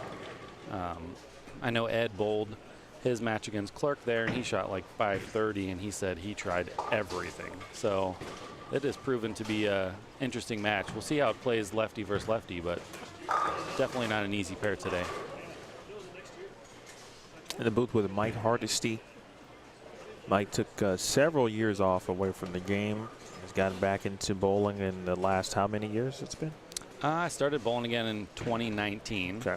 And then COVID hit, and we had a little break again. And then I had back surgery in 2021.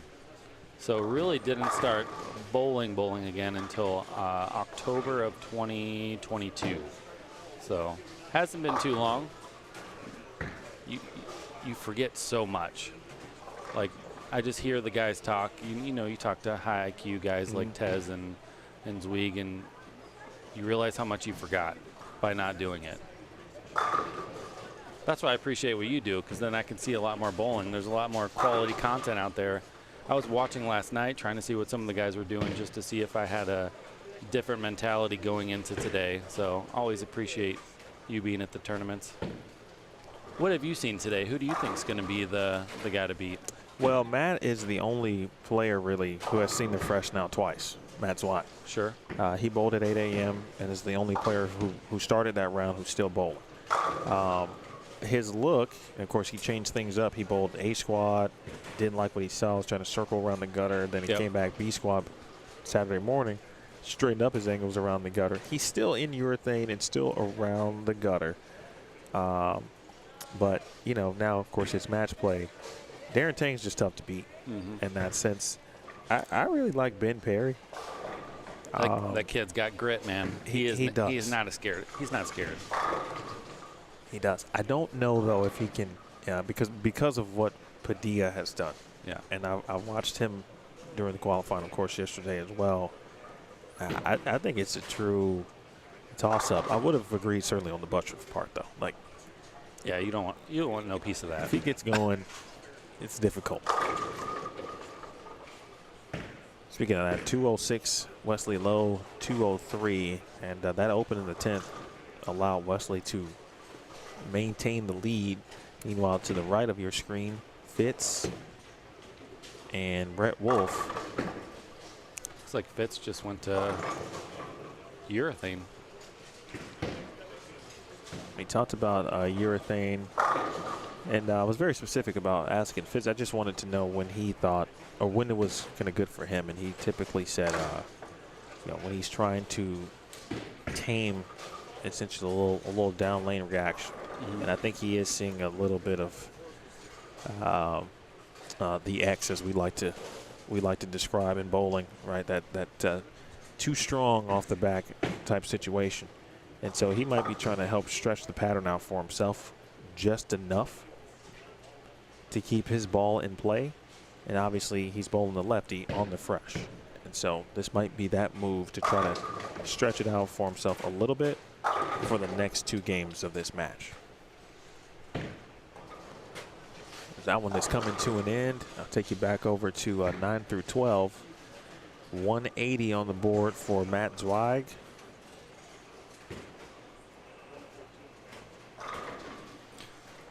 Looks like Cesar is going to shoot 249, and Ben Perry's got 195 max.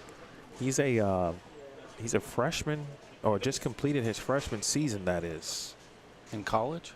Yeah, at Arizona Christian. He's a baby. Cesar. He lives here. I don't know his actual age. Oh, he's a baby then. Yeah. Wow. But you know, if he's a true freshman, if you will, he's no more than 19. That's impressive. He is from Phoenix, according to his bio on the school's website. Okay. So this might probably won't be the last time you see Phoenix is a big city, so you could drive 60 miles an hour and it'd take you an hour to get from one end to the other. So it's easy to not know everyone. It looks like he is starting to find his way. Bright future, pretty clear. Man, he's had that purple hammer working. He's been able to play out with it. He's moved in and played with it, and been able to shape it properly. Then even with Haugen, excuse me, he as you mentioned earlier, threw something else, and you know, saw or kind of did what the lanes were asking of him, and didn't essentially stick to what he wanted to do. So the bowling IQ seems to be there as well. Yeah, he was really smart in practice. I was down there trying to throw down some food, and I was really impressed that he threw surface up the gutter most of practice. Already knowing what he was going to do and painting a picture, but trying to think forward. And that's kind of what separates, when you get to this stage, guys from other guys. Well, speaking of Ben Perry, yikes, he's going to have his work cut out for him now. 2-4, 7-10. Yeah, he's going to shoot 163 if he doesn't spare it. Meanwhile, DT, urethane on the fresh for Darren Tang. You could all but ring it up to some degree. Fitz changed balls. That Phil shot in the 10th frame looked pretty good. He went back to reactive and moved his feet left a little bit. Tang shot 252. By the way, Darren Tang shot 299 last night. Again, with urethane, it was game 3. So essentially on the fresh still to a degree. 163 for Ben Perry. Back over to Brett Wolfe, who will finish up on the right side of your screen. I told Brett during our match that his knee bend was like 2003 Masters Brett. I said, did you take extra ibuprofen today? He started laughing. He goes, I did. He was getting low. The knee bend was good. He's into it today, and I think that's a big difference for him. I think if he wants it, he's going to make these other guys work for it. He's not going to be an easy match. Well, we were chatting, and you know, he's a couple years away from reaching half a century. He could probably tell you the day, like 900 days. Well, he sounded like he was itching to get out there, bowl this senior competition, because he's going to run a lot of people over. With all due respect, but it's Brett Wolfe. It is Brett Wolfe. The funny thing about him is he's not like a high practice guy, but he has been doing lessons at the training center, and he's fantastic mind to go to. And with the Specto, he says he's learned so much about ball motion and what to look for and what carry and how to see his ball slow down. And it's interesting for someone like him with all that talent, now that he's combining all that new knowledge with Specto. He's been bowling really well this year. One of the really cool parts I think about the game, right, and the sport, where someone as accomplished as Brett Wolfe, almost not a newfound life on it to a degree, but someone of his caliber, talent level, and the technology of the sport have now combined much later, right, years later. Oh, yeah. And, of course, his talent still kept him in play, obviously. Yeah. But now you're giving him extra tools as he's getting older. I mean, even me, I'm lucky if I get to practice once a week, and I video it, and then I can go back and watch it and be like, oh, this is what I need to work on. This is what I'm doing.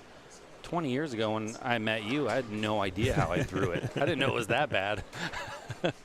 So, yeah, technology is amazing, and I think especially with bowling, at times it gets overwhelming. You know, people are asking, what oil is it? How much forward oil is it? What's the ratio? How many, you know. Sure.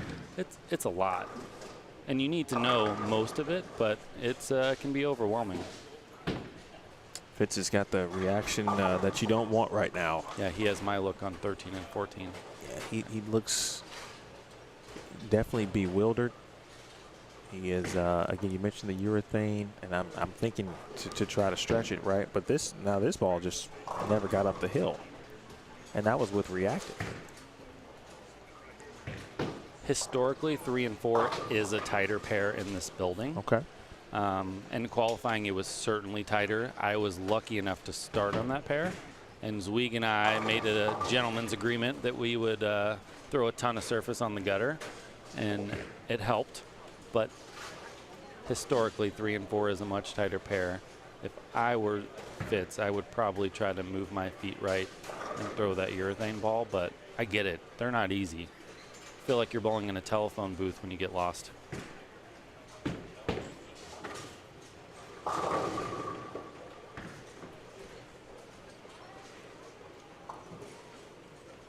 It's a big shot for Zweig. I know it's early, but this is a huge momentum.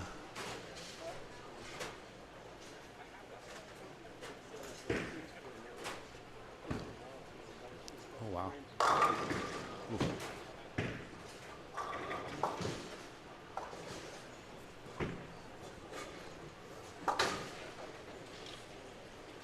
He almost fell over. Yeah. Did Matt. Ben Perry. It's a good sign there. Early strike, but not the 3-9 conversion, though.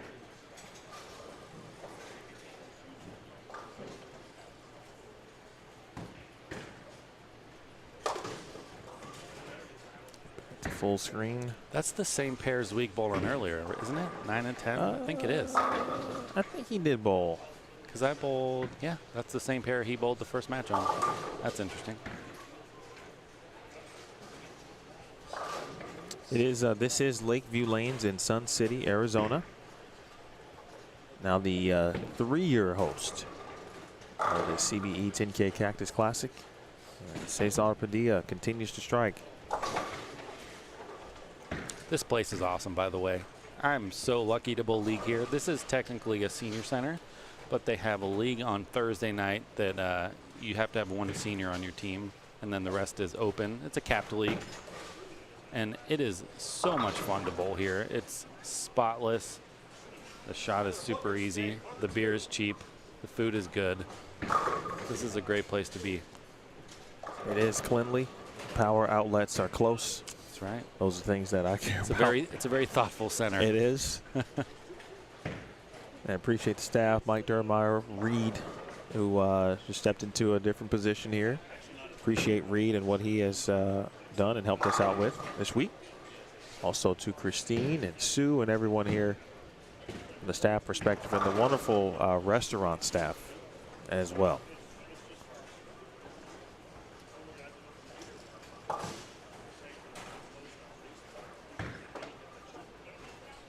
Well, I hope you get a chance to come back at some point to the sport. Living just down the street. Oh, goodness gracious. And Fitz unable to convert. It's on the bottom right of your screen there. Talked about this. There you see Cesar. I mean, I guess you could call it a balk. I don't know what the bowling true definition of a balk is. Right? Does your ball have to be at a certain point for it to actually be a balk? We should ask Sean Rash, give him a call. But what's the definition of a balk? But I see what you did there. But Cesar has stopped multiple times today. He's done it a few times. Earlier, Brianna Cote made a good point asking about, he was closer to the ball return when we were talking about it earlier. And that the ball return had got him. I don't think he was near the ball return that time. Interesting. So I think it is a solely a footing or maybe timing situation for him. But he comes back, again, wire brush to the his left soles. A couple of scrubs back and forth, and then he's right back at it. He's never done it multiple times consecutively.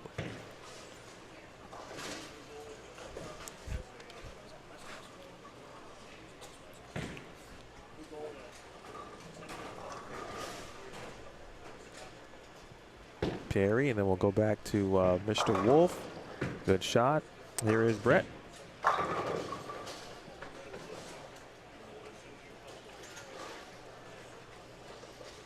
Had a chance to meet Brett way back in my early Open Championships days. I talked about meeting Chris Clerk and Andrew Kane, and really Kyle King, for example, and Adam Ishman back in the early 20-teens. Oh, when they won the Eagle? Yes. Yeah. And Brett, well, I'm pretty sure he was bowling the group. And it's just funny how in life, certainly, and then, of course, bowling, right?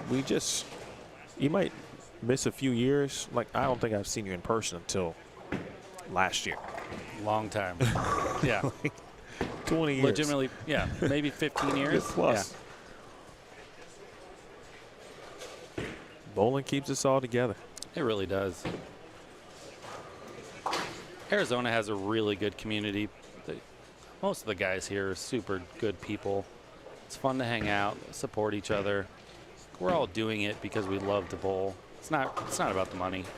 I mean, 10 grand would make me feel a little better, and my wife might love me a little more today, but at the end of the day, like, you got to love the game. You're out here competing, you know. Brett's like my big brother. Kyle's like my little brother. So it's good times out here.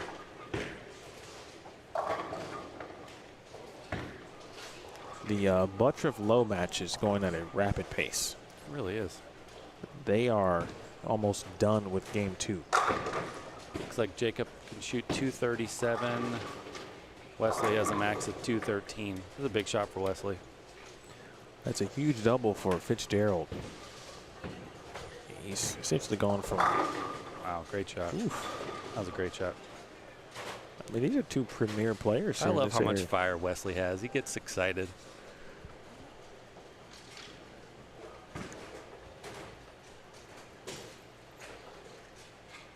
It feels like in this right now, right? And as you just said, right? Not about the money, but 10K is 10K. So right, so Yeah, sure. it's a significant amount. 2 of these players bowling have won this tournament. Okay, there's a couple players who've been close, who've gotten to the round of 8 a couple of times. I think Fitz has gotten to the round of 8 at least once in the first couple. He's been in some close matches. Looks like he's going to be in another one here soon. Wesley Lowe, though, I just feel like Wes feels like he's just due. Yeah, he's an interesting guy because when he moved out here, I was really excited for him. I thought he was going to set the world on fire, but you know, tour is hard.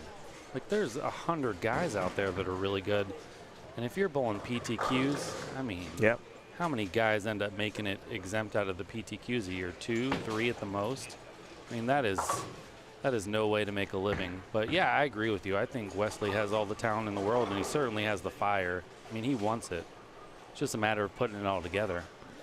If you were Michael Fitzgerald right now, kind of experiencing what he's experiencing, what would be your kind of thought process at this point? I don't know. I still think right with urethane and getting the ball to read and playing it more right to left, but I'm not bowling. It's not easy. They don't look like they're very much fun over there. I always had better success this weekend when I was honestly just trying to trap it. I mean, very early on, Zweig and Haugen kind of showed me that keeping your angles really tight was the answer, and anytime you had to open up your angles, things just got weird, especially when you're crossing with other people who are doing a million different things. But honestly, I don't know. Fitz has to be on the offense at this point. There's no such thing as just playing it safe and getting 9. He needs to throw some 3-baggers, which is easier said than done. Butturff. Wow, and for the second consecutive 10th frame, Jakob Butturff splits 2, 4, 7, 10. He had an opportunity to go 230, 240 in game 1. Similar situation here, 230 out there. Oh my Lord. Is that on the TV? Wow, yes. That was high.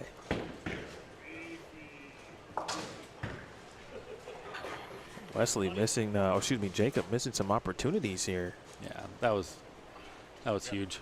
Could have gained 37 pins. Oh, and he got 1. Wow. Oh, wow. Wow, that was a 36-pin swing. So it's a 2-pin match. He's actually down by 2. I mean, Wesley Lowe, again, Butturff has had a chance to take full control of the match after shooting 8-10, but that's what the fresh would do to you. All right, down the street we go. Actually, no, we might see a little late love. There it is.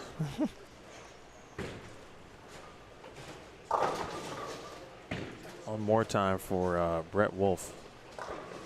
Watch the 7-pin go backwards and then forward. That was dirty. I'm telling you, he's feeling good today. I've watched him bowl thousands of games. He's feeling it today.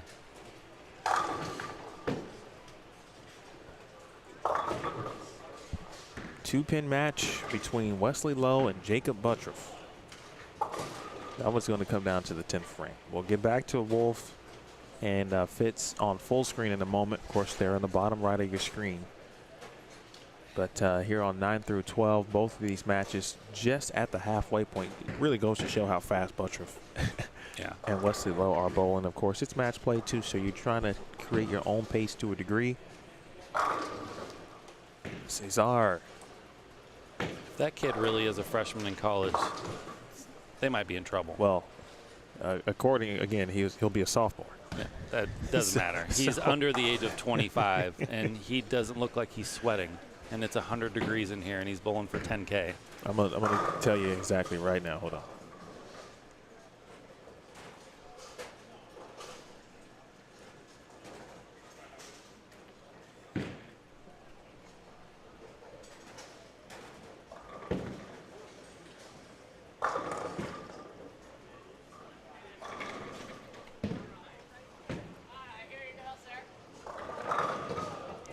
Another dirty hit from Brett. Slapping out the 8-pin. It's a bad man. It's a bad man.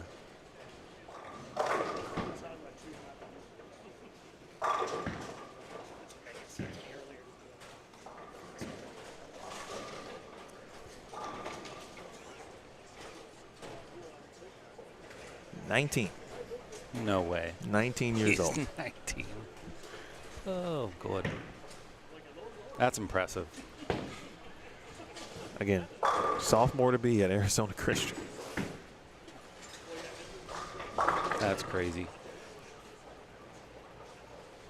I don't think at 19 I had the patience to be that good. I'm serious. I don't think I'd quite figured out how to work through like the anxiety of it all.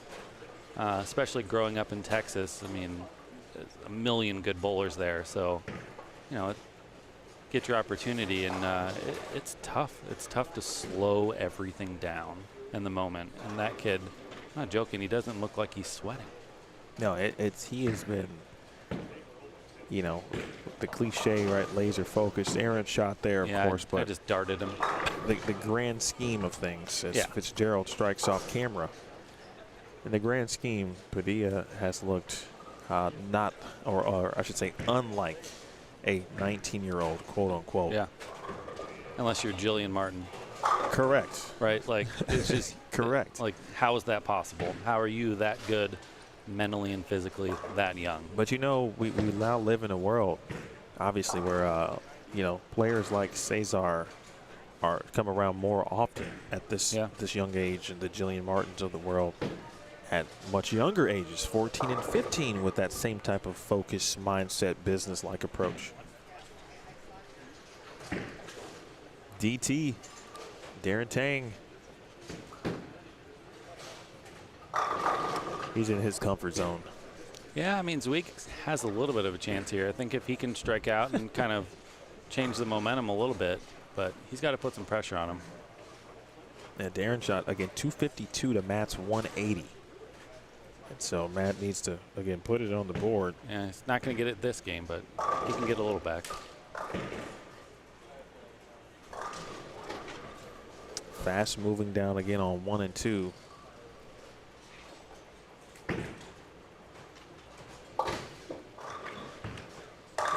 Oh, Matt tripped the 4 there. That was a huge shot. You know, Matt's another guy. He's worked so hard at his game. When I first started bowling again in 2019, you know, he was good. But kind of what separated him was, like, he has this crazy confidence where, like, every time he bowls, he thinks he can win. And that's just, like, the mentality that you need to be that good, especially bowling for a living. And I think as he's pieced the other tricks together, he was always pretty good at hooking it, but now he's even better at throwing it straight. And he just has all these tools where he's never shut out. He's always figuring it out. He's got a lot of heart. He was on last night kind of breaking down how he kind of analyzes certain things in the game for himself. And he won the inaugural Ajong Open last October, his first major singles win. And he's got another shot at 10,000. But he needs some help. But he is striking, though. Starting to put them together. Uh-oh. Wesley is making Jakob hear it down there.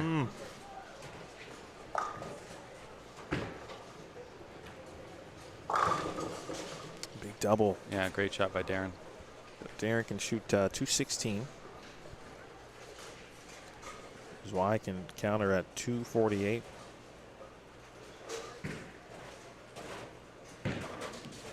Yeah, so best case scenario is weak is they both strike out. He's down by 40. Oh, Ben Perry. Ugh. He's going to have need a big game. Yeah, that would have helped a little bit. Oh. Wesley just washed out on 1 and 2.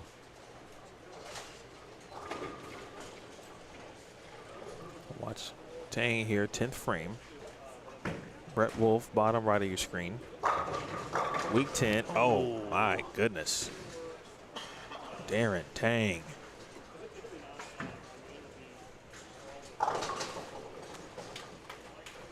Wesley spared that down on lane 1. That was huge.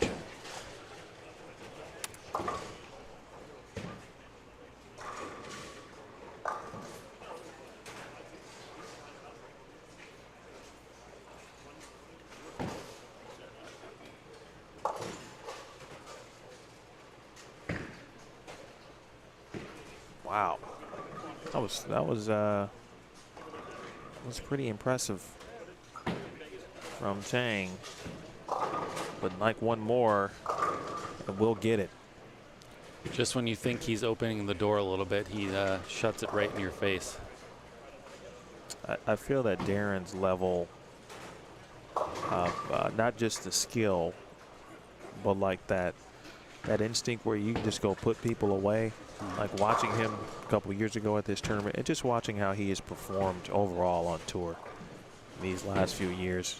It's been fun to watch him elevate in that manner. It's nice that he's a cool dude too. Yeah, we need more Darren Tangs. And he makes great content. That was impressive. Yes, we were talking about content earlier. I asked the good people watching what they prefer, some of the things they like. All right, so Ben Perry, by the way, 226. Start doing some math here. D-Tang, 216. Well, Darren at 468. Cesar just left a 3.6910, which if you haven't bowled on this weekend, it's impossible. I mean, how many did you leave? Oh, I probably left 5 and I made 1, and it was a mistake. Accidental conversion. Yeah, it was. Hit the reset button. Give me 3 if you're feeling generous. It's just hard to get the 9 out because you can't really go around it because there's so much hangout. Oh, Zweig kicked that 10 out.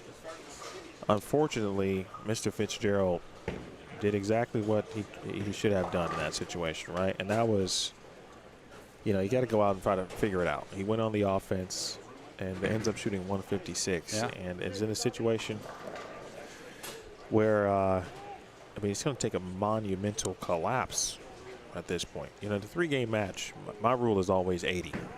If it's 80, turn in the corner, mathematically, I feel like you still got a decent chance. Things have to go right. Of course, you got to bowl well. Your opponent's got to give you some chances. 100 plus.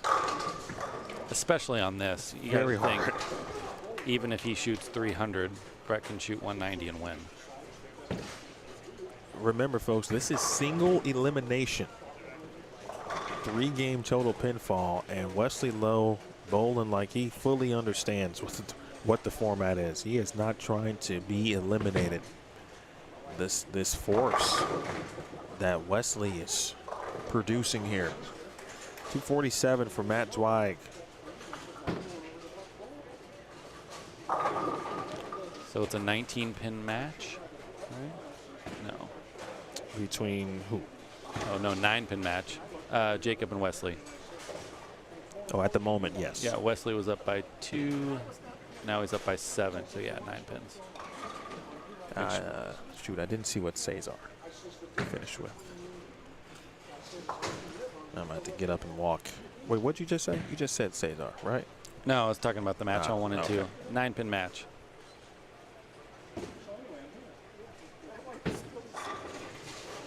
It's 437 at 316. Great shot for Butturff, but that's the match total between Brett Wolfe and Michael Fitzgerald. 468 to 427. Darren Tang leads Matt Zweig.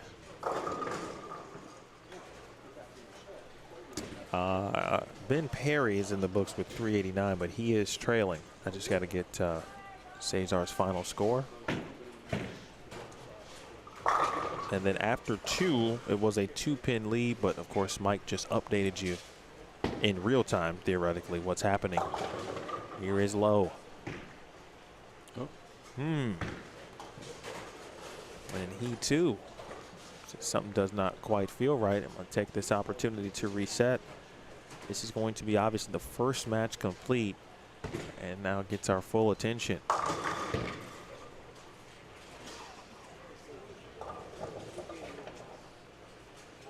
Wesley can max again at 266 at this point.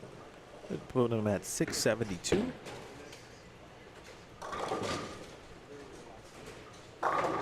Oh, carry it.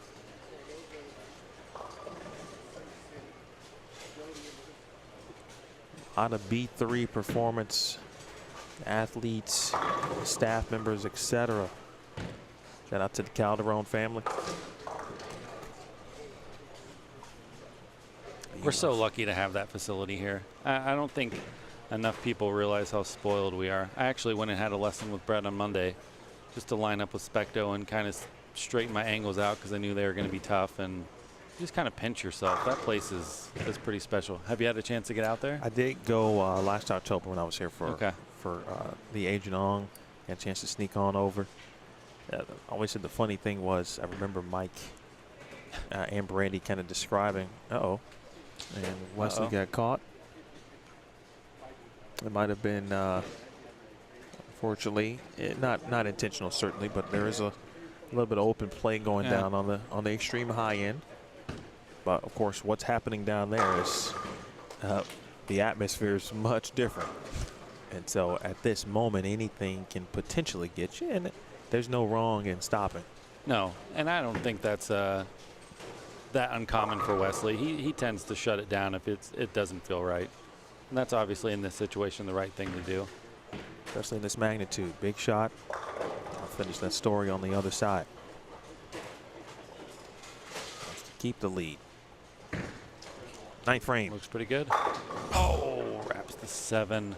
Wow. Good Lord. What a shot. Great shot. Yeah, but I remember Mike kind of breaking down his vision for the facility, and he did it. He did it. I mean, that place is unbelievable.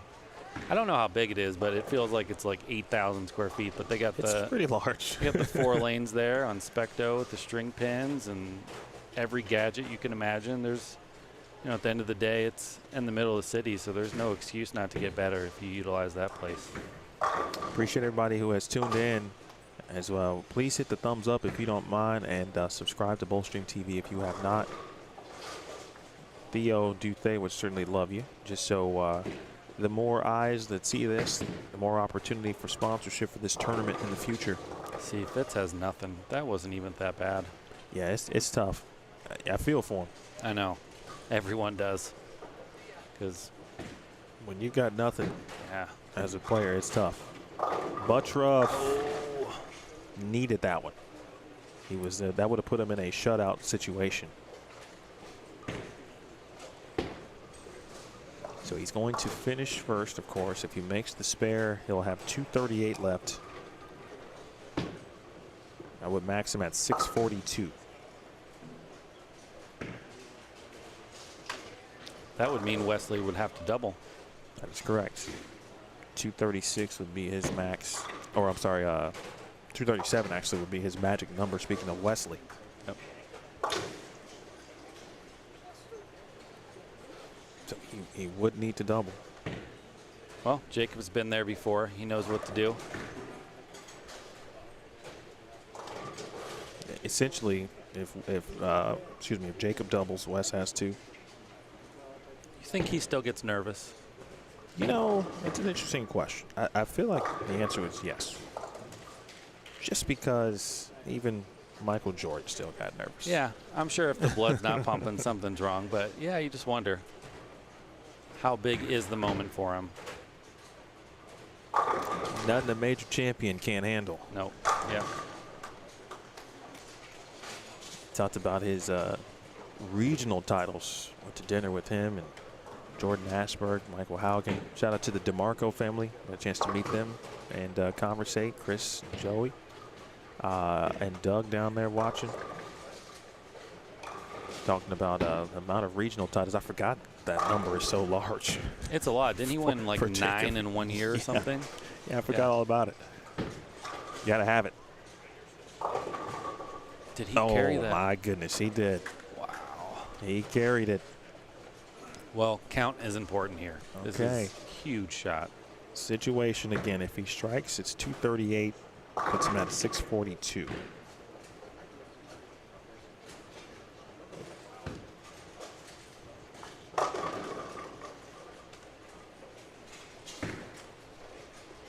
Count is of utter importance.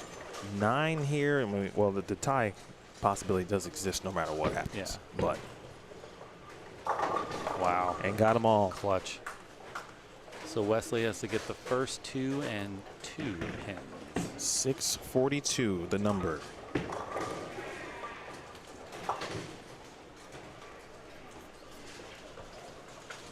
This is kind of what we were talking about earlier, that moment that Wesley needs, right? This is it. Double and 2. Wesley Lowe, U.S. Amateur Champion, Regional Champ. First one. He likes it. Bang. Wow. Great shot, Wesley. I like his reaction to that. This really feels like this. This is business.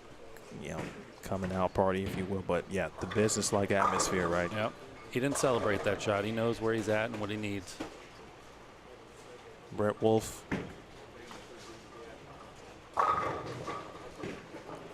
Still getting some good carry.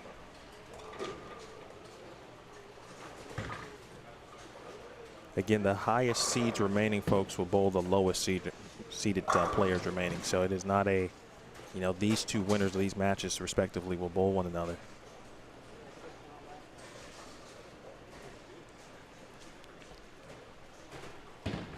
Wesley Lowe must strike to defeat Jakob Butturff. It's on the lane. Didn't like it. Crosses over and carries. Goodness gracious. And to our left, Jakob kicks his shoes off. He will grab his equipment, and he will unfortunately exit stage left. That's a tough break. Not the way you want to do it, but sometimes when it's your time, it is your time. Look, they're tough. That's easy to do. That's a big moment. They're super tough.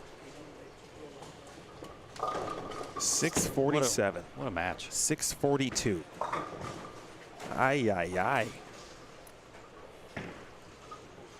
Oof. Sometimes you got to be lucky. Hey, man, listen. It's bowling. It's bowling. It does happen. It does. We've all seen it. Some of us have been a part of it. We've been on the good side of it. We've been on the other side of it. But when it's your time, you know, that's the part that we don't control sometimes. Can't be mad at that one. Nope, can't be mad. Get both sides of it. If you're Jakob, you're really disappointed. Absolutely. He probably has the best look in the building, and is what it is. So we will have a new champion. Jakob Butturff, the reigning and defending champion now. Darren Tang still alive, but Wesley Lowe one match closer. All right, so I don't have the picture with the seeds of everybody on. So I don't either. I was just thinking that. Who bowls who? Let me get Wesley's seed here in a moment. I would imagine Darren's the highest seed, right? Darren is the #1 overall seed. So if he advances, he's going to bowl the lowest remaining seed. Might have to check the board.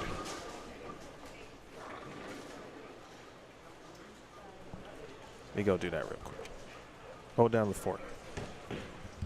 It's dangerous.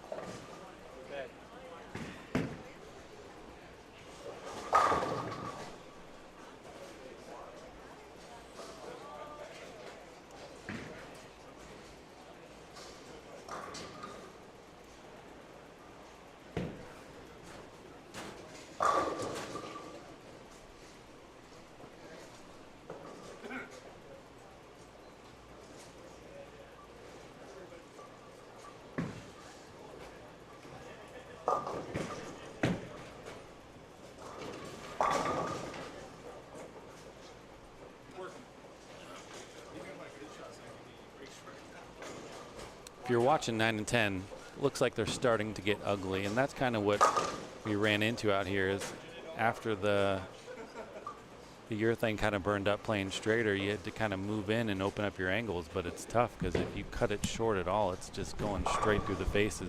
That's kind of what you saw Swig do there. He's trying to go around it a little bit, but there is no room left.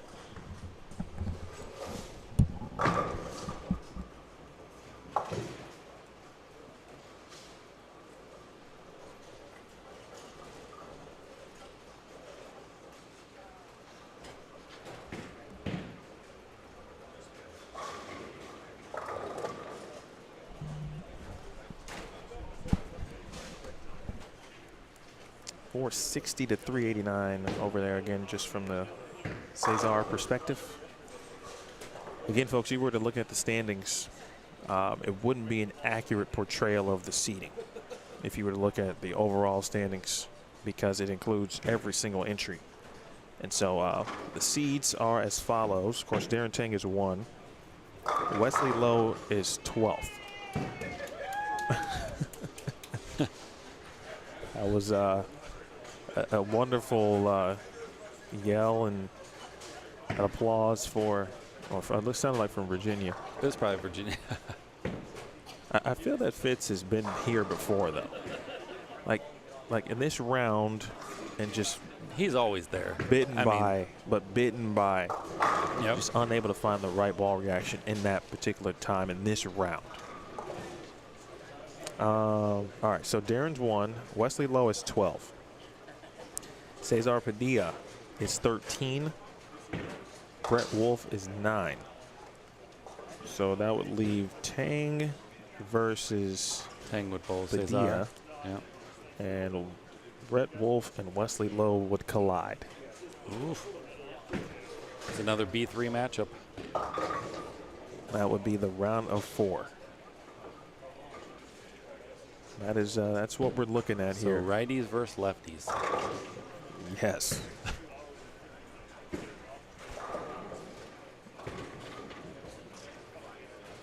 And do they bowl on fresh again, or are they bowling on 5 through 8 here? For the round of 4? Yeah. They're going to bowl on, I believe it's 3 and 4. Oh. And 9 and 10. Okay. So they're bowling on the burn a little bit. But the finals will be on fresh. Okay. It's going to be on 5 and 6. And if you're listening and you're wondering why I asked that question, I think the righties have a better chance if it's on the fresh. I think the more balls that go down the lane, they're not getting easier. Their best chance is try to break him down in practice and make him a little softer for themselves.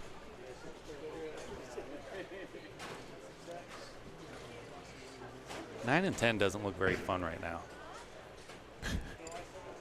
Well, you saw Matt just go from the left corner. A little back up there. Well, we might have bowling on that pair coming up. Good spare on the bottom right. Clutch. He deserves something good to happen. Mr. Fitzgerald, I know it's been difficult.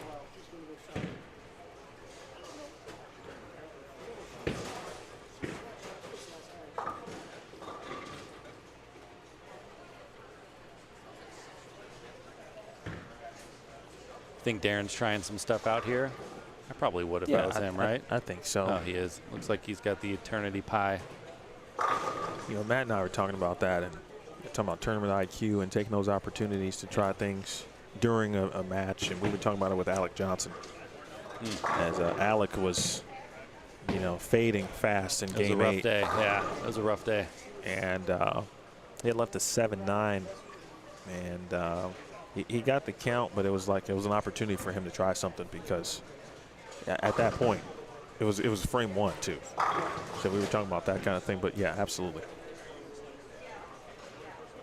And they knowing that they're also going to bowl on you know, non-fresh. Right.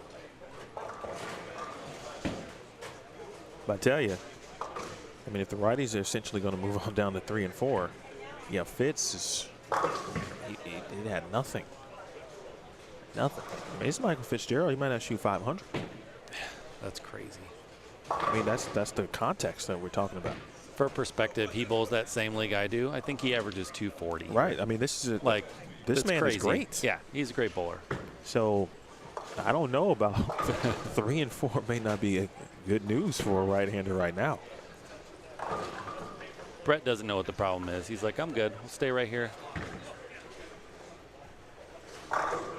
My man B. Wolfe is out there, man. I guess it might not matter, though, because if it's righty versus righty and they're both on 3 and 4. That's fair. You know, it's not. It's the only good news. You're bowling on that pair, but you're bowling against someone that's bowling on the same side as you. You got to figure it out.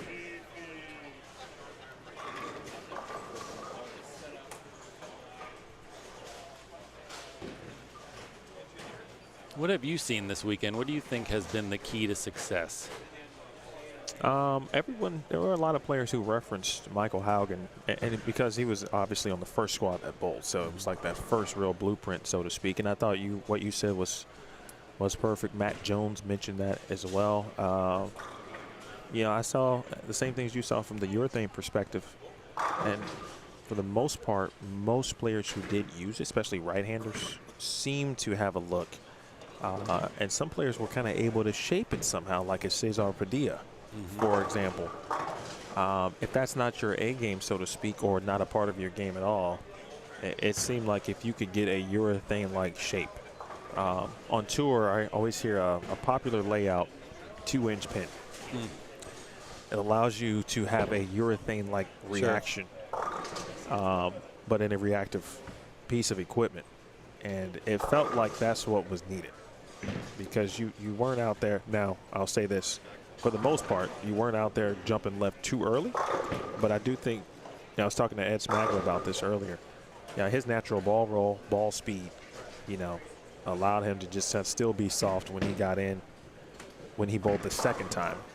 He bowled earlier at 7 a.m. on the squad that was the highest scoring and just ultimately didn't have enough pins, basically. So, I mean, if you wanted to get left, I don't think you could do it game one. That just didn't seem like a very good idea.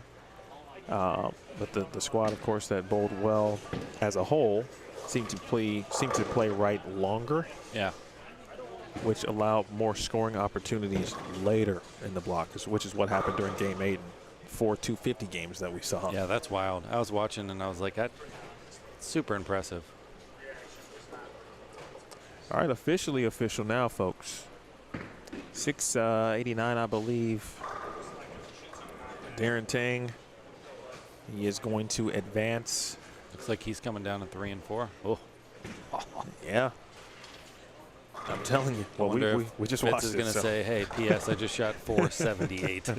Run as fast as you can. Save yourself. That's one of those, I feel like you're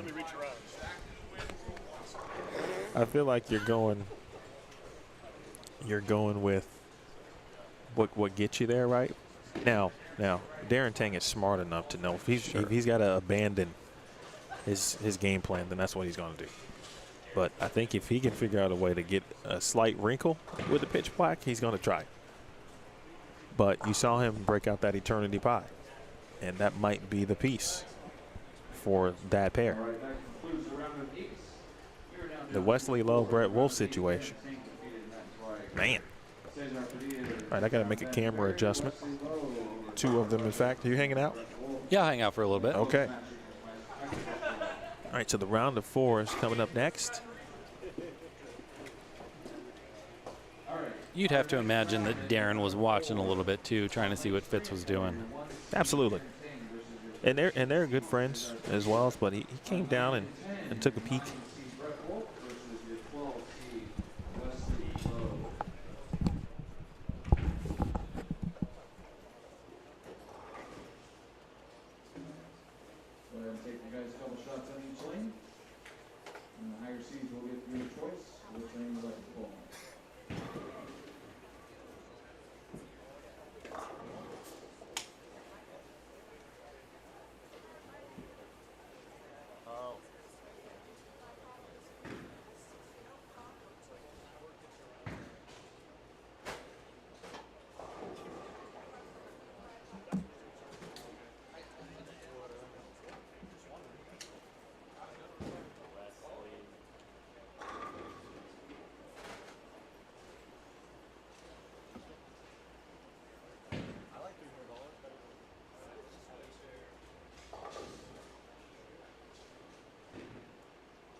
All right, folks, who's still with us here? Who we got? Who we got? Who's with us? I need your help because we need to get this thing out to the masses. Trying to get Theo more sponsors. So we need more eyes on it. Make sure you just share, hit the thumbs up. Everything, by the way, is archived, of course, to the Bullstream TV channel. There's also a CBE playlist on the channel as well for the last now 3 events. So if you want to relive all 3, you can.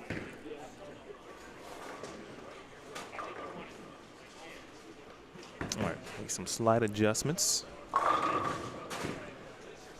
Mike Hardesty. Hey, Mike, you know, I don't say this very often, but, and I don't know how often you do this. You hop on air and talk about bowling? Never. Okay, well, I mean, you're kind of a natural at it. Oh, I appreciate that. I don't know about that, but I think you're just trying to butter me up here. I'm not. I mean, honestly. I get it, though. You've been talking for like, what, 20 hours It's not the this easiest weekend? thing. It's really not the easiest thing in the world. I actually felt bad for you last night. I was trying to stay up and watch my boy Kyle, and you made a reference like, my body's telling me no. And you were like, my voice is shot. And my wife was like, how long has he been talking today? And I said, 12 hours maybe? Like something not normal? Yeah, I was. Do you have like an elixir, like a honey water? Like, do you have anything to keep that voice buttery smooth? I generally have Ricolas with me. Okay. In the bag. You know, the one thing I didn't have this weekend was tea. But I did hydrate properly. But yeah, you have to here. I try to get the tea going. It's crazy hot. As early as possible, but it was funny too. And I think we're through and ready to go on. Yeah, we're live on 9 and 10 for sure. Yeah, they're not messing around. No, they've been at it. It's all business. So they are officially underway. Wesley Lowe and Brett Wolfe. But when I got here, I stopped over at I believe it's Coffee Builders. Okay. I don't know if you've heard of it, been to it. Anyone that's in the area has been to Coffee Builders. It's right by like Chase Field and the Footprint Center. It's in that vicinity. Yeah. Nice coffee place, right? And I've gotten into coffee a little more, especially working here. I talk about it all the time on the air. So I got a latte, and he said, iced? And I said, no, hot. And he's like, oh. Yeah. And then it hit me where I was at. He's like, you're not from here. Correct. I told him, like, I'm still a Chicagoan. So they're whispering in the back, some guy wants a hot tea. Correct. Right. I'm always going to get hot. I don't think I've ever tried an iced coffee. Yeah. I'm a 2 cups in the morning kind of guy. I love coffee. There's a really good spot downtown called Xanadu. Okay. It's by the airport. I think on your that way came out. up on my. It's legit. On my food. Or it's coffee. like this old 1920s bungalow house. They're kind of hippies. They don't take tips. It's kind of hidden. It is hidden. Yeah, I saw the sign. It's awesome though. Starts with an X, right? Yep. Xanadu. Because I only live maybe 10 minutes from there. I'm pretty center of the city. All right, so Mike, what we just watched. 2 fantastic matches in particular. Okay, Wesley Lowe. Does he feel like does he have momentum? Like, can we call what just took place momentum? Absolutely. Okay. Absolutely. I mean, we were talking about it earlier. He's such a good player. It's really hard to make it out on tour. Like, this is a big tournament for him. This is a big deal. That was a huge shot, and whether he went Brooklyn or not, it doesn't matter. He got a strike when he needed to, and now he needs to carry it. It's kind of like in college. It was all about mojo. You're bowling Baker. It's all about momentum, and I believe that here. He needs to carry that momentum into this match and put his foot on the gas early because Brett is not someone that's going to beat himself. He's going to have to outbowl Brett. So I got, and I think you were watching the Brett Wolfe match against GT, right? I was, yep. Yeah, and I broke down before we started the round of 8 about how Brett was saying like he didn't have a look, and then neither of them were essentially striking it up the last game. He moves to, I think he said he switched to reactive. In the 7th frame, he went from his purple hammer to a CUDA, and he said he labeled it, and he missed the head pin. But he said that actually gave him confidence because he was able to move his feet further left, and he could still be, because with him, he's so soft that if you give him just a little bit of friction, he's going to kill you. So he said that actually gave him confidence because he could parallel his feet left and really get on it, and he struck out. So, I mean, think about that. You're in a match, a 10-pin match, and he's ball changing in the 7th frame, and then he strikes out. I mean, that's hard to do. It's a wild situation. He could have played it safe with the purple and 9 spared out and hoped it was enough, but he didn't. And that's just another reason why I think he's operating a little differently today. It's just everything is up a notch with him.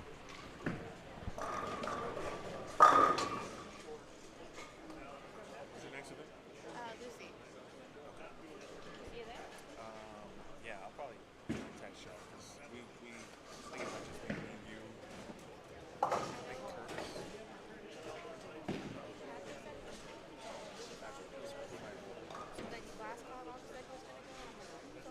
That's fine. We were supposed to have an analyst, and Brian can't make it. Brian Mano. So we may be somewhat short. We're down there with Vegas for national, so it's Good ball. let's see. I'll be at the tour finals. All right.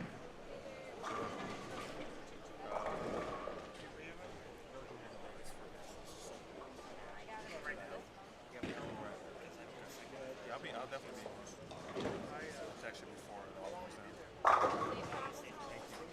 Be safe. Enjoy Hamilton. So it looks like Darren on 3 and 4 has decided to use urethane, which, again, I'm not bowling, but I don't have a skill set to where I think I can move in on that pair and try to be soft. So I think that's probably what I would have to do. Well, he's in a, again, from a comfort perspective. Yeah, you just kind of take the fronts out of it a little bit.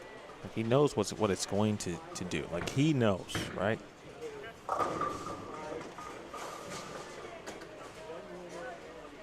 I think the Wesley and Brett match, it's going to take 660. 660? Yeah, that might not even be enough.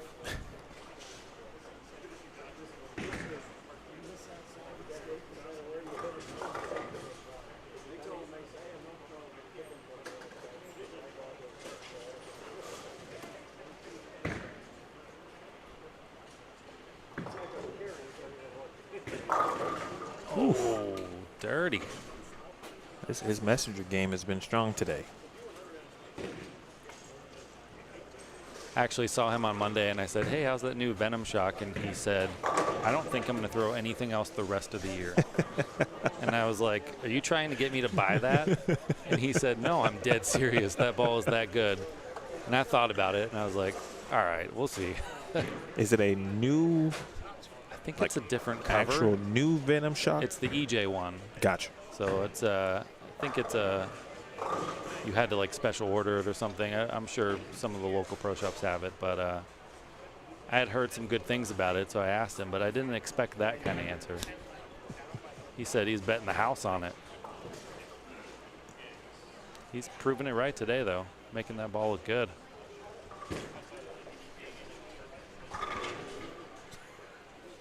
I think I need to see this kid's ID. He's really 19. Like, are we kidding? Hey, man.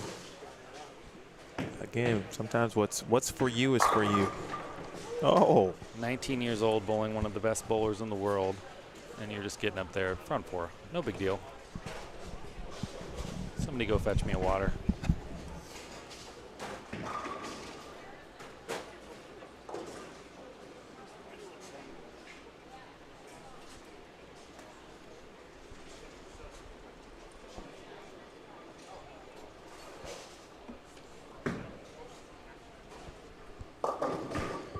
Ooh, another errant shot for Brett.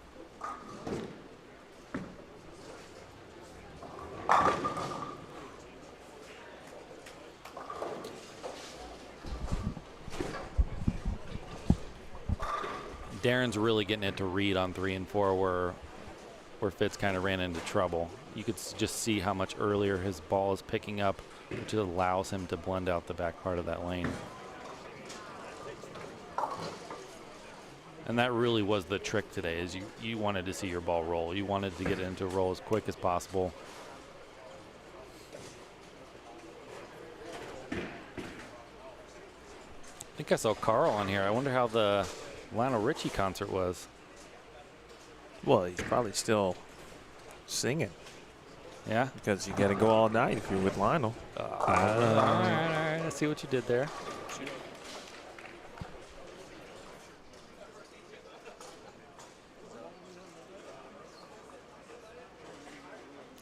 Charlie's in the house too. I bowl league with Charlie Light. What's up, Charlie? I'm just now opening up my chat. Nick Cianciola. Nick has been a sponsor of a ton of bowling tournaments. Comes from a huge bowling family. His mom ran centers in the Valley here for a ton of years. He's a good dude.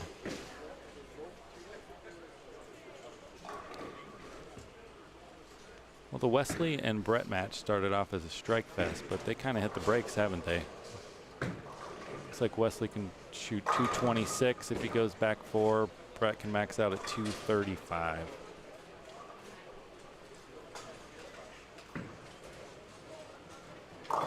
Oh, good Lord. Ugh. 379.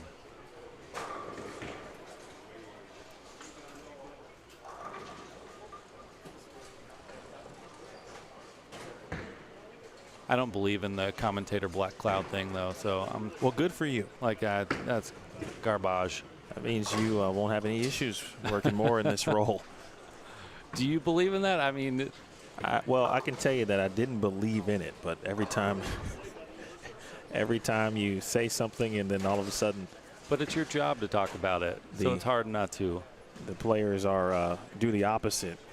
Yeah, you start to think, well, you know, and it's not just bowling, it's every sport with every announcer.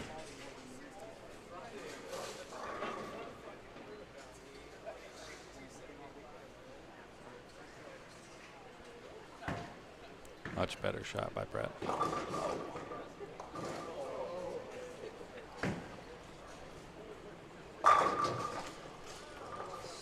All right, folks, I'll keep the split. Splits, you got to get them just perfect.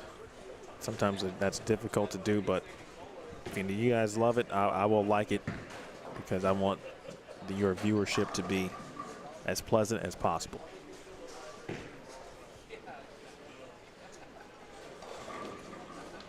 Talk about mojo. I think if Brett gets the first one in the 10th, starting to write that story. That was pretty butter. Ooh. He's so soft at the bottom. It's ridiculous.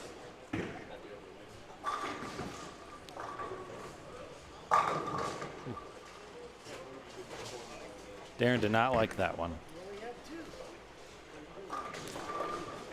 It's wild how just traction and, you know, bowling balls going down the lane, even though Fitz struggled, obviously. But just the fact that he was on that side of the lane, you know, to some degree, is helping, I think, these two players. You would think so. And then they all throw it differently. That's the other thing. Yeah.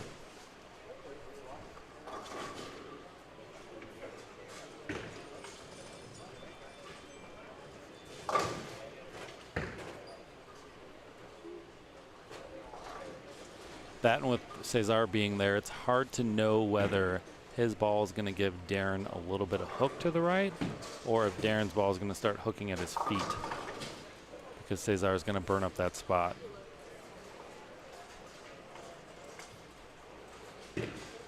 It'll be interesting to see if Darren can stay in urethane the whole time because of that. But to your point earlier, that's why it was smart for him to try a reactive ball earlier, because he knows he has that pie and kind of what shape that makes if he needs to make a change.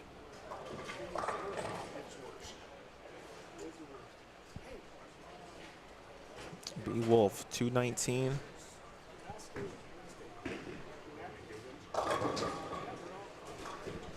See, like that shot there was so good, and it just never read. Thought that was really clean off his hand.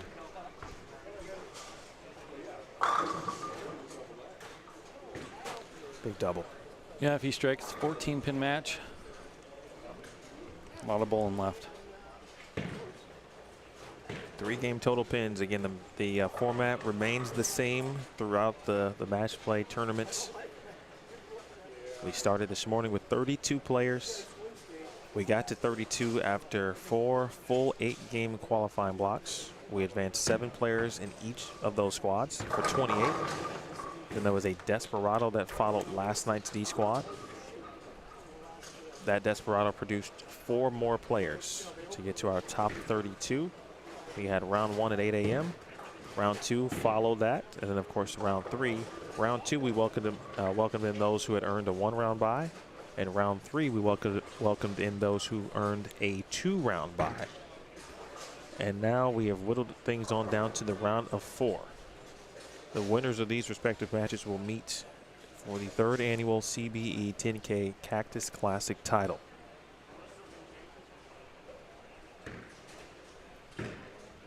$10K means $10,000, by the way, just in case. Don't want to assume we all know what that is. We do have international viewers, so things might be a little different everywhere. I tell you what's not different. Cesar Padilla He's ice cold. My man it's unbelievable. I tell you, if you're a coach, college coach watching this, or a college bowler,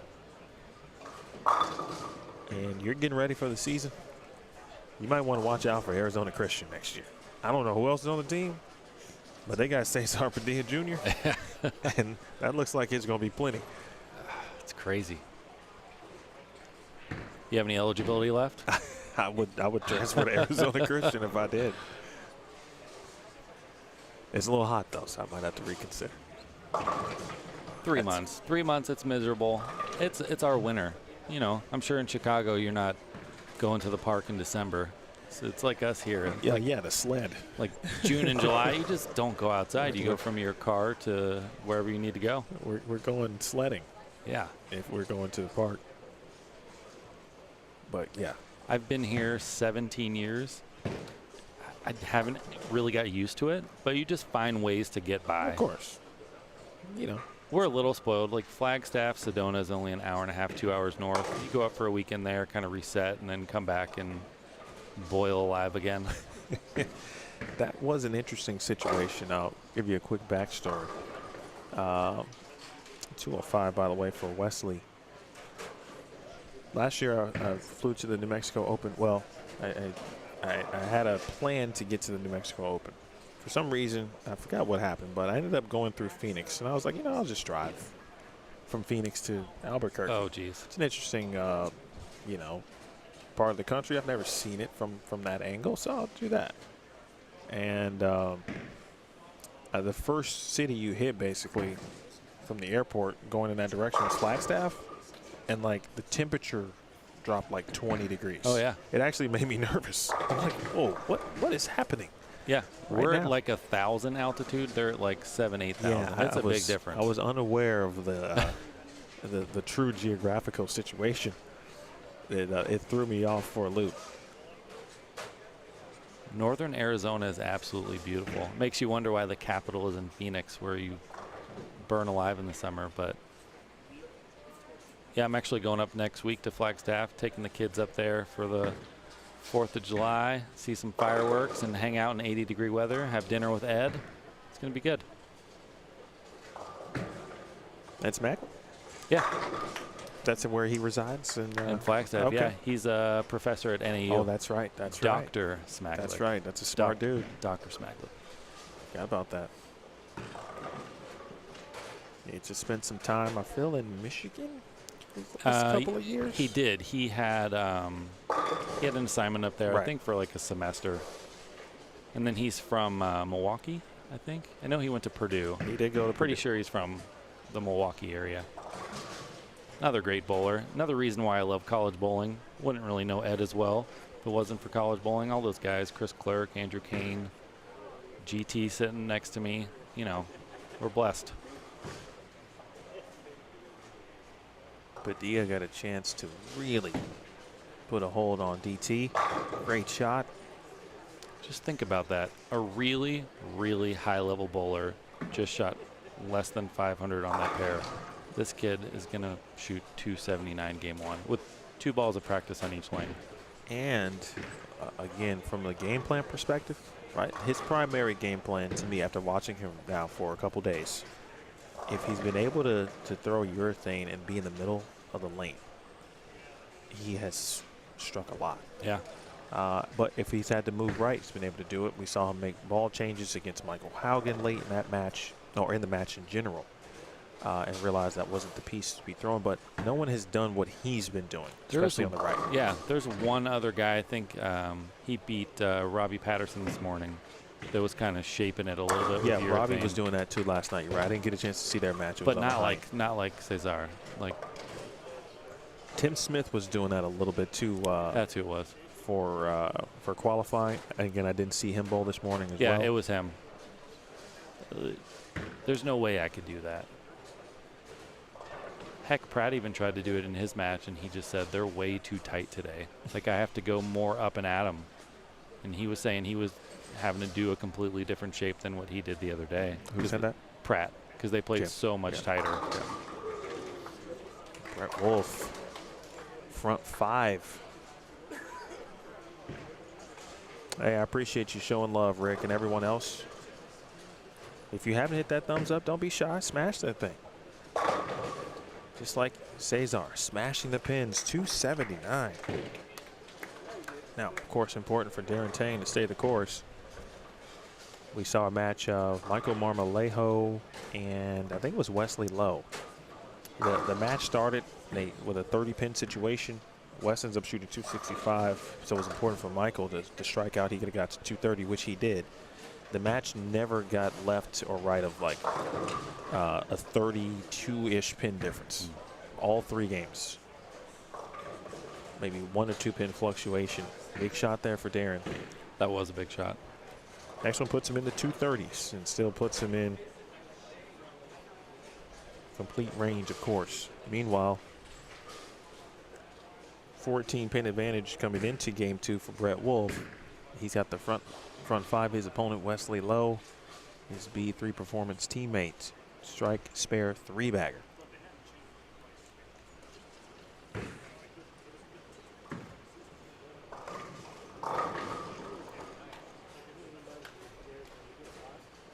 Darren's last shot labored a little bit. It kind of picked up and really labored on lane. I'm curious to see how this one looks. Pretty good.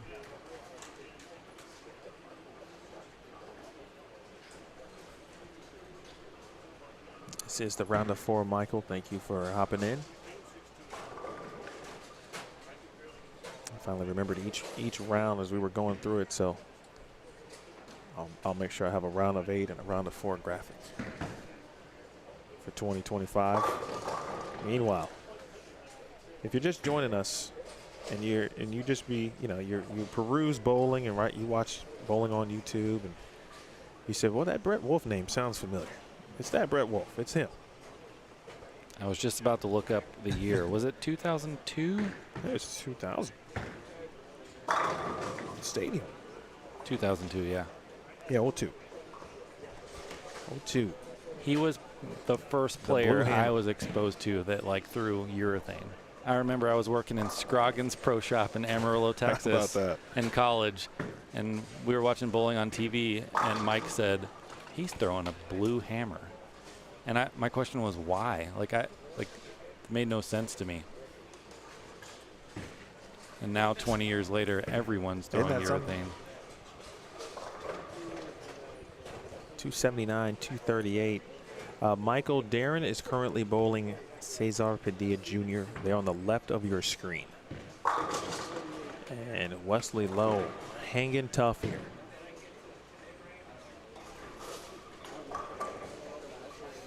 Yeah, what a match this is. It kind of started off hot last game like that, and then they kind of finished a little wonky and picked it right back up.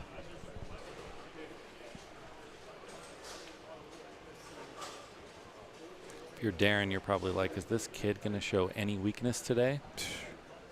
Just give me a chance. That is something that we learned not to count on at this point. No.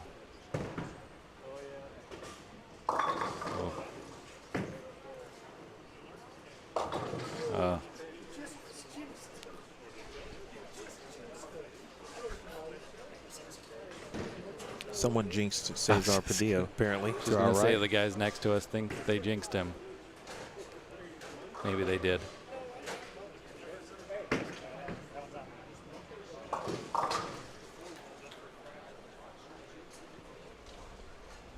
Wesley converted to 247, so now he can max out for 257.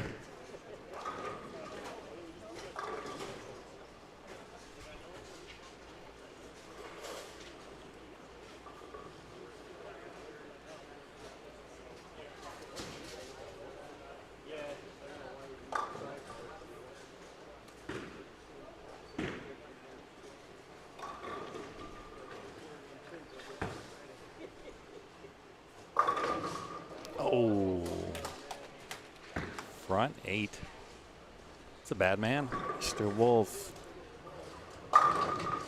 Can you describe, Mike, what you, why you again felt like, you know, I should say, I think you referenced kind of how you knew Brett was kind of doing a little different, or carrying himself in that Brett Wolfe-like manner again, if that makes sense. Yeah, I mean, he's had a couple issues with his back, and you know, the way that I saw him getting to the line today, his knee bend was really good. He was moving around. His hand was soft. He has some pep in his step. You know, it's no secret. Brett has 3 little kids. Like, it's not, you know how it is. It's not easy. Absolutely. So sometimes you're showing up to bowl and you don't have your A game. You're not 100%. It is what it is. But today, I'm telling you, he just had a little extra pep in his step. Hand was soft. Knees were bent. He's in a really good mood. He's seeing the lanes right. When I bowled him, I kind of told myself I need to shoot at least 650 to have a chance, because he's just not going to give anything away today.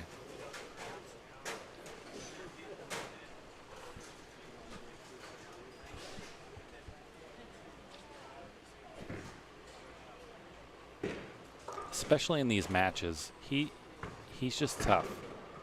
Oh, Wesley just solid 9. Brutal.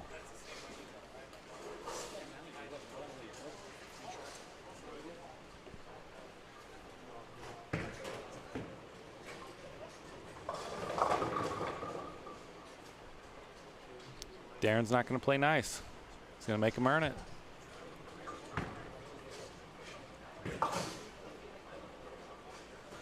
Well, you can't expect a past champion.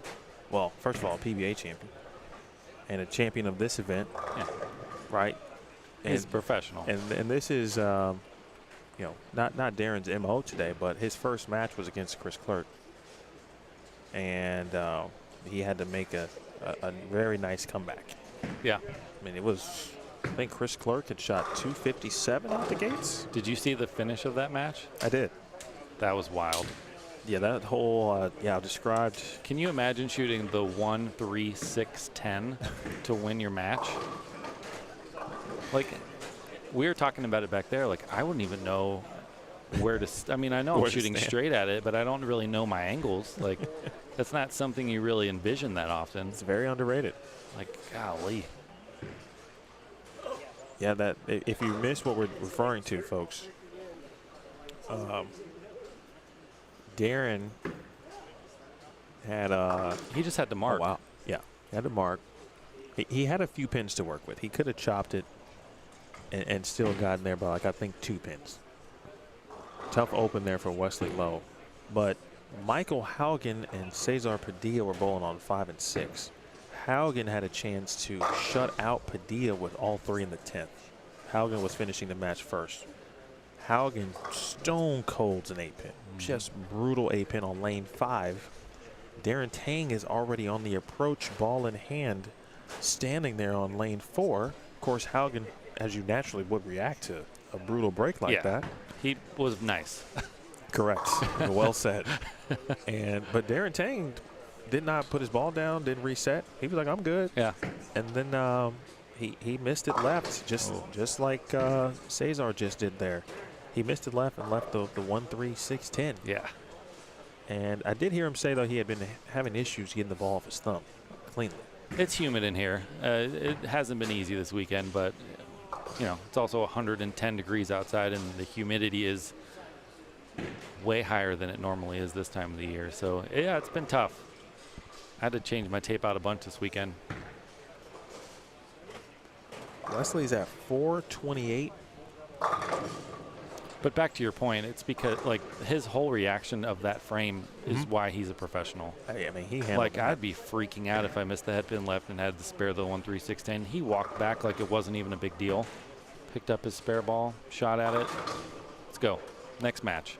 And that's that new, not new, I shouldn't say new, but I was talking about Darren Ting kind of elevating to being that closer and putting people away. And like, I mean, the dude is, he's got it. 267, he's got it too. For Brett Wolfe. 486 to 428. Yeah, Wesley does not look happy. Two really good lefties battling. It's a huge shot for Darren. Ooh, little left, little left. Wow. Ooh. Shimmy, shim, shim. Now, Mike, if we got some viewers here who may be unfamiliar with that term, shim, and they've heard it maybe a ton, what does that mean in the bowling world, in your words? In my words, yes. Push. Like you're getting it left a little quick off your hand and you want it to just sit there, pushing whatever oil is there and not move and shim it down the lane. And hopefully it strikes. And again, that wasn't a bad shot. He might have missed like one left off his hand. It was just a little left early, so he kind of just wants it to sit in that spot and fall back, and that's exactly what it did.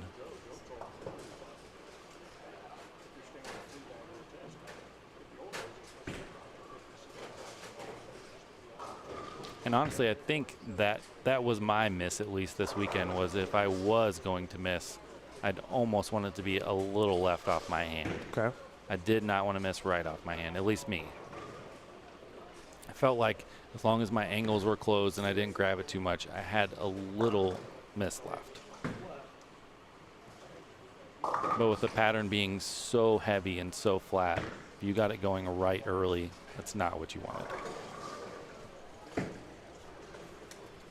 In the booth with Mike Hardesty. My name is Emil Williams Jr. We are reaching the conclusion of the CBE Cactus Classic. Big thanks again to Theo Duthay, all of the sponsors for the event: Chuck's Painting, Untitled EFX, Bro Dogs.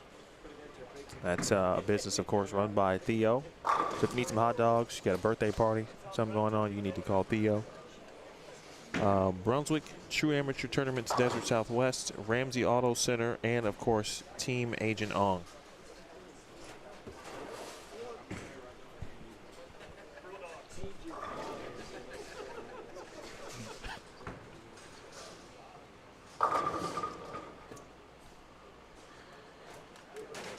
All right, Wesley started with the double.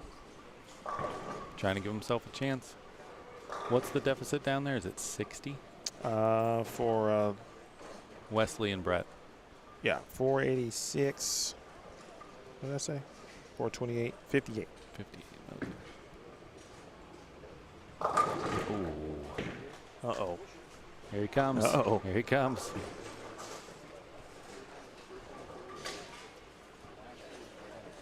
It's hard to know if Cesar is just going through a little bit of transition or if he just made a couple bad shots.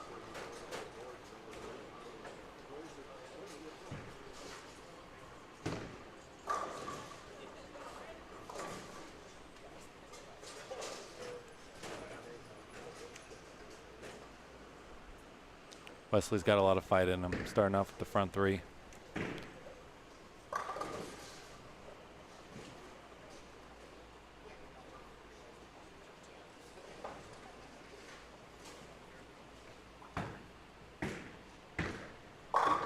Great shot by Brett. Darren Ting. Speaking of momentum. I told you this, what I think is doable in a comeback in a three-game match. I say 80 is the one. 82. What's the most you've ever seen? I feel like I've seen 100. And I think I've seen There's some it in crazy stuff happens at the Masters. Right, it's been in the Masters or Queen setting, but I've seen 100 pins made up. Wow. I will say, still to this day, the best 3-game total pinfall match I've seen was at the Intercollegiate Singles Championships, where Emily Eckhoff beat Julia Bond 782 to 772. Wow. To make the show. Wow. That's the best 3-game total pinfall match I've seen in person.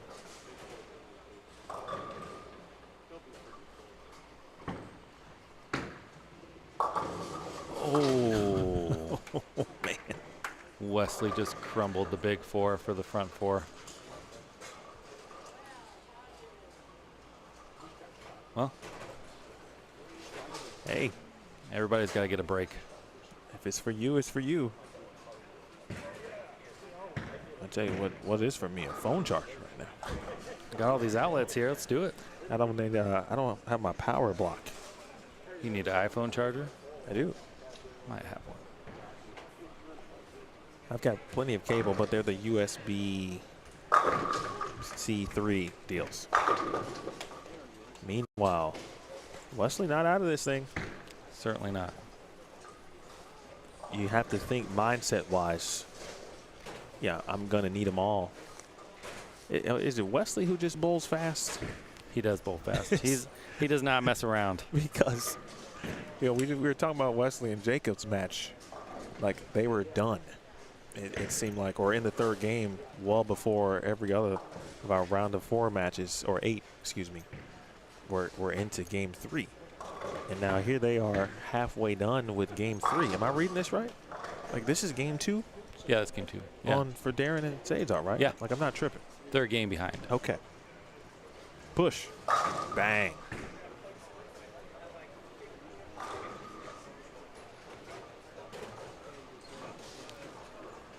I don't really think they're bowling that slow, though. Like, I think it's just they're bowling quick. It's a combination of striking over here and bowling fast on 9 and 10. Yeah. Their pace is quick. Well, they shot 238, 279. And they're striking. Yeah, I don't know.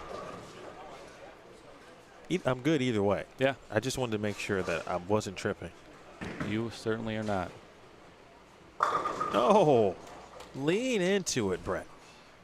The only reason I was so confident in my answer is the screens are different colors. Correct. Yeah, that was my next thought. Appreciate the Brunswick seat.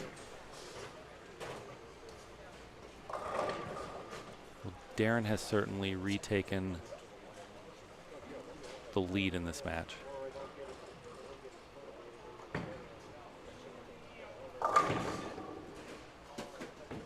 That feels like it might be all. All right.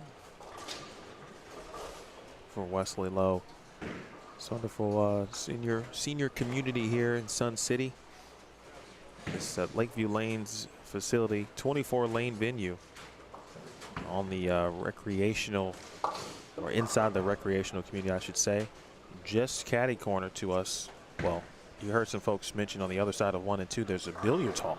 Yep. Here in Lakeview. It's huge. It is big. I came in to get set up on Thursday. I saw a parking lot full, and I'm like, oh, they're bowling.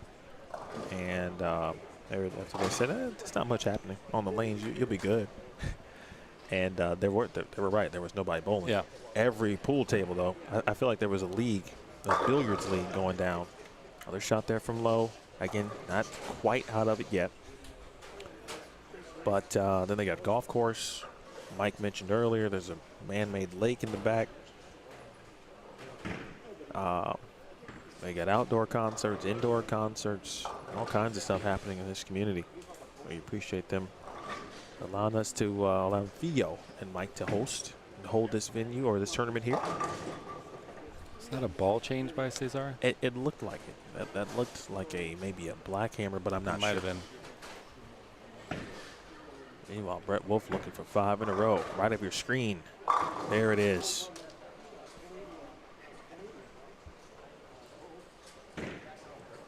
Not trying to give up anything. That 58-pin lead. At this point, coming up on frame 8, it would just take disaster from Brett Wolfe to relinquish said lead.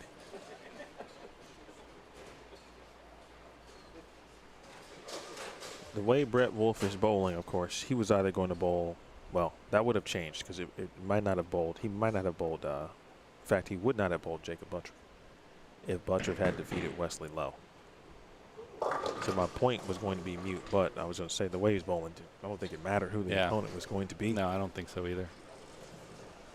Then you see the tallies for the Wolfe Lowe. Of course, that's after 2, 486 to 428.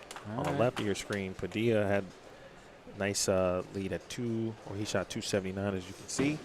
And poor despair here, and that is converted. And now, the joke was, and it wasn't really a joke. It was a joke, but it actually did happen. And I mentioned this, Brett Wolfe, the last 2 tournaments, or the last 2 editions of the Cactus Classic, the first 2, had to face a good friend, Andrew Kane, at some part in match play. He lost to him both times. So I was talking to Brett, and he said, I think he said he may have told his wife, you know, Andrew unfortunately didn't make it. Yeah, Andrew's not in the equation. So Brett Wolfe's going to have a chance to win. And here it is. Which is surprising. You don't say that very often. Andrew is not in the finals. Correct. Because that guy can bowl. He needed the first one in the 10th, I believe. He finished at plus 20. He's on the same squad where Aaron Yamamoto and Sean Wyatt. Oh, that's right. Sean shot 230 the last game to kind of go around him. Yep, and they both tied at plus 24. Great shot, Wesley. Needed that one. Had to have it.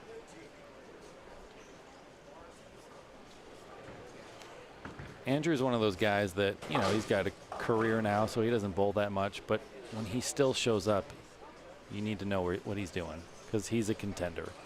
He's always in play. Another just really high IQ guy.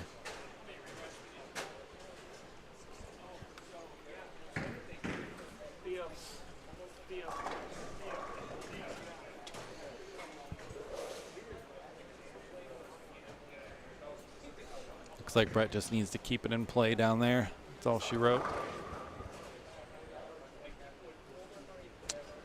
Yeah, max score for Wesley after not striking there was 686.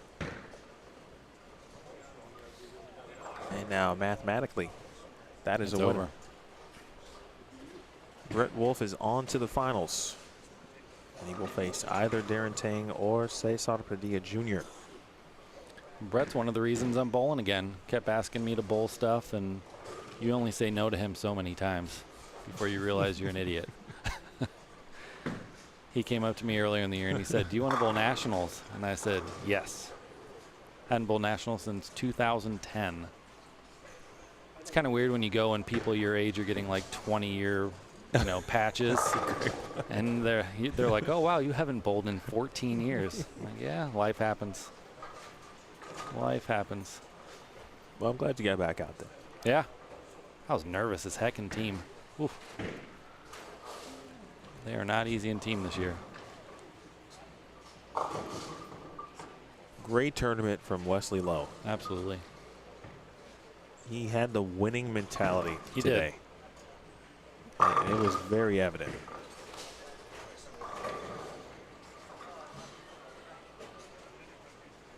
But the way, I'll go back and look at Brett's match tallies. Oh, he whooped me. Yeah, because that is important. The GT match was close. Just to look at this point. Because he just is in the zone right now. Yeah, you can see just how he's carrying himself. It's just not getting too excited, staying in the moment. He's not going to win or lose on this shot, just one at a time. All the cliche things you need to do to be great.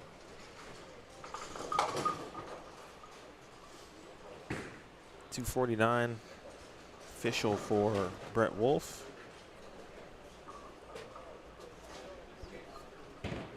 Now, if you're Cesar, you got to think, I got to get the first one. Got to at least get this first one.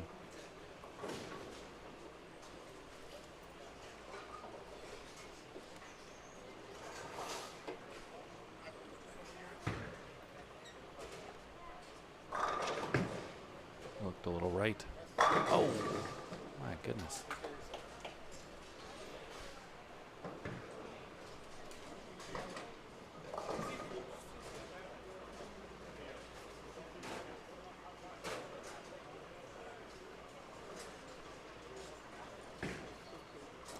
You wonder what this might lead to or could lead to for both Brett Wolfe and specifically at this point, Wesley Lowe. I guess if you're Brett, do you continue to throw shots and kind of stay loose? A game is a long time. I mean, that might be 20 minutes. That's a great question. That's the only downfall of finishing that quickly. You got to stay loose. That's a huge, huge 10th frame here for Padilla. That is. Keep himself in striking distance. He strikes 23 pin match. By the way, too much math. Send out to Jordan Asperg. That group, part of that group, on the way to Vegas for, speaking of nationals, the Open Championships. Thanks for sharing some stories with me, Jordan. Jordan's certainly not short on stories. No, he's not, but I got a chance to been really, around, like, hear them. Yeah. In person, which never happens. Yeah, so 23 pins going into the last game for Cesar. Darren Tang. We got Simo in the building? Okay. No, I'm sorry. You're right. This is the second time I've gotten somebody with that. I'll say somebody's name and say they're in the building, but the virtual building. Oh, I was like, the chat. It's like, why do you show up on Sunday? It's Mike Hardesty almost broke his neck turning. No, I was going to thank him for not showing up on Friday or Saturday. He's in the chat. Shout out to Gabe Alvarado, too. I see you, my man. Got to give us regular people a chance. He did bowl the first iteration of this tournament. Fun fact, I bowled league with his brother at Jupiter Lanes in Dallas, Texas when we were like 15, 16. And Simo was this 3-year-old kid that bowled on the buffer pair next to us. We bowled a junior gold league on Thursday. And they would always be like, hey, do you mind if Anthony bowls next to us? No, not at all. Sure enough, that kid turned into the greatest bowler on the planet.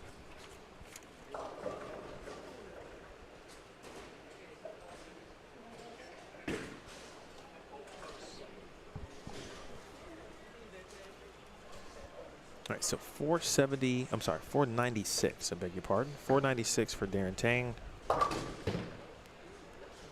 473. It's not how we wanted to start. For Cesar Padilla.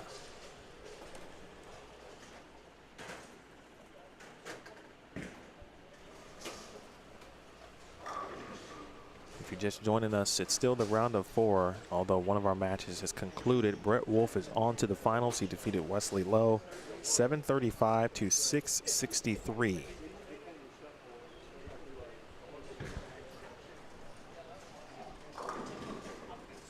Jupiter Lanes, baby. Got my education there in bowling. And what I mean education, that just meant giving my money to Chris Johnson and Billy Rogers. Good education. Got your degree. Daniel Adams, Mike Freeman.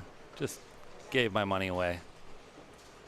An action bowling degree? You know, when you're 17, 18, and you're bowling YABA and you think you're good, and then you go adult, and then you realize I'm not that good.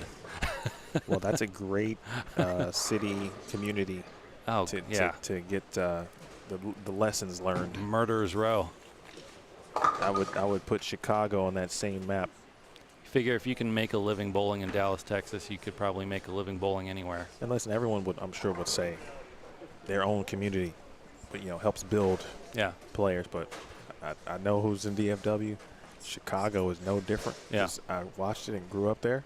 I'm sure Detroit, yeah, they got Cleveland, killers there too. Cincinnati, that dude right there to your left, he knows about Dayton. Yep, I've heard the stories of him and Farrow and Go Hagen Bowling League just murdering doubles brackets and averaging 245.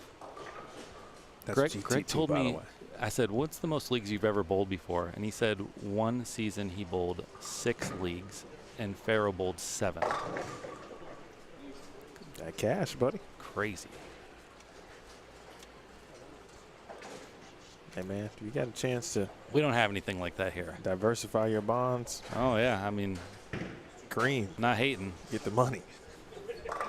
It's just crazy to think there's that much action. Oh, for sure. Just got to be in the right city. 310 attempt. Houston's another spot. I know. Absolutely.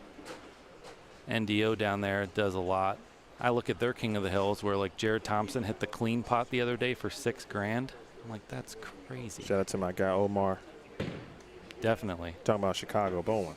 That's And how far we college go bowling. back. Yeah. Bowled with them at the same time.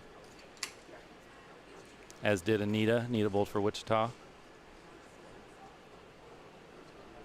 Ball change. That's a ball change. Big move left. Same result. How good is that guy? What are you talking about?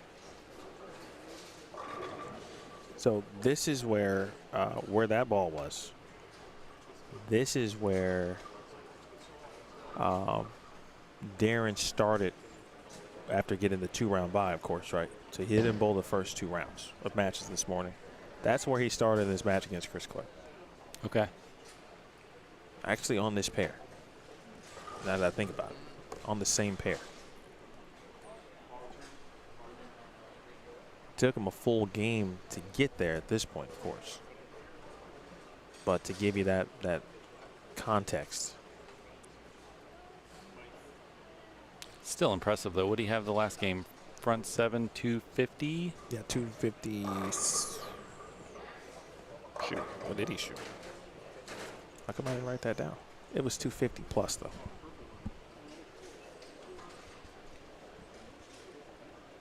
I feel like that's a physics, like an original Storm physics, which is 4 years old at this point, probably. That's what it looks like. If it is, it would just be interesting only for me because just having this combo. I'll tell you about it after this shot. Oh, roll it.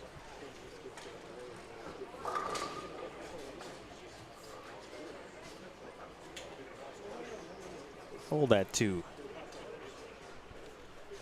He's been playing with this tape a bunch. I wonder if he just didn't get out of that the right way.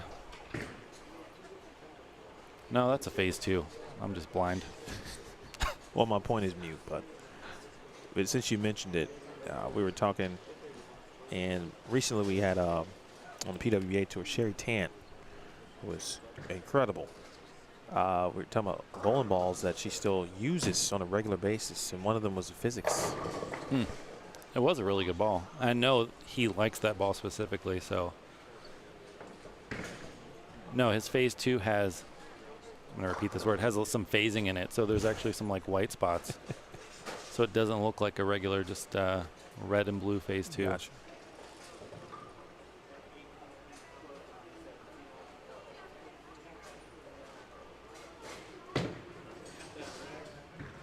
Again, the championship match is coming up next. Brett Wolfe has already punched his ticket.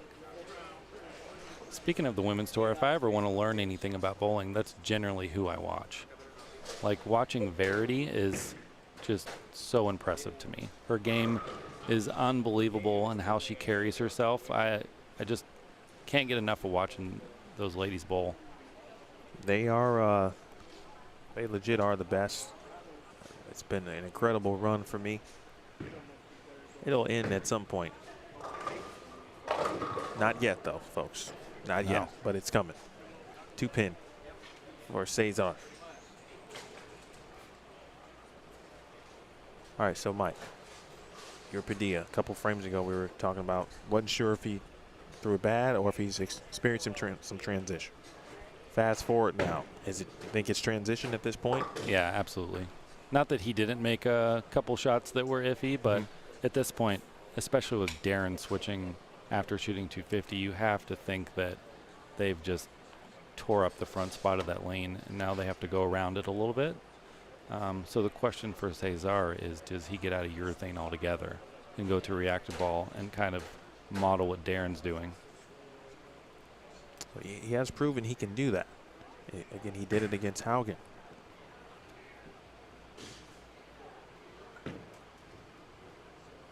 Wow. Just lean on it, Darren Tang. The tricky part at this point for Cesar is it's a high risk, high reward situation where he has to make a bold move. and that might end up in being 6, and that might end up in him throwing a 5-bagger. It's a bold move, Cotton. But them's the cards right now. Someone asked about the prize fund earlier in the chat. Again, the winner will receive $10,000. The runner-up will receive $5,000. $2,000 apiece to third and fourth. So Wesley Lowe will get $2K, and the loser of this match will receive $2,000. Loaded cash, or I should say 32nd, was $400. There's another 25th through 32nd received $400. Those were essentially those who lost their first round matches this morning. 17 through 24 received $525. 9 through 16 received $650, and of course 5 through 8, $900 piece. And the high senior out of match play and the high woman out of match play received $300.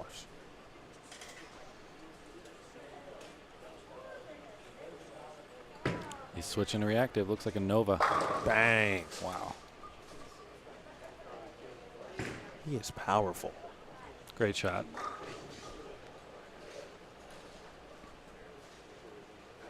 Big time players make big time plays. That was a huge move. And again, we talked about like the youth part. He's 19. If you're just joining us, folks, Cesar is 19 years old. He just completed his freshman year at Arizona Christian University, which is in Glendale, so it's local. He is from Phoenix, and he's opened up a lot of eyes. Certainly, there might be a few people who would know him locally, but he introduced himself to a lot of players here today. Yeah, and they know him the now. viewer. Ooh.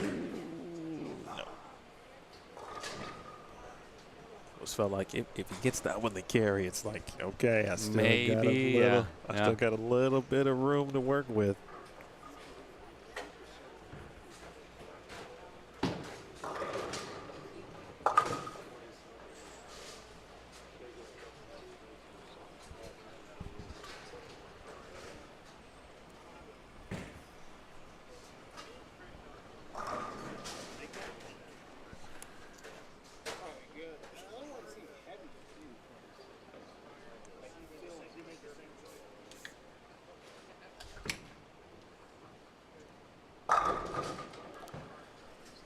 At this point, definitely Darren is controlling the match.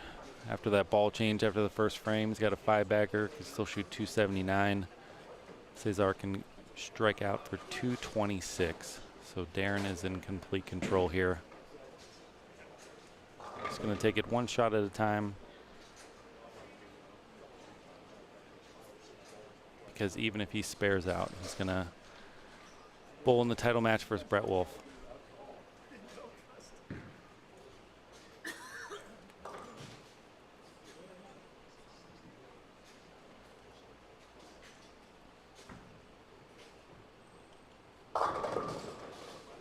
Just like that, that's okay.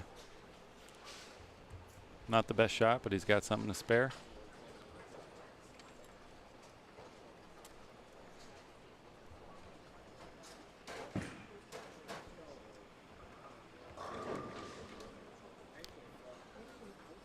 Gabriel, we're at Lakeview Lanes in Sun City, Arizona. It's a suburb of Phoenix. It's about 30 miles-ish from downtown Phoenix.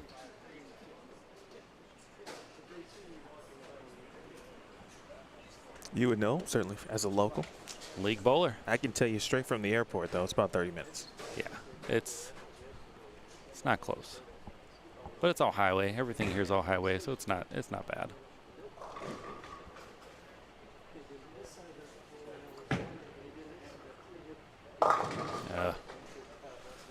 Again, this spare is impossible if you're just now watching.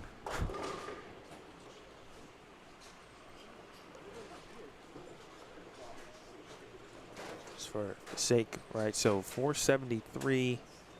Yeah, if he spares this, he can strike out for 212.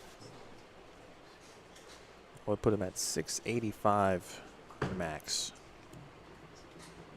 See, I can't do Wow. that. I can't do that. What are we talking about? Yeah, that's just dirty right there. Like, all right. You win, Cesar. You win. I think Sorel Cardenas, it was late in his match against Jakob Butturff. Of course, he had already Oh, yeah, he backs it up, too, at that. mathematically Yeah. lost, of course, because Butturff, shot 800 or whatever. But I forgot who was in. It was either Mike or it might have been Mike Dermeyer early. Oh, it might have been Bree. And she said, one of them said, do they always back up? And I'm like, I think he does. I've seen him enough times to. I watched him bowl team trials a ton, et cetera, at this point. I was like, but maybe it wasn't Butturff. I think it was the match before that. Well, the match was kind of still important. And I was like, I don't think he would do that in the 10th frame to make a 9-pin. Yeah. if he didn't do it all the time. But you never know. The magic number for Tang is 190. That's so good. Put it on the board. The only person I've seen it throw back up that's good at it, that puts their thumb in it, is GT. Because like anyone else, it's impossible to clear it and still kind of rotate it. But he's a freak, and he can do it. And he's done it in a tournament where it mattered. But I do not possess that skill He's got set, my those friend. Simo tricks. He does. Again, 190 the max, or sorry, the magic number. Count here, put it to away. We all love strikes, though.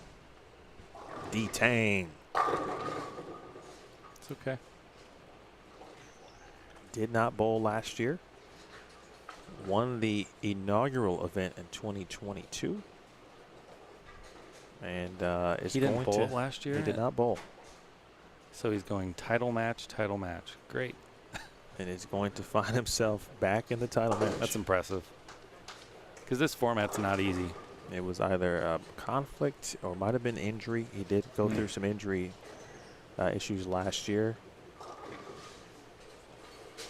One or the other, but he did not bowl last year. And here he is again. Similar spot, too. I think he got a 2-round bye back then. Had a very close match, his first match, just like today with Chris Clerk. He had the same situation in 2022. He rallied to win the match. I think it was actually against Michael Fitzgerald in 2022, ironically enough. Yeah, those buys help a lot. I mean, that'll loosen up your arm swing a little bit.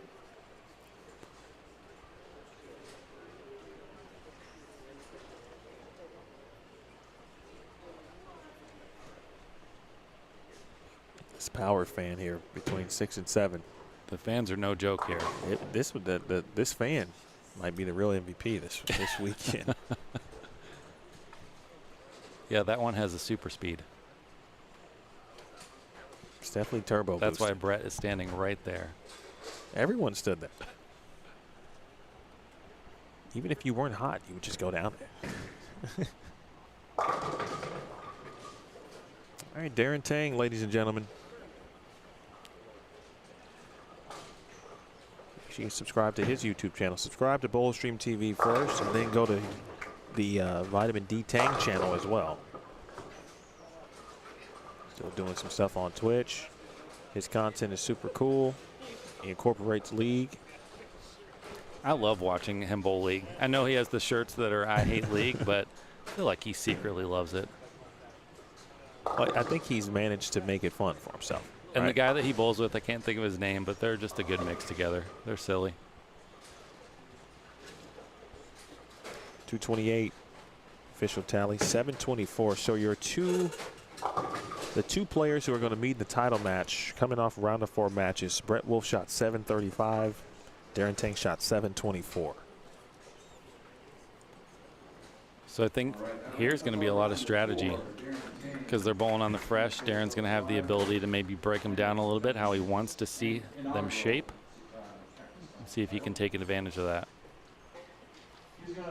Chat says Lance is the person's name you're referring to. Oh, Lance, yeah. My wife will come in and be like, "What are you watching?" And I'm like, "Oh, I'm watching Darren Tang Bowl League." and what was her normal. response? He has like 50,000 views. It's normal. It's normal, Becky. Don't worry. Right. It's a good point. It is. It's entertaining. Good for him. He's growing the game. He's making 100%. it fun. You like to see guys like him and Packy and all the other ones that are putting out that content that makes such a big difference in a sport like ours. Just shout out to my people, Brad and Kyle. Oh, absolutely. They were probably the first ones that I started watching. Yeah. I'm a bowling nerd, though. Like, I'll watch all that. I'll watch Belmo's channel, Brad and Kyle, Packy. I remember one of the earlier vlogs that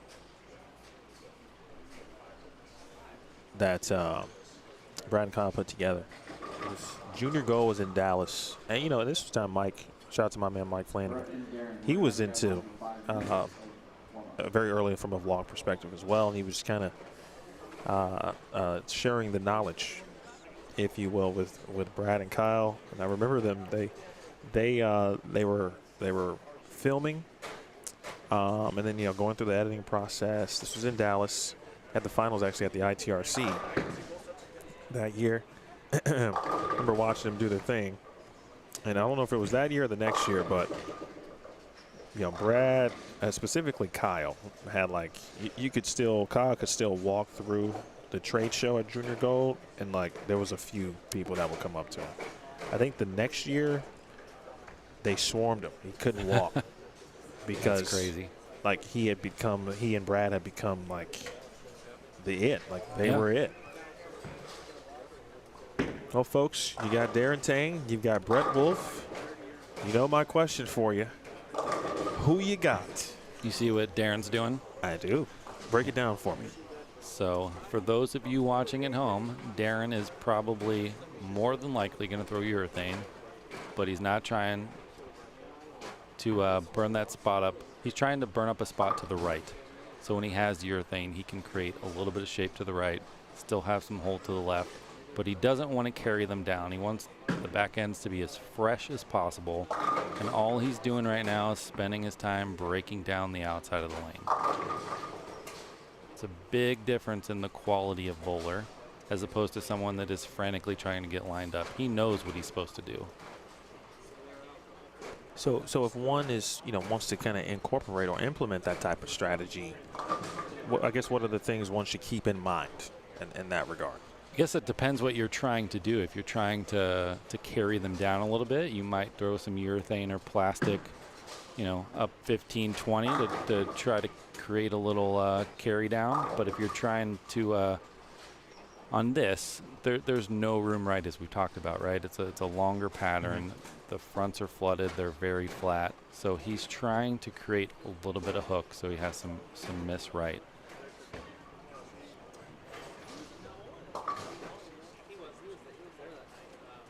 Here's a look at that graph, too. It is 43 feet, 25.65 mils.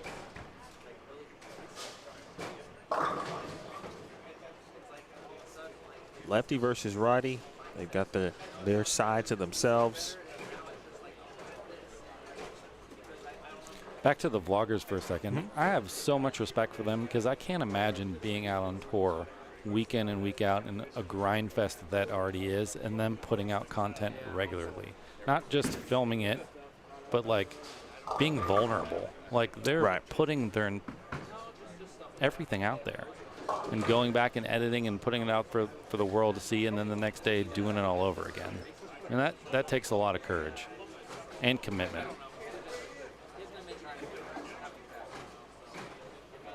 Folks, do me a favor.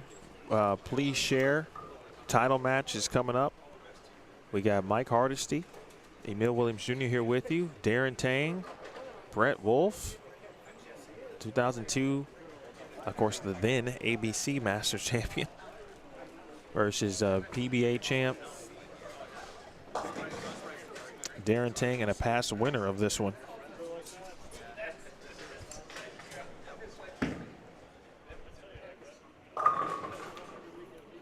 Who you got, baby? Let me know. Let us know in the chat, and hit the thumbs up if you don't mind. Appreciate all of you for hanging out this week. Always a bit of a long weekend, of course, but any tournament has that feel to it.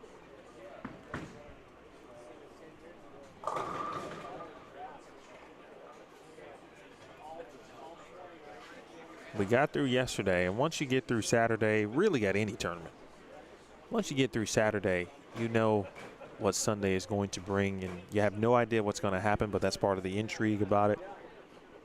You're always hoping for great matches, and boy, we've gotten a treat today.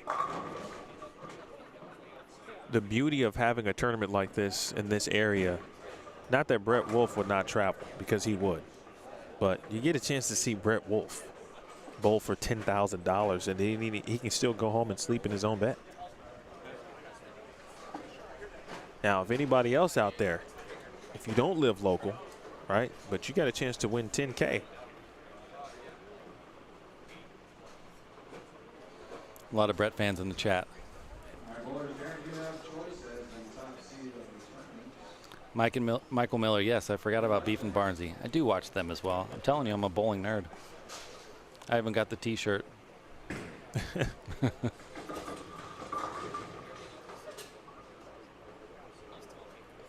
All right, they got the practice shots.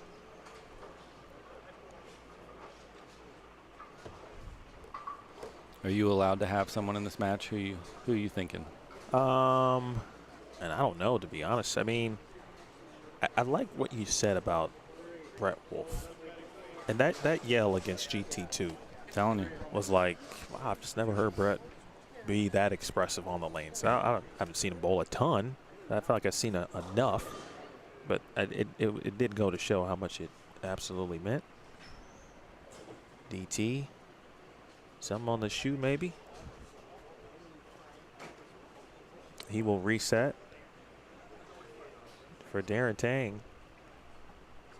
After not bowling last year, he's battling through injury. To make it back to the title match in a tournament that you've already won in the past. It's hard to bet against that. But this is the most local, like, hometown favorite you can ever have. Yeah, in local a match. legend. Yeah, I mean, this is for the people right here of Phoenix.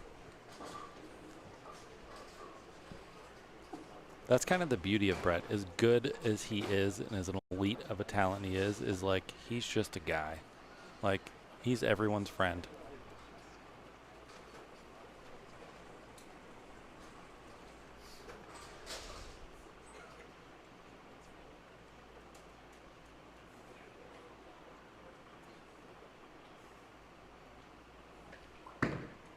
After the Tang strike, Wolfe follows.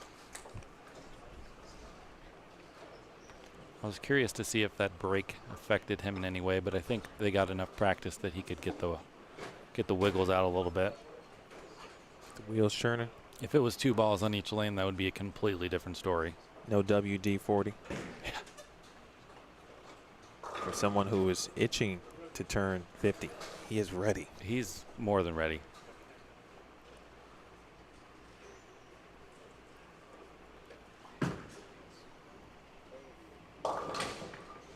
And the super washout. The PBA 50 tour has turned into a bunch of killers, though. My goodness. Well, he's going to fit right in. I mean,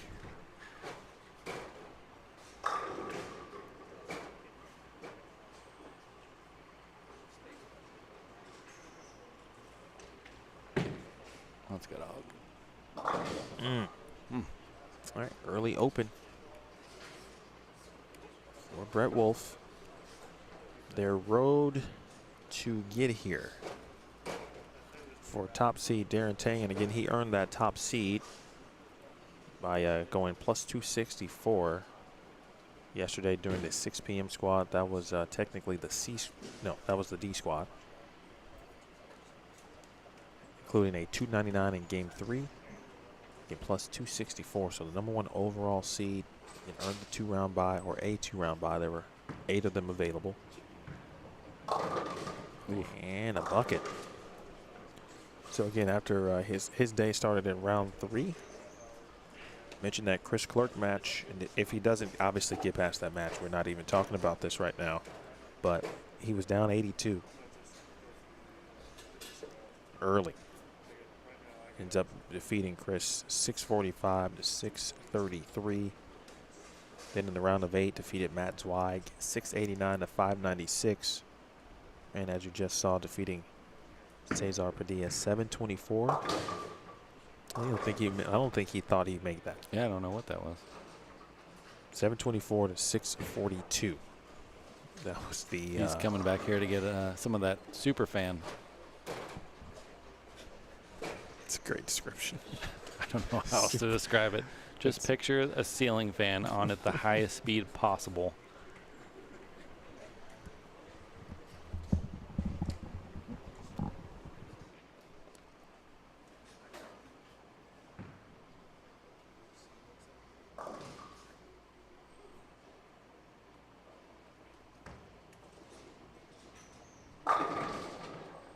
Flat 10 for Darren. I think one of the most impressive things about Darren's bowling this weekend is he bowled qualifying, moving 2 pairs after each game, and he did not shoot a game under 200.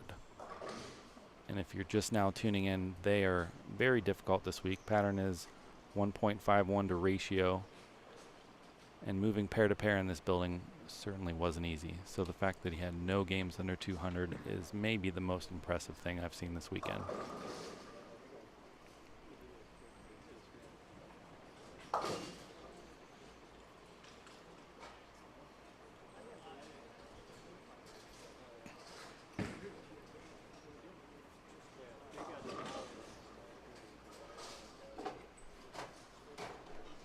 All right, let's see if Brett can have a little short-term memory here and bounce back after that 5-3 in the second frame.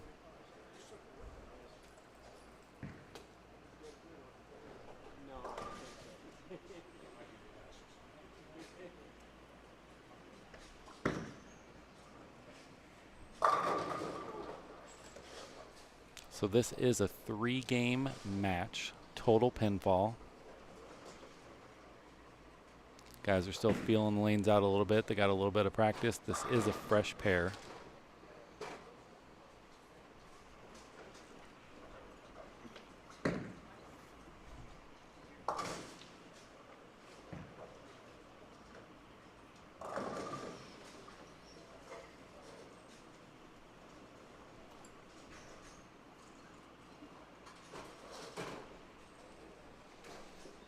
John Verbal knows what I'm talking about. These fans don't mess around.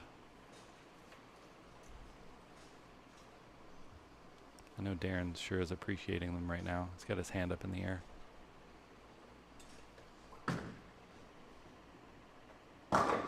Great shot by Brett. I know he wrapped 7 and he's probably not excited about that, but after washing out that last shot, I think that shot gives him a little bit of confidence.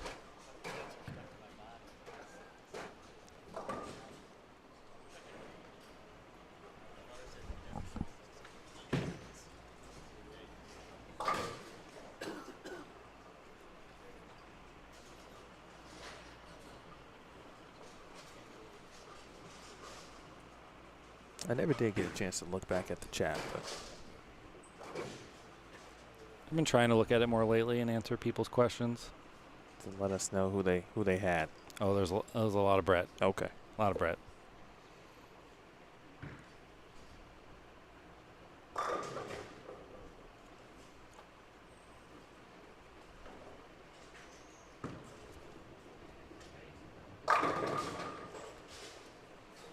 All right. Does it seem, this will sound weird, but does it seem normal at this point? Like the slow start on the fresh? Because I felt like that's what happened at the 8 a.m. when we started this morning. Slower start, obviously, you put in a little bit of work to try to create something. You have to be patient to allow it to develop. Sure. And then once the first round was over, the second round matches, strikes right off the bat. So this seems normal in your opinion? I think so. I thought the first game was pretty tough because, again, there's no defined hook spot, and every pair plays a little bit different. So maybe this pair is a little bit tighter. But, yeah, the scores game one were pretty low, especially this morning for whatever reason. Oh, wow. Ooh. I mean, this is what, like maybe the 7th time they put down this pattern at this point. So, Yep. you know, every time they put it down, it's going to play a little bit differently. They are playing tighter today.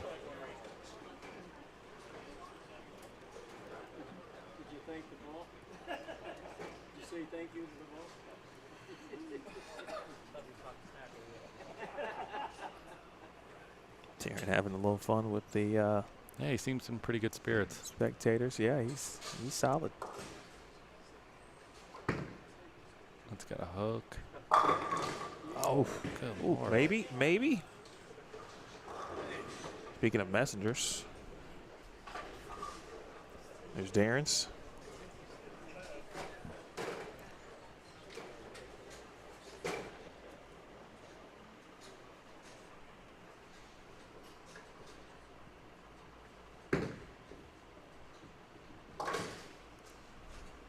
This is a 3-game total pinfall match, so it's okay if Brett got off to a little bit of a slow start here. A lot of bowling left.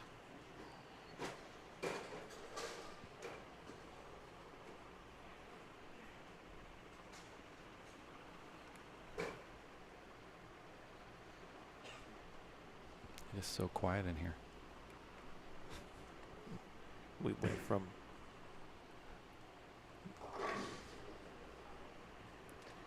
tons of bowling to no bowling. Yeah. We need some more seniors down there to hoop it up. Yeah, even the open play has dispersed a little bit. We got a couple players down there practicing. Well, it's almost bedtime.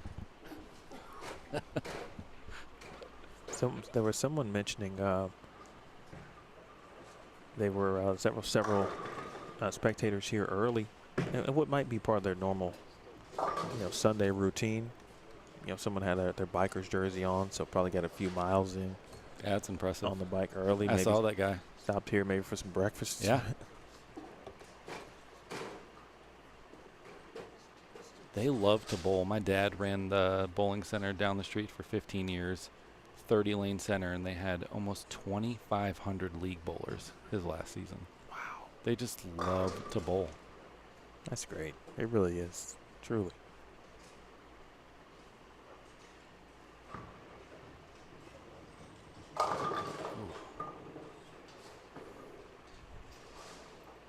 So now that's two. Yeah, they definitely seem tighter down lane. 2 instances on the right lane. On the right lane for sure, absolutely. It is trying to roll off that spot, and it's just going forward and locking up a little bit.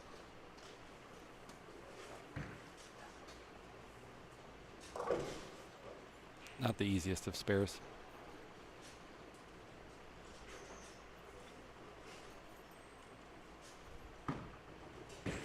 Look a little. Handled well. Yep. For Darren Tang, yeah, again, it started to really come into his own these last few seasons.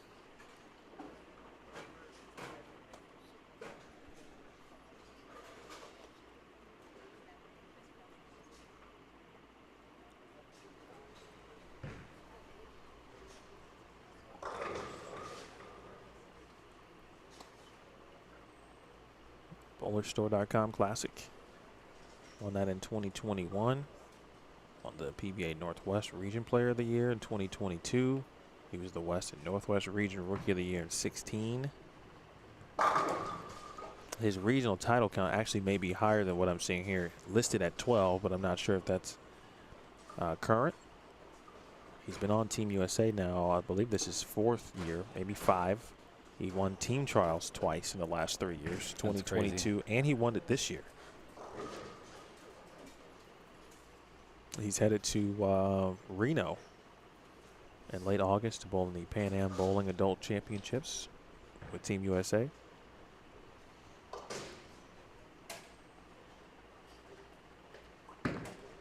Uh-oh.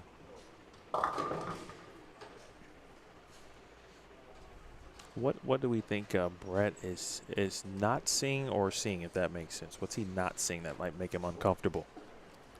Well, I think the shots that he labeled and hit the pocket, he went flat 7, wrap 7, wrap 7. So it might be something as little as trying to get around it a little more, trying to shape it a little more. But the danger in that, as you can see, is if he cuts it short just a little bit, it's through the face. So he's trying to manufacture that strike. You could see on that last shot, his thumb just went down a little bit, a little early, and that caused him to miss right. The ball didn't really have a chance, and I think now he's thinking, do I just trust it with the purple and stay soft, or maybe he's thinking he has to throw that CUDA?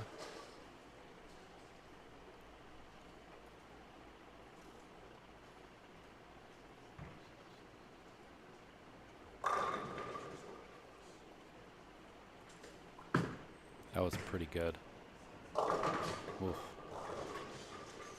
I wonder, no, I'm not an expert, but I wonder if because this pair has been sitting for so long, Sure. do they get tighter? I don't know.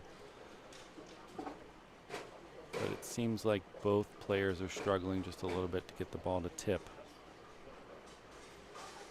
And as you can see, Brett's been bowling at a really high level all day, so I don't think it's him. Oh, boy. Unforced error. All right. This is still game 1. A 3-game, again, 3-game total pinfall match.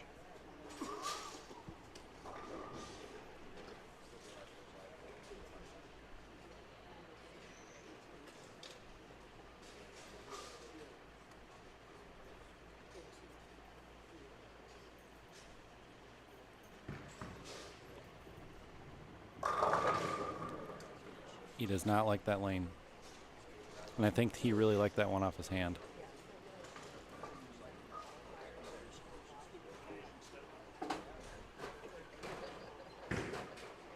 What's his move potentially? I don't know. He's in a much better situation, obviously, than He is. He has a little bit of room right to move, but you still got to keep it on line. You still got to play a little right to left if he's going to move right. Because there's just not a lot of shape in this pattern. I think it's probably too early for him to throw reactive on the right lane, so we'll see if he tries to move right with his urethane ball and catch it a little more.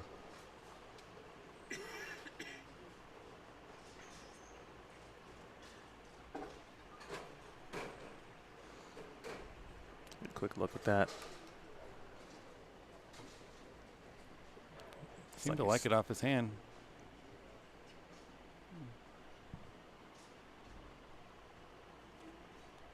He did not like what it did down lane, that's for sure.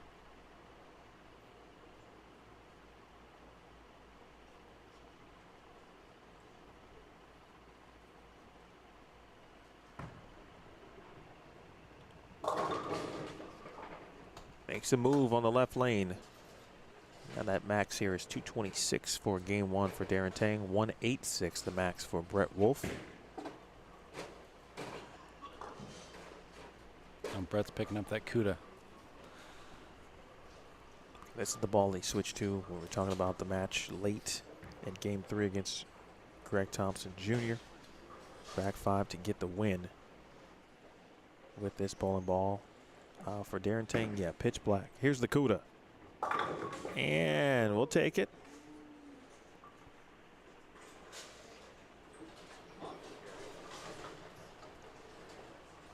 When you make a ball change, Mike, like in this scenario, right? But when you make a ball change, what do you want to see? Like what would you see that would tell you, okay, even if it's high, just like Brett Wolfe, right? High, he carries. Something about that would say, okay, I can work with that. What would you or prefer to see in that situation? Not that. I was just about to say that, though. I think in this situation, picking up to reactive, it's all about controlling the front part of the lane. So he wants to get the ball into a roll.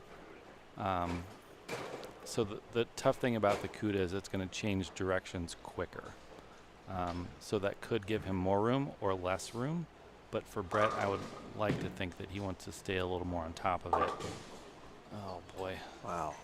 Man. Which one was the 8th frame, Chop?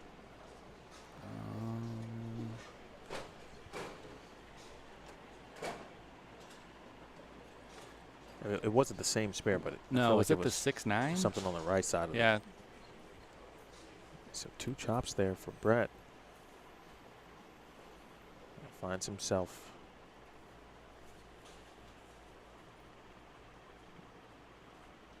For Brett, that's his lowest game of match play. That seemed a little bit softer. Definitely felt like he put that down in the lane a little bit sooner, caught it a little bit earlier, just to get it into that roll. Thank you. Someone said 3-5, they believe. Sounds about right. Yep. Yep.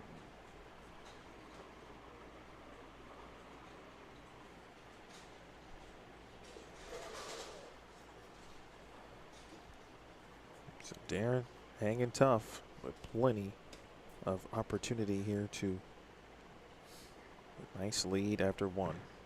It could be 72 if he strikes out.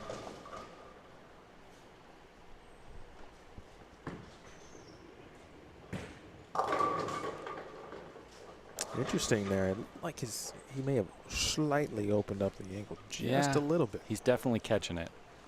Definitely catching all of it. Still wiggling down lane a little bit, but this just could be a tough pair. That was the tricky part about bowling this weekend is not only are they changing quickly, but pair to pair, they're playing differently.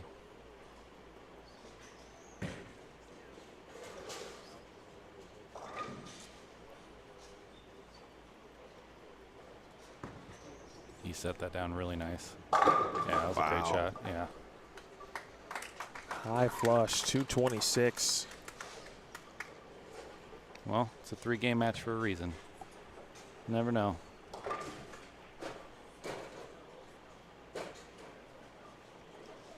I mentioned Brett's. This is his lowest game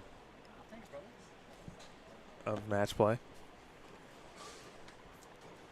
Yeah, I'm not much of a betting man, but I don't think Brett's going to shoot 150 again. No. So I hate to do this to you, Mike, but you make me do math? No. I will spare you from that. I'll tell you in a second. Opening shot back to the purple hammer. I thumbed down that one a little bit. He didn't like that one. So Brett Wolfe's road to the finals began in round 2. He had a first round or 1 round bye. He defeated the gentleman. He had a 2-round bye. The gentleman who has been hanging out with me the last couple of rounds, Mike Hardesty, 680 to 576. Oof. I didn't know he beat you that bad. Oh yeah, it was brutal. Well, when you miss 5 spares, and I'm not exaggerating, that's what happens. In round 3, defeated, as we talked about, Greg Thompson Jr. in dramatic fashion, 641 to 614. In the round of 8, defeating Michael Fitzgerald, as we watched, 660 to 478. And in the round of 4, as we saw, defeated Wesley Lowe, 735 to 663. Can he keep it going? Speaking of Tang, wow. Just out the gates 4-9. He is maneuvering. He's got the tricks working on the right lane to try to get it to do what he wants.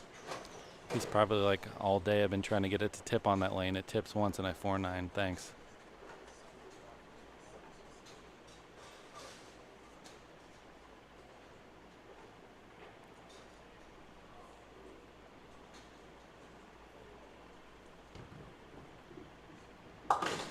Good try at it. All right, both players starting with an open here. 226, 154.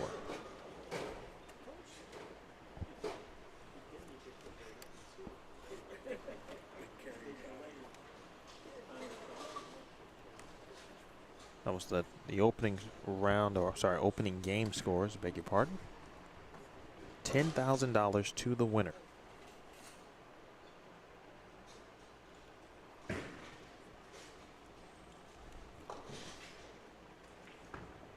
Yeah, that's pretty good. All right. 4-pin for Darren Tang. Vitamin D Tang on the collar.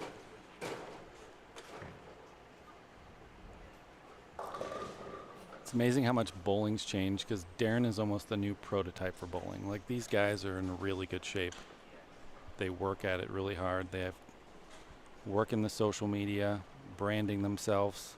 It's a business, right? And he gets that. And I think you've seen it more and more with these guys really staying in shape and focusing on fitness and keeping their core strong, because you're bowling a lot of games on tour. A gazillion in a short amount of time. It's crazy.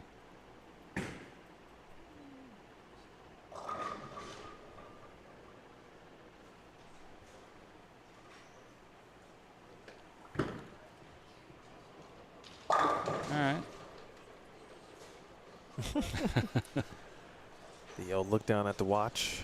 It's about time. Still got time, Brett. It is 3:27 p.m. local. That one almost looked a little more firm and a little more direct. Like he didn't give it away as much.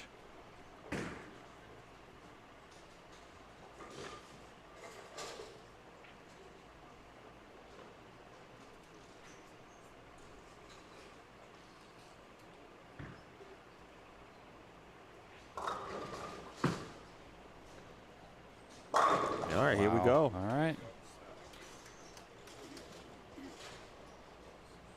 Game on.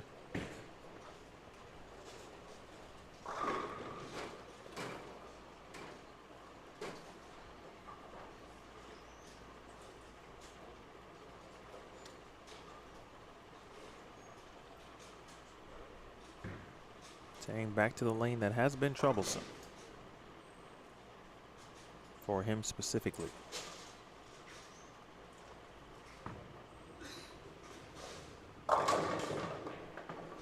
Have you noticed that before every shot, Darren's kind of hitting his thumb hole with that little bit of sandpaper screen that he has? I wonder, it is tacky in here. I'm wondering if he's doing that just to kind of keep that feel a little bit. So keep it smooth. I'm going to speak from personal experience. I'm someone who always carries screen. Oh, do you? For those reasons. Okay. Yes. My thumb is just weird in that way. So any kind of humidity, I try to stay away from rosin. Oh, so you just picked it back up. He was almost about to get up there. And it's going to affect my feel. So if I don't have, I mean, I can do it without screen. Now, not every shot. I've never done it every shot. So that actually is something. But I do think combined with, as you mentioned, the humidity, the weather, we talked about it. He's doing what he has to do to get the proper feel each shot. Tough break there, too. I just never saw it.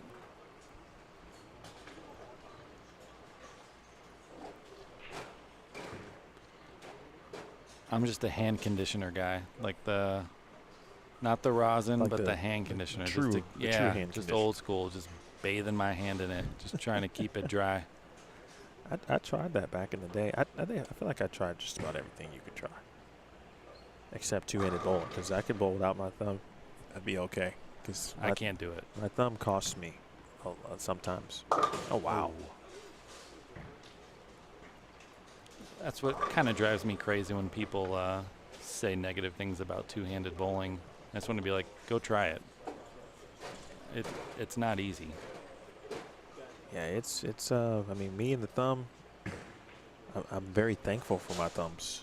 Yeah. But we don't necessarily agree for the bowling aspect. Sometimes I do a lot of hand washing during a league session. Oh no, that's like the cardinal rule. I know, No. but it's the exact opposite for me. Like I've got to have a clean feel. All right. I did the Back same in at it. school, by the way, too. You wash your hands while I was doing it then. That's wild. The team knew, like, to turn my spare ball, anything, turn the thumb hole down. Okay. So rosin wouldn't get into it. But, you know, that's the most bowling thing, right? Yeah. That's the most bowling feel thing ever. It's all feel. It really is.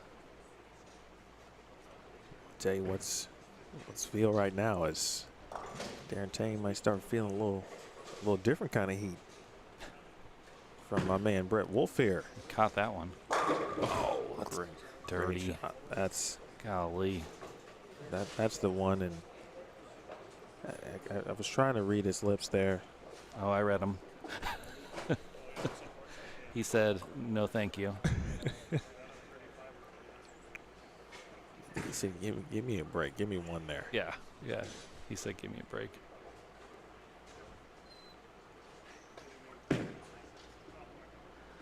That wouldn't have even been a break. That was a great shot.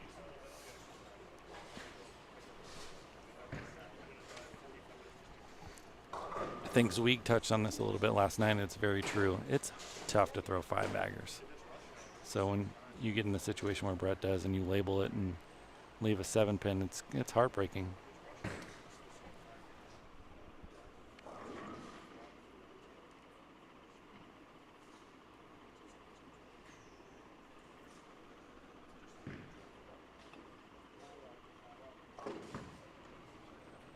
And a hook. And the week 10. Hey, John, I just saw your question. I don't know if you saw that. Maybe you've answered already. Mike, John asked about that DT kind of looks like he's clearly, definitely humid, sweaty, hot, etc. Is there? I did not answer that. Is there a rule that says a bowler can or can't switch?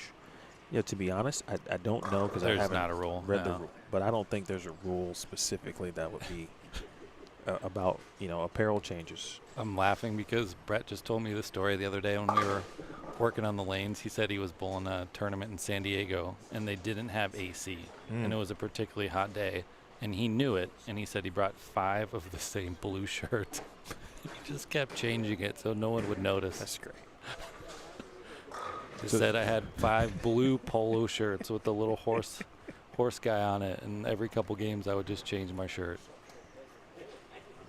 Yeah, so John, I think if Darren wanted to, he could take a quick run to the facility, make a quick change, and come back out, a la Superman. He moved in a little, tried to curve it more. Messenger, no. Yeah, the shirt's not the issue. It's just controlling the perspiration on his hand. So you guys can't see it, but he's coming back here and standing in front of the fan and holding his hand up.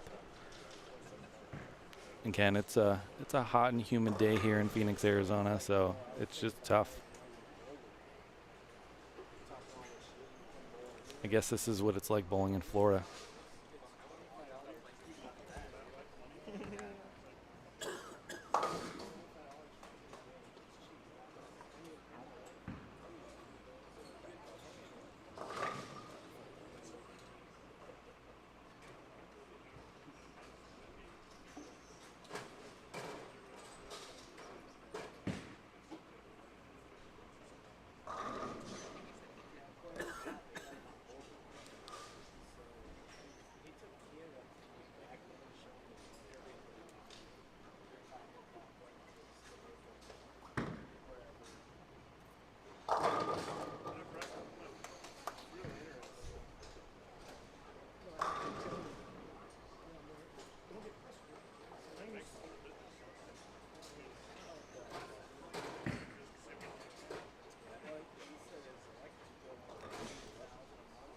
It's a big shot here for Brett.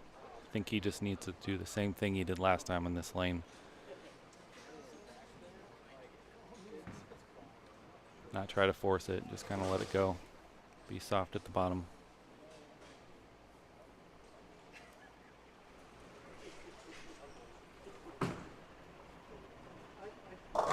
Ooh, all right.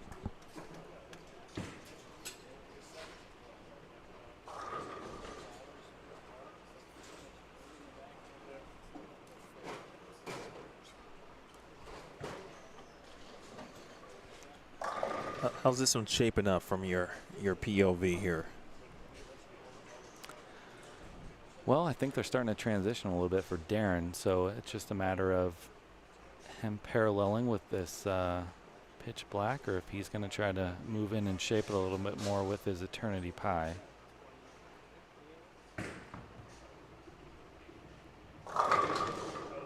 Ooh, I got away with one there, but again, looks right down at his hand. It's changing quickly. After one, it wasn't looking good. All I can say from that perspective, if Darren is certainly battling this, which we believe he is, and he said he's had difficulty just getting the ball off his thumb. Yeah. I literally, and I don't say this very often, right? Especially when I'm talking about professionals who do this at the highest level, I can legit understand what he is going through.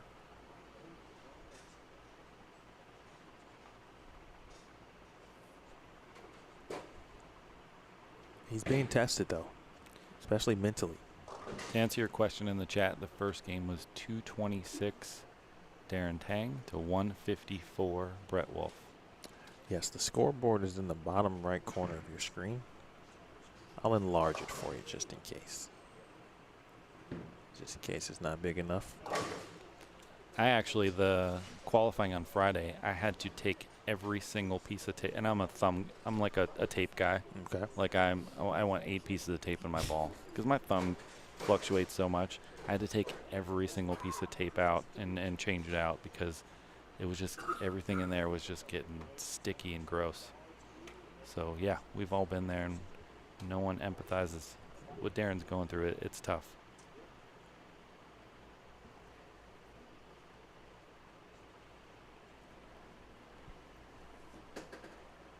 This is where the mental tests happen. Circle it. Yeah. 2-pin. You can tell he still didn't clear that one very well. It just kind of looked like he's fighting it.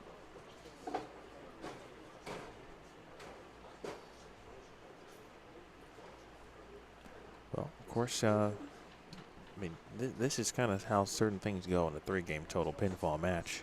If you watch enough bowling in this format, you just always expect whoever the player is that gets out in front early, someone's ball reaction is not very good early, someone's is very good early, then they flip-flop, right? That game 2 is always that situation where, you know, if the opponent or the player who's got the largest deficit, of course, can just maybe get a nice little chunk back. And then all of a sudden that game 3 really becomes, quote-unquote, an even game, if you will. The momentum shifts, and right now it's starting to shift toward or back to Brett Wolfe.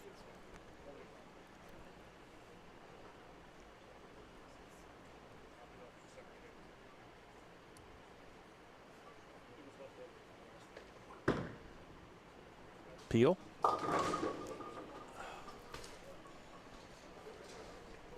Someone was left. Left. Yeah, he got that left early. Never really had a chance to stand up. I think he was just hoping to leave something makeable. He's probably thinking, I could deserve a break this game. Give me just a 3-pin.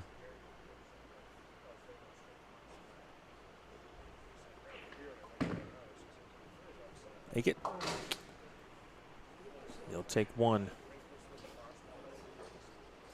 Got Darren Tang. That might make him a little less sweaty. That is hand right underneath. He's not trying to ask a question, everybody. Right underneath the fan. Holding it up.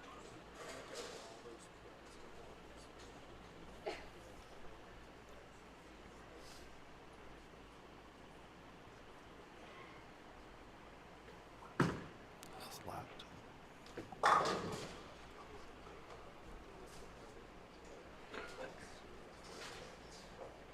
But it's strange how you can go from pair to pair and just all of a sudden look like you're just unsure of what's happening. We saw that with Michael Fitzgerald, unfortunately, on 3 and 4 in his round of 8 match with Darren Tang. I mean, a great player who the pair at that time did him no favors. No favors at all. Nothing at all. No type of ball reaction. A little bit better, certainly, than Brett Wolfe, but it's not that tough. It looked like it in game 1. You can see it for both players right now. Right. Anyone that misses right or left early, it has no chance of making it back. Your best miss is to miss it going up the lane.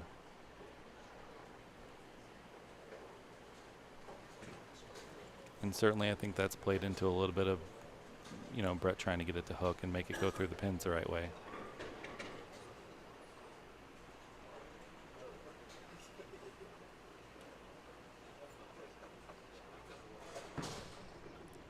Big ninth.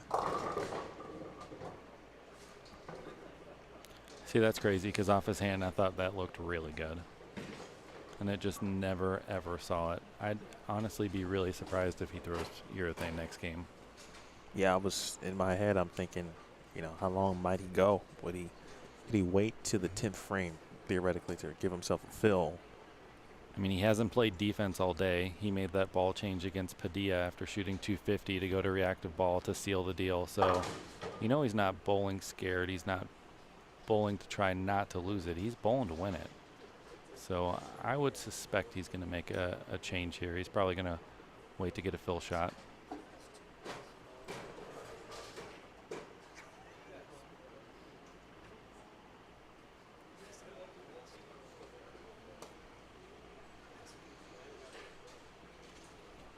Big 10th frame here for Darren Tang. I mean, if you, again, 226, 154, those were the game one tallies, and that was with Brett Wolfe missing, or chopping, I should say, 2 spares in the 8th and the 10th frames. Oh, goodness. Hello. That's it. It's a great way to shoot 170. You know where Michael Haugen's 8-pin was? Lane. Oh, wow, you're right. Lane 5. Lane 5. Oh, dirty.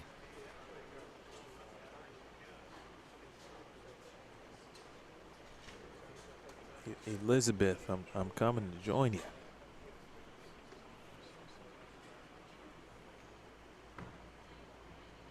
I missed my 8-pin earlier. I wanted to wait until Darren made his to say that. I 8-pinned against Brett and whiffed it. Clutch. All right, so Darren went and got the Eternity Pie.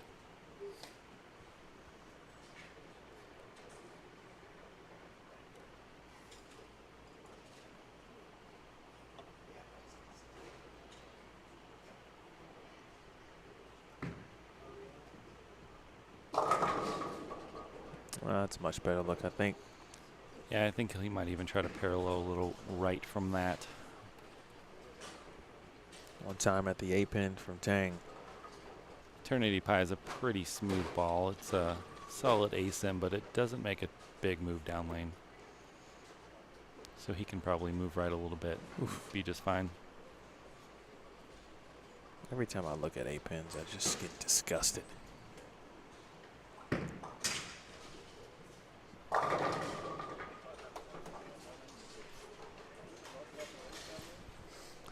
Rather 8-pin than 7-10 though. And spare an 8-pin, unless you're me. That's questionable. You're too hard on yourself, Mike Hardesty. I know. Give yourself, I've been told. It's the bowler's mentality though, right? You're right. And because of that, I've been told to give yourself grace. Not only with bowling, but life. That's fair.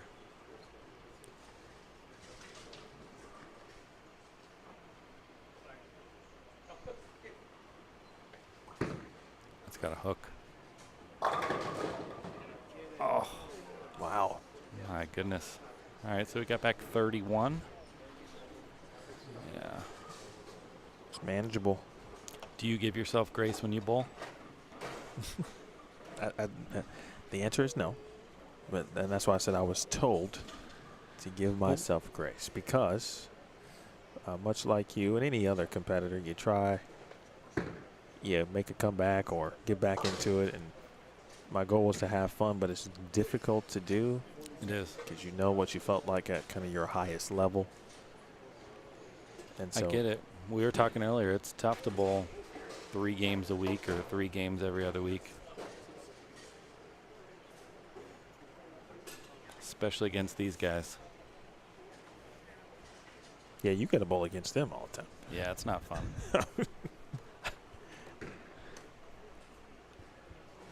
Brett has trimmed the deficit now to 41 pins.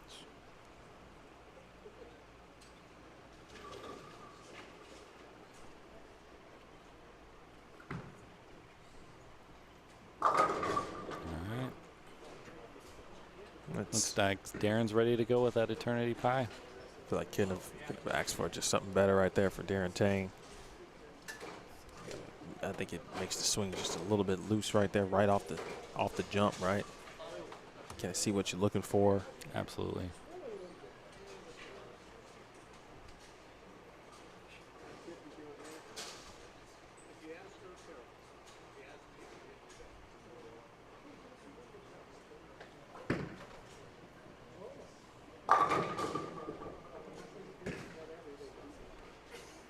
If he's going to come down to carry. That wasn't great news for Brett. I was going to say, I think just based on the reactive situation for Darren Tang, his carry percentage might be just a little bit better. Potentially. He threw that really good. He threw the second one in the 10th really good.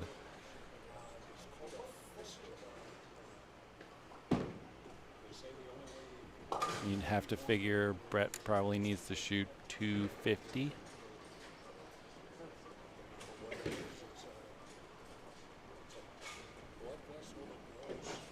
Again, he got moving. He's changing balls. He's going back to that CUDA. Okay.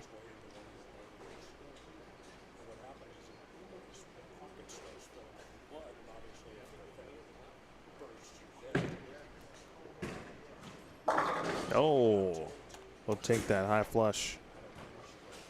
And that's why he's in the Hall of Fame.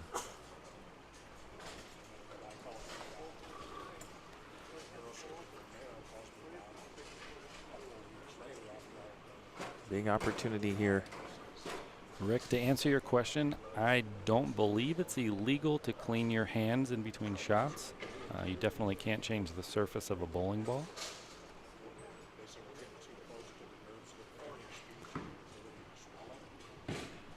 Great shot to a knee for Darren Tang.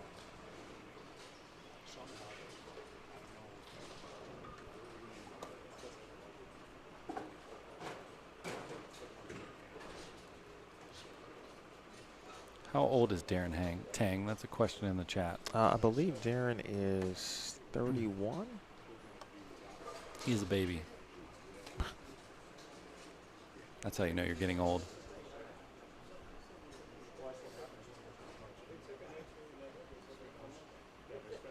He just had a birthday too, June 14th. Yeah, 31.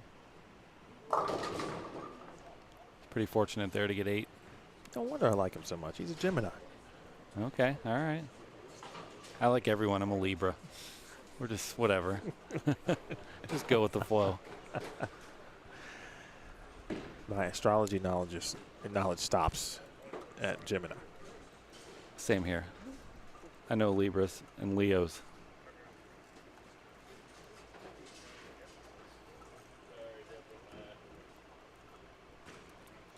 Got something in his eye. Probably because he's standing under that fan.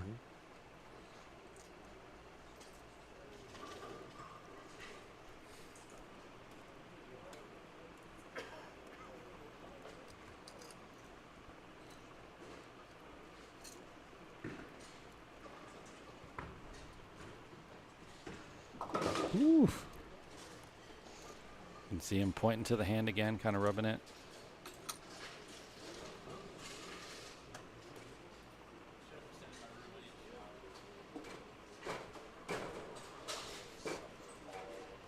I think Darren's girlfriend just called him old in the chat. This is great. I'm not going to tell her how old I am.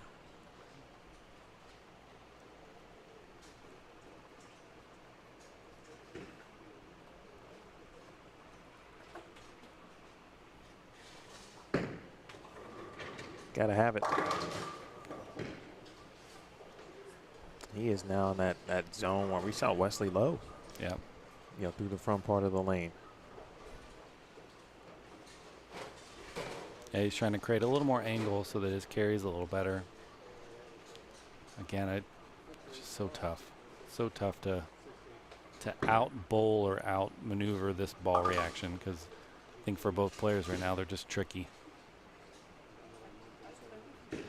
So trying to make up 40 pins, again, you're taking high risk, high reward. But he's going for it.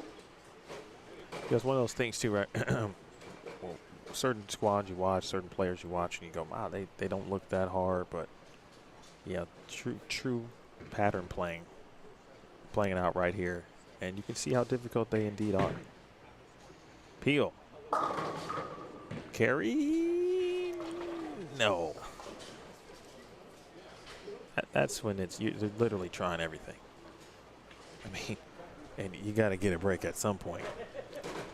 Yeah, the best way to explain it was, I think Brianna explained it well yesterday, and the fact that she said, you know, depending on who's there to break down this pattern, you can make them significantly easier, or if you're not breaking down the pattern together, you can make them way tougher. I think you saw that in kind of the squad equity a little bit, other than maybe 7AM being a little bit of a wild card because they were so strong.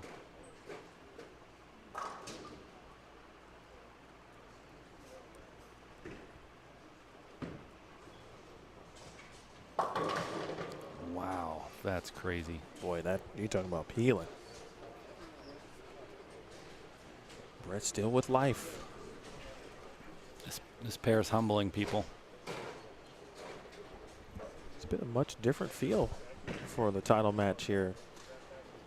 Darren Tang, he bowled Russ Oviatt 2 years ago when he won. Russ, yeah. Shout out to Russ, but he's in one of the Dakotas, I think, right?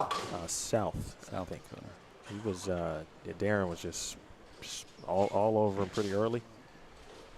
And, you know, DT, then Jakob Butturff. I don't think it was a blowout per se, but first couple games, and then, you know, Jakob did what Jakob did, and David Haynes didn't have enough. Shout out to David Haynes. I feel like this is the closest of the 3 title matches that we've now seen at this tournament. No David this year. I wonder what he's doing.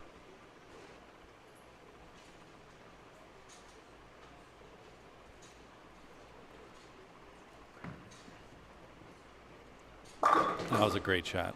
He absolutely labeled that one. David's a fun guy to be around. Another high IQ.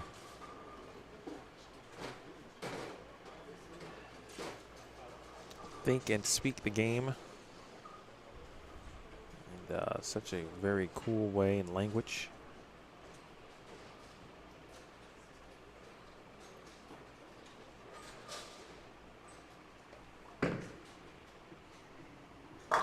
There we go. Right. Chops to 7. All right. Jordan has this drill where you do like no thumb, no fingers. You're kind of just like palming it for like a kind of a little bit of a timing drill, so to speak.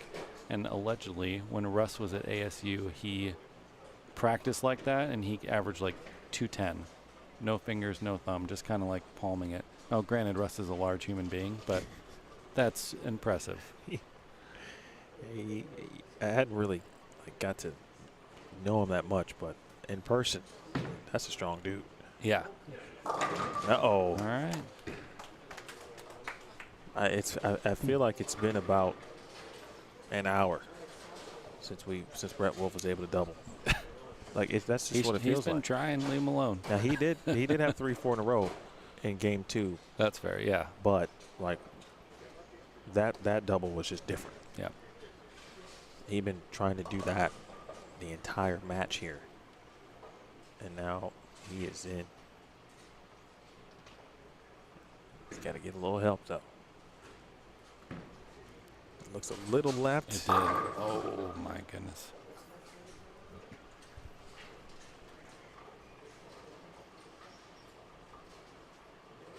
Well, that's going to happen. If you're watching, they're tough. This pair's super tight down lane. These guys are trying to manufacture strikes, but the difference in splitting the 1-3 and going Brooklyn isn't a ton. Yeah, we talked about that a little bit too. Oh shoot! Come on, replay. Replay gonna replay.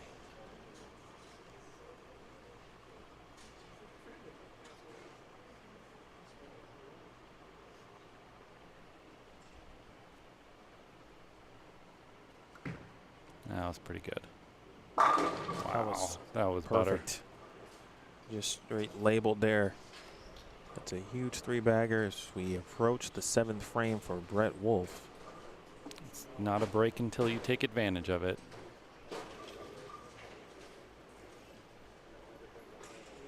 See how Brett responds to that.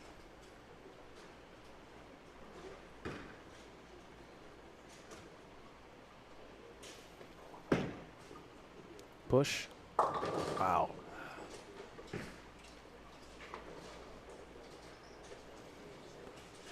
Trailing by 41 entering game 3. So if he spares this, he can strike out for 236, which would put him at 591. All right, so 591 max for Brett. So basically, Darren just needs to mark out at this point. Yeah, that frame felt like a turning point. Yeah, I think he knew it too. He looked disappointed.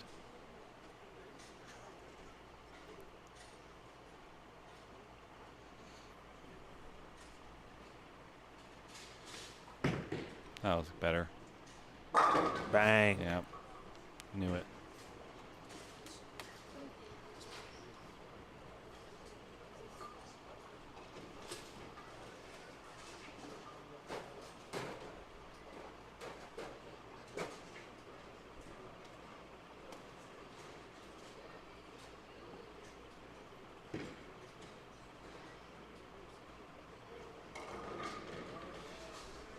Darren Tang. He's got to stay out of trouble. Wow. And that's the definition of staying out of trouble there. Unbelievable shot there. Just a quick look, if it cooperates, at that previous shot on the left lane from Brett Wolfe. This is what he was looking for.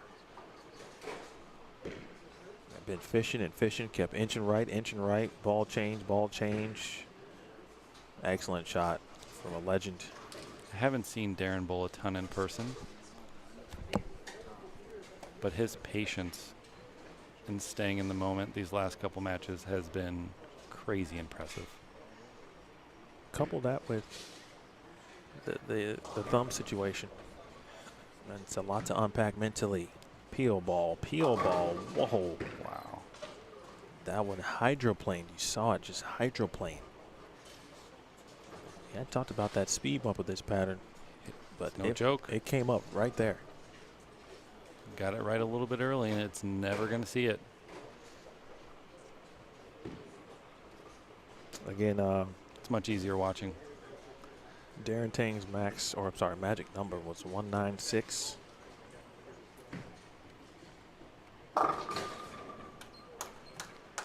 And now it's just superficial, needs the pins. Yep. But Darren Tang, 2 out of 3. He's bowled it twice. With this format, can you believe that? It's not easy to do. Not easy at all. I think when you were taking a break, I said the most impressive thing to me for qualifying with him was he never bowled under 200.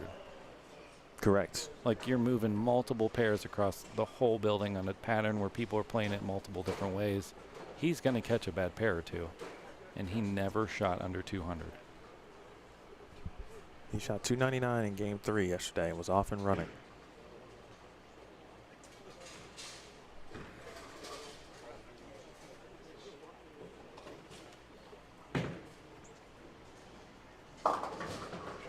I mean, if you're Brett, you had a fantastic weekend. He's already a Hall of Fame bowler. He's kind of got his second win in bowling right now. He's been bowling really well, won a couple big local tournaments, bowled pretty decent at nationals. So this is just more momentum for him, just to continue on. Oh, now he's just showing off. That's nice. That's great.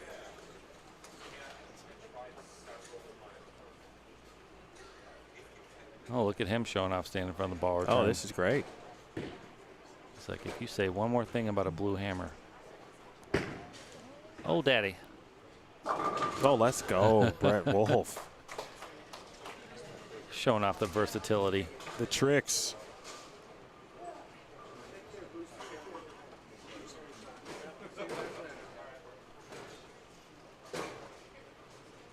So what's next for you? Where are you going next? Right up the middle for Darren Tang. Yeah. I am it's PWBA Regional in Norman, Oklahoma. I'll be doing that for Bowl TV, then Junior Gold for Bowl TV as well. The Lucy, the end of July, then Tour Championship Week on the PWBA Tour to close out the national touring season. Brett Wolfe, 567.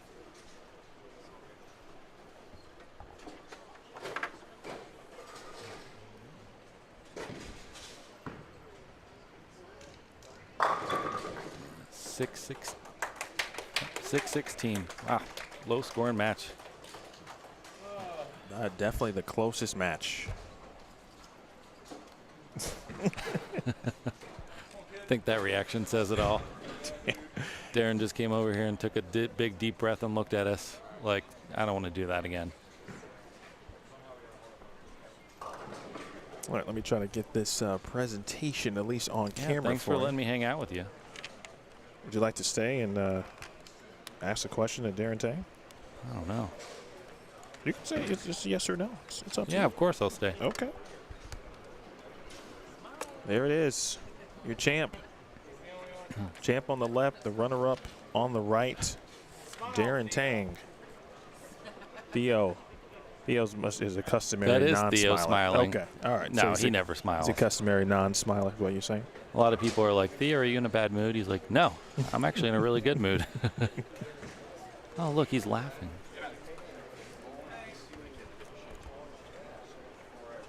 All right, so I'm going to switch cams real quick.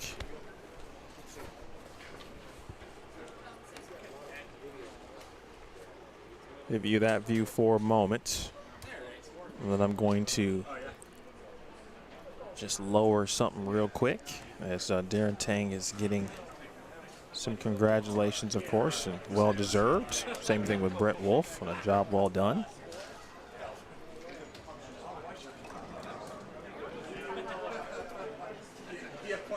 All right, so I'm going to turn myself off real quick.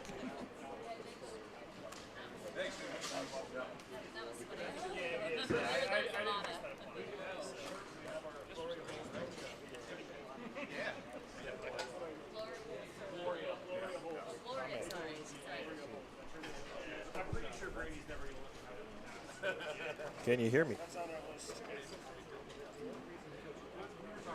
Mike, can you hear me? Yes. Okay, good. Are you sure? He's still unsure. I can hear you loud and clear. All right, good. Can we steal you for a second? Can I talk to you? All right, that's your headset. That's right.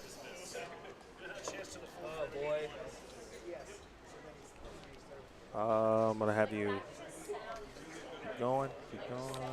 Okay. Put your hands up just like you were bowling.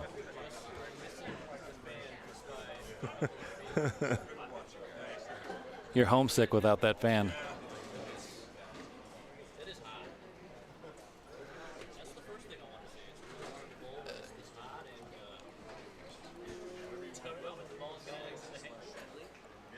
All right, can you hear us? I can. Okay, Darren Tang is joining us now, of course, on Bullstream TV.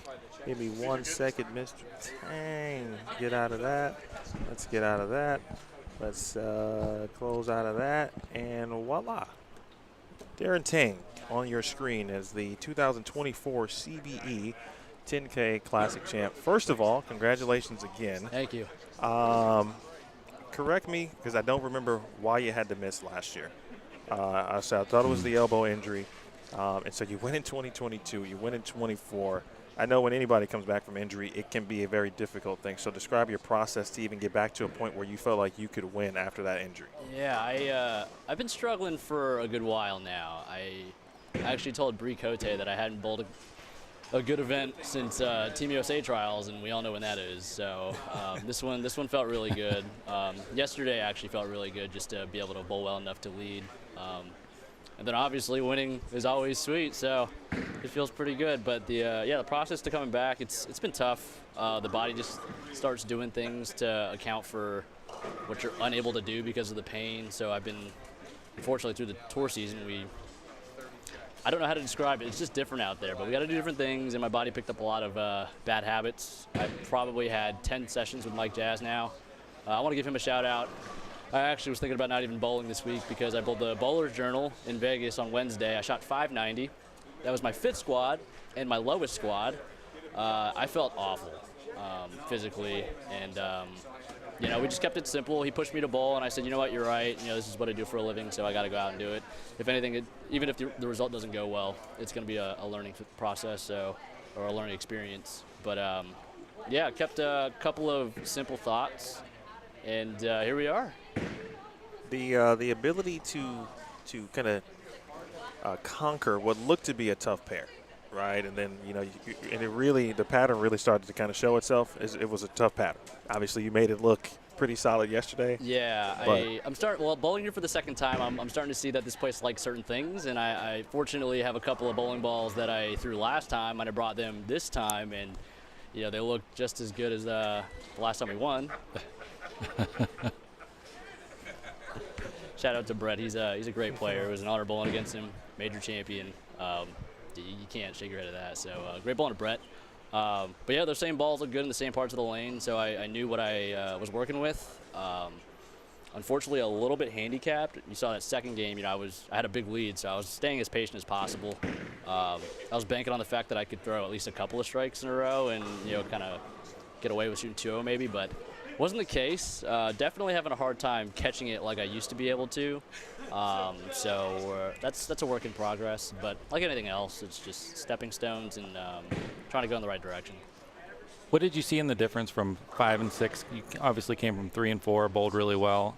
I thought the ball change you made game 3 on your match with Padilla was pretty bold. I mean, you shot 250, you were throwing urethane. In that moment, what did you see that you went to the phase 2? Yeah, I didn't like what the left lane was doing. It was starting to check a little early, and I was really trying to make sure I caught it, made it read the front of the lane, and my ball hasn't had a problem going straight this weekend, so that was pretty much the tell. So even though I bowled a good game, I wasn't going to hang on to that because I knew that if he happened to find something, and my lead wasn't that big. I kind of came from behind and took a little bit back, but I knew I just had to put the pressure on. I was just kind of hoping he would make some mistakes, and he opened up game 2, and that made it a lot easier to make the switch. Yeah, that was a huge momentum change for me, is when you went to that phase 2 and threw that 4-bagger. Big-time players make big-time plays, and I felt like that was a big shift in that match for sure. Yeah, I was pretty fortunate to get a full shot the first game. Even though I was down 40, I was like, I need to see where we're at with this. I actually threw the ball that I ended up throwing in the finals the match before, and I was like, this looks pretty good. But watching where he was playing, I was like, that's like dead in the spot where I would throw this. So I just went another ball over, and it worked out. Was 5 and 6 that much tighter down lane than some of the other pairs that you had bowled on in the fresh? I don't know if it was the re-oil or if it's because the pair just sat for as long as it did, earlier, but that was my ball. That was the furthest right I played. They were the tightest that I've bowled on. I was just waiting for the pair to start hooking a little early so I could kind of bank off of that, and it just never did. So I don't know if it's me and my injury kind of not getting my ball to read the right spot like before, but I got pretty fortunate that Brett didn't really have a whole lot, and I got off to a pretty big start. Yeah, it looked like both of you were struggling with the look down the lane, and they were really tight, and you were trying to go through it. He tried to go around it a little bit and kind of ran into some trouble. But yeah, it didn't look like a lot of fun. It was kind of a pick your poison, and I just decided, I can get 9 every time with this urethane ball, and just stayed patient until I felt like I needed to make a move. All right, I got 2 more questions. I'll get you out of here. Yeah. When Michael Haugen left an 8-pin on 5 in your match against Chris Clerk, of course, you had to perform in the 10th there. He leaves an 8-pin, he turns, reacts, and you don't put your ball down. You do nothing except go, which I thought was very impressive. And then the result was not impressive. Missing the left, missing the head pin or left. Impressive in a different way. I mean, I'm just curious, just from that, was that just you, how you roll mentally, and you felt good to be able to do what you do, and was the result directly to that? That was it was an on the fence call. Yeah, I've been probably throwing more shots than when I shouldn't too often. So that was definitely one of those times. But you saw that whole match. I was struggling with the heat, the sweat, and clearing the ball the right way. That was, I think, maybe the first match I broke out the little bevel sander tip, and I've been scraping the back of my thumb because I didn't have a problem last night. Probably because my timing was a little bit better than it was today, and typically that's the case from day to day for me. So that a little bit of extra early timing paired with how hot it is in here and not being able to clear it, my hand was just flipping around it really bad. So all those misses left, that's where it came from, just a little bit early timing and my thumb not wanting to exit the ball. But that was the adjustment I made that last game. I was just trying to be a little bit, softer with my hand, just let the ball do the work, kind of really focus on using my fingers and just getting out of it as quick as I could. And then that shot, I was like, old habits. Let's pressure situation. Those habits kind of leak back in, and that's what happened there. But I'm glad I got enough pins in the 10th frame. All right, last question. Oh, my bad. What you got? I was just gonna say, you mean you don't practice the 1, 3, 6, 10 that often? I probably shot it more times than you would think. Last question. Obviously, we were just talking about the injury, but how much confidence now after winning this and kind of getting through not only a qualifying block, but of course multiple matches. He got selected to represent Team USA at the Pan Am Bowling Championships in Reno in August. How much confidence now have you gained in looking ahead to that? Yeah, I mean, it's always a confidence booster when you win. I was already mentally preparing myself to go into that event. If I wasn't physically at my best, I'm always there to try to help my teammates be as the best they can be. So that was really my mentality. Obviously, I'm going to work as hard as I can to get to where I need to be to have some success out there and give my team what they need from me. But I think that's really where my bread and butter is at. It's really being there for my teammates, helping them out where I can. And if I bowl well, I don't want to say it's a bonus, but I try to do a little more than just play the game. Sure. Congrats, my man. It was fun to watch. Thanks, and Emil. you earned that thing. Appreciate it. Absolutely. Thanks, guys. That is Darren Tang, ladies and gentlemen, your 2024 now first two-time champion of the CBE 10K Cactus Classic. I was going to switch back to this original headset, but Mr. Tang just told me it was sweaty. Mike, just if you don't mind, give me your final thoughts on what we watched today. And I really mean this, by the way. I think you got a little bit of a future in this business. I don't know. I don't know how you talk all day. My throat is right. I need to down some water. It's not easy. Final thoughts, right? Yeah. I think we saw the best bowler on the right side today and the best bowler on the left side today bowl for the title match. It really was the Battle of Titans on a pair that was really tough, and it couldn't be more fitting because this tournament is not easy to win, and the fact that Darren has won it 2 out of 2 times that he's participated in it is more than words I have right now to describe of how impressive that is. So another great tournament by Theo. Thought the pattern was pretty fair, and the fact that we have the ability to bowl something like this for $10,000 is pretty awesome. I want to give a shout out, of course, to Lakeview Lanes, folks. If you can, let me know if you can hear me, right? Lakeview Lanes, right here, of course, on your screen. Mike Dermeyer, Reed, and the entire staff here. Fantastic job. We appreciate them. Thanks to all of the sponsors here. This week, Bro Dogs, Apparel EFX, Chuck's Painting, Team Agent Ong. Shout out to Carl. Shout out to Ramsey Auto Center, Brunswick, and I think that's it. That's pretty good. Hey, shout out to you. I'm good. You're the true Iron Man. I don't need a shout out, man. Absolutely, you need a shout out. The sport of bowling would not be the same without you. Well, that's high praise. That is the truth. I don't know about all We that. only speak the truth over here. I appreciate that. We thank sponsors. We've thanked everyone. We got to thank Theo Duthay. We got to thank Theo. I guess. We got to thank him. He's and, left-handed. Complete bowling events, of course. And all he does, of course, from the tournament running perspective, tournament bowling, and certainly here in the Metro Phoenix area. All of our guests this week, I'm going to forget somebody. Let's see. Mike Fitzgerald, Matt Jones, Brianna Cote, Matt Zweig, Mike Dermeyer, Theo Duthay, and Mike Hardesty. Yeah, thanks for having me. A lot of It was fun to mics. hang out. Yeah, there's a lot of mics. It's a good name. A lot of mics here. Solid name. All right, folks, for congratulations again to Darren Tang. Of course, you can relive every single squad and all of the tournament info and action, of course, right here on Bowlstream TV. Thank you so much for watching. Make sure you hit the thumbs up if you haven't on the way out, and please subscribe to Bowlstream TV. Up next for Bowlstream TV, we'll see you in August at the New Mexico Open. As far as me personally, you can check, of course, on Bowl TV. We've got PWA Regionals coming up in July, just a couple weeks, and then, of course, Junior Gold. So still a lot of bowling, of course, on the women's tour, and I'll be looking forward to covering that for you on Bowl TV as well. So for all involved, shout out to Theo and Aaron and everyone here who has helped put this thing on together.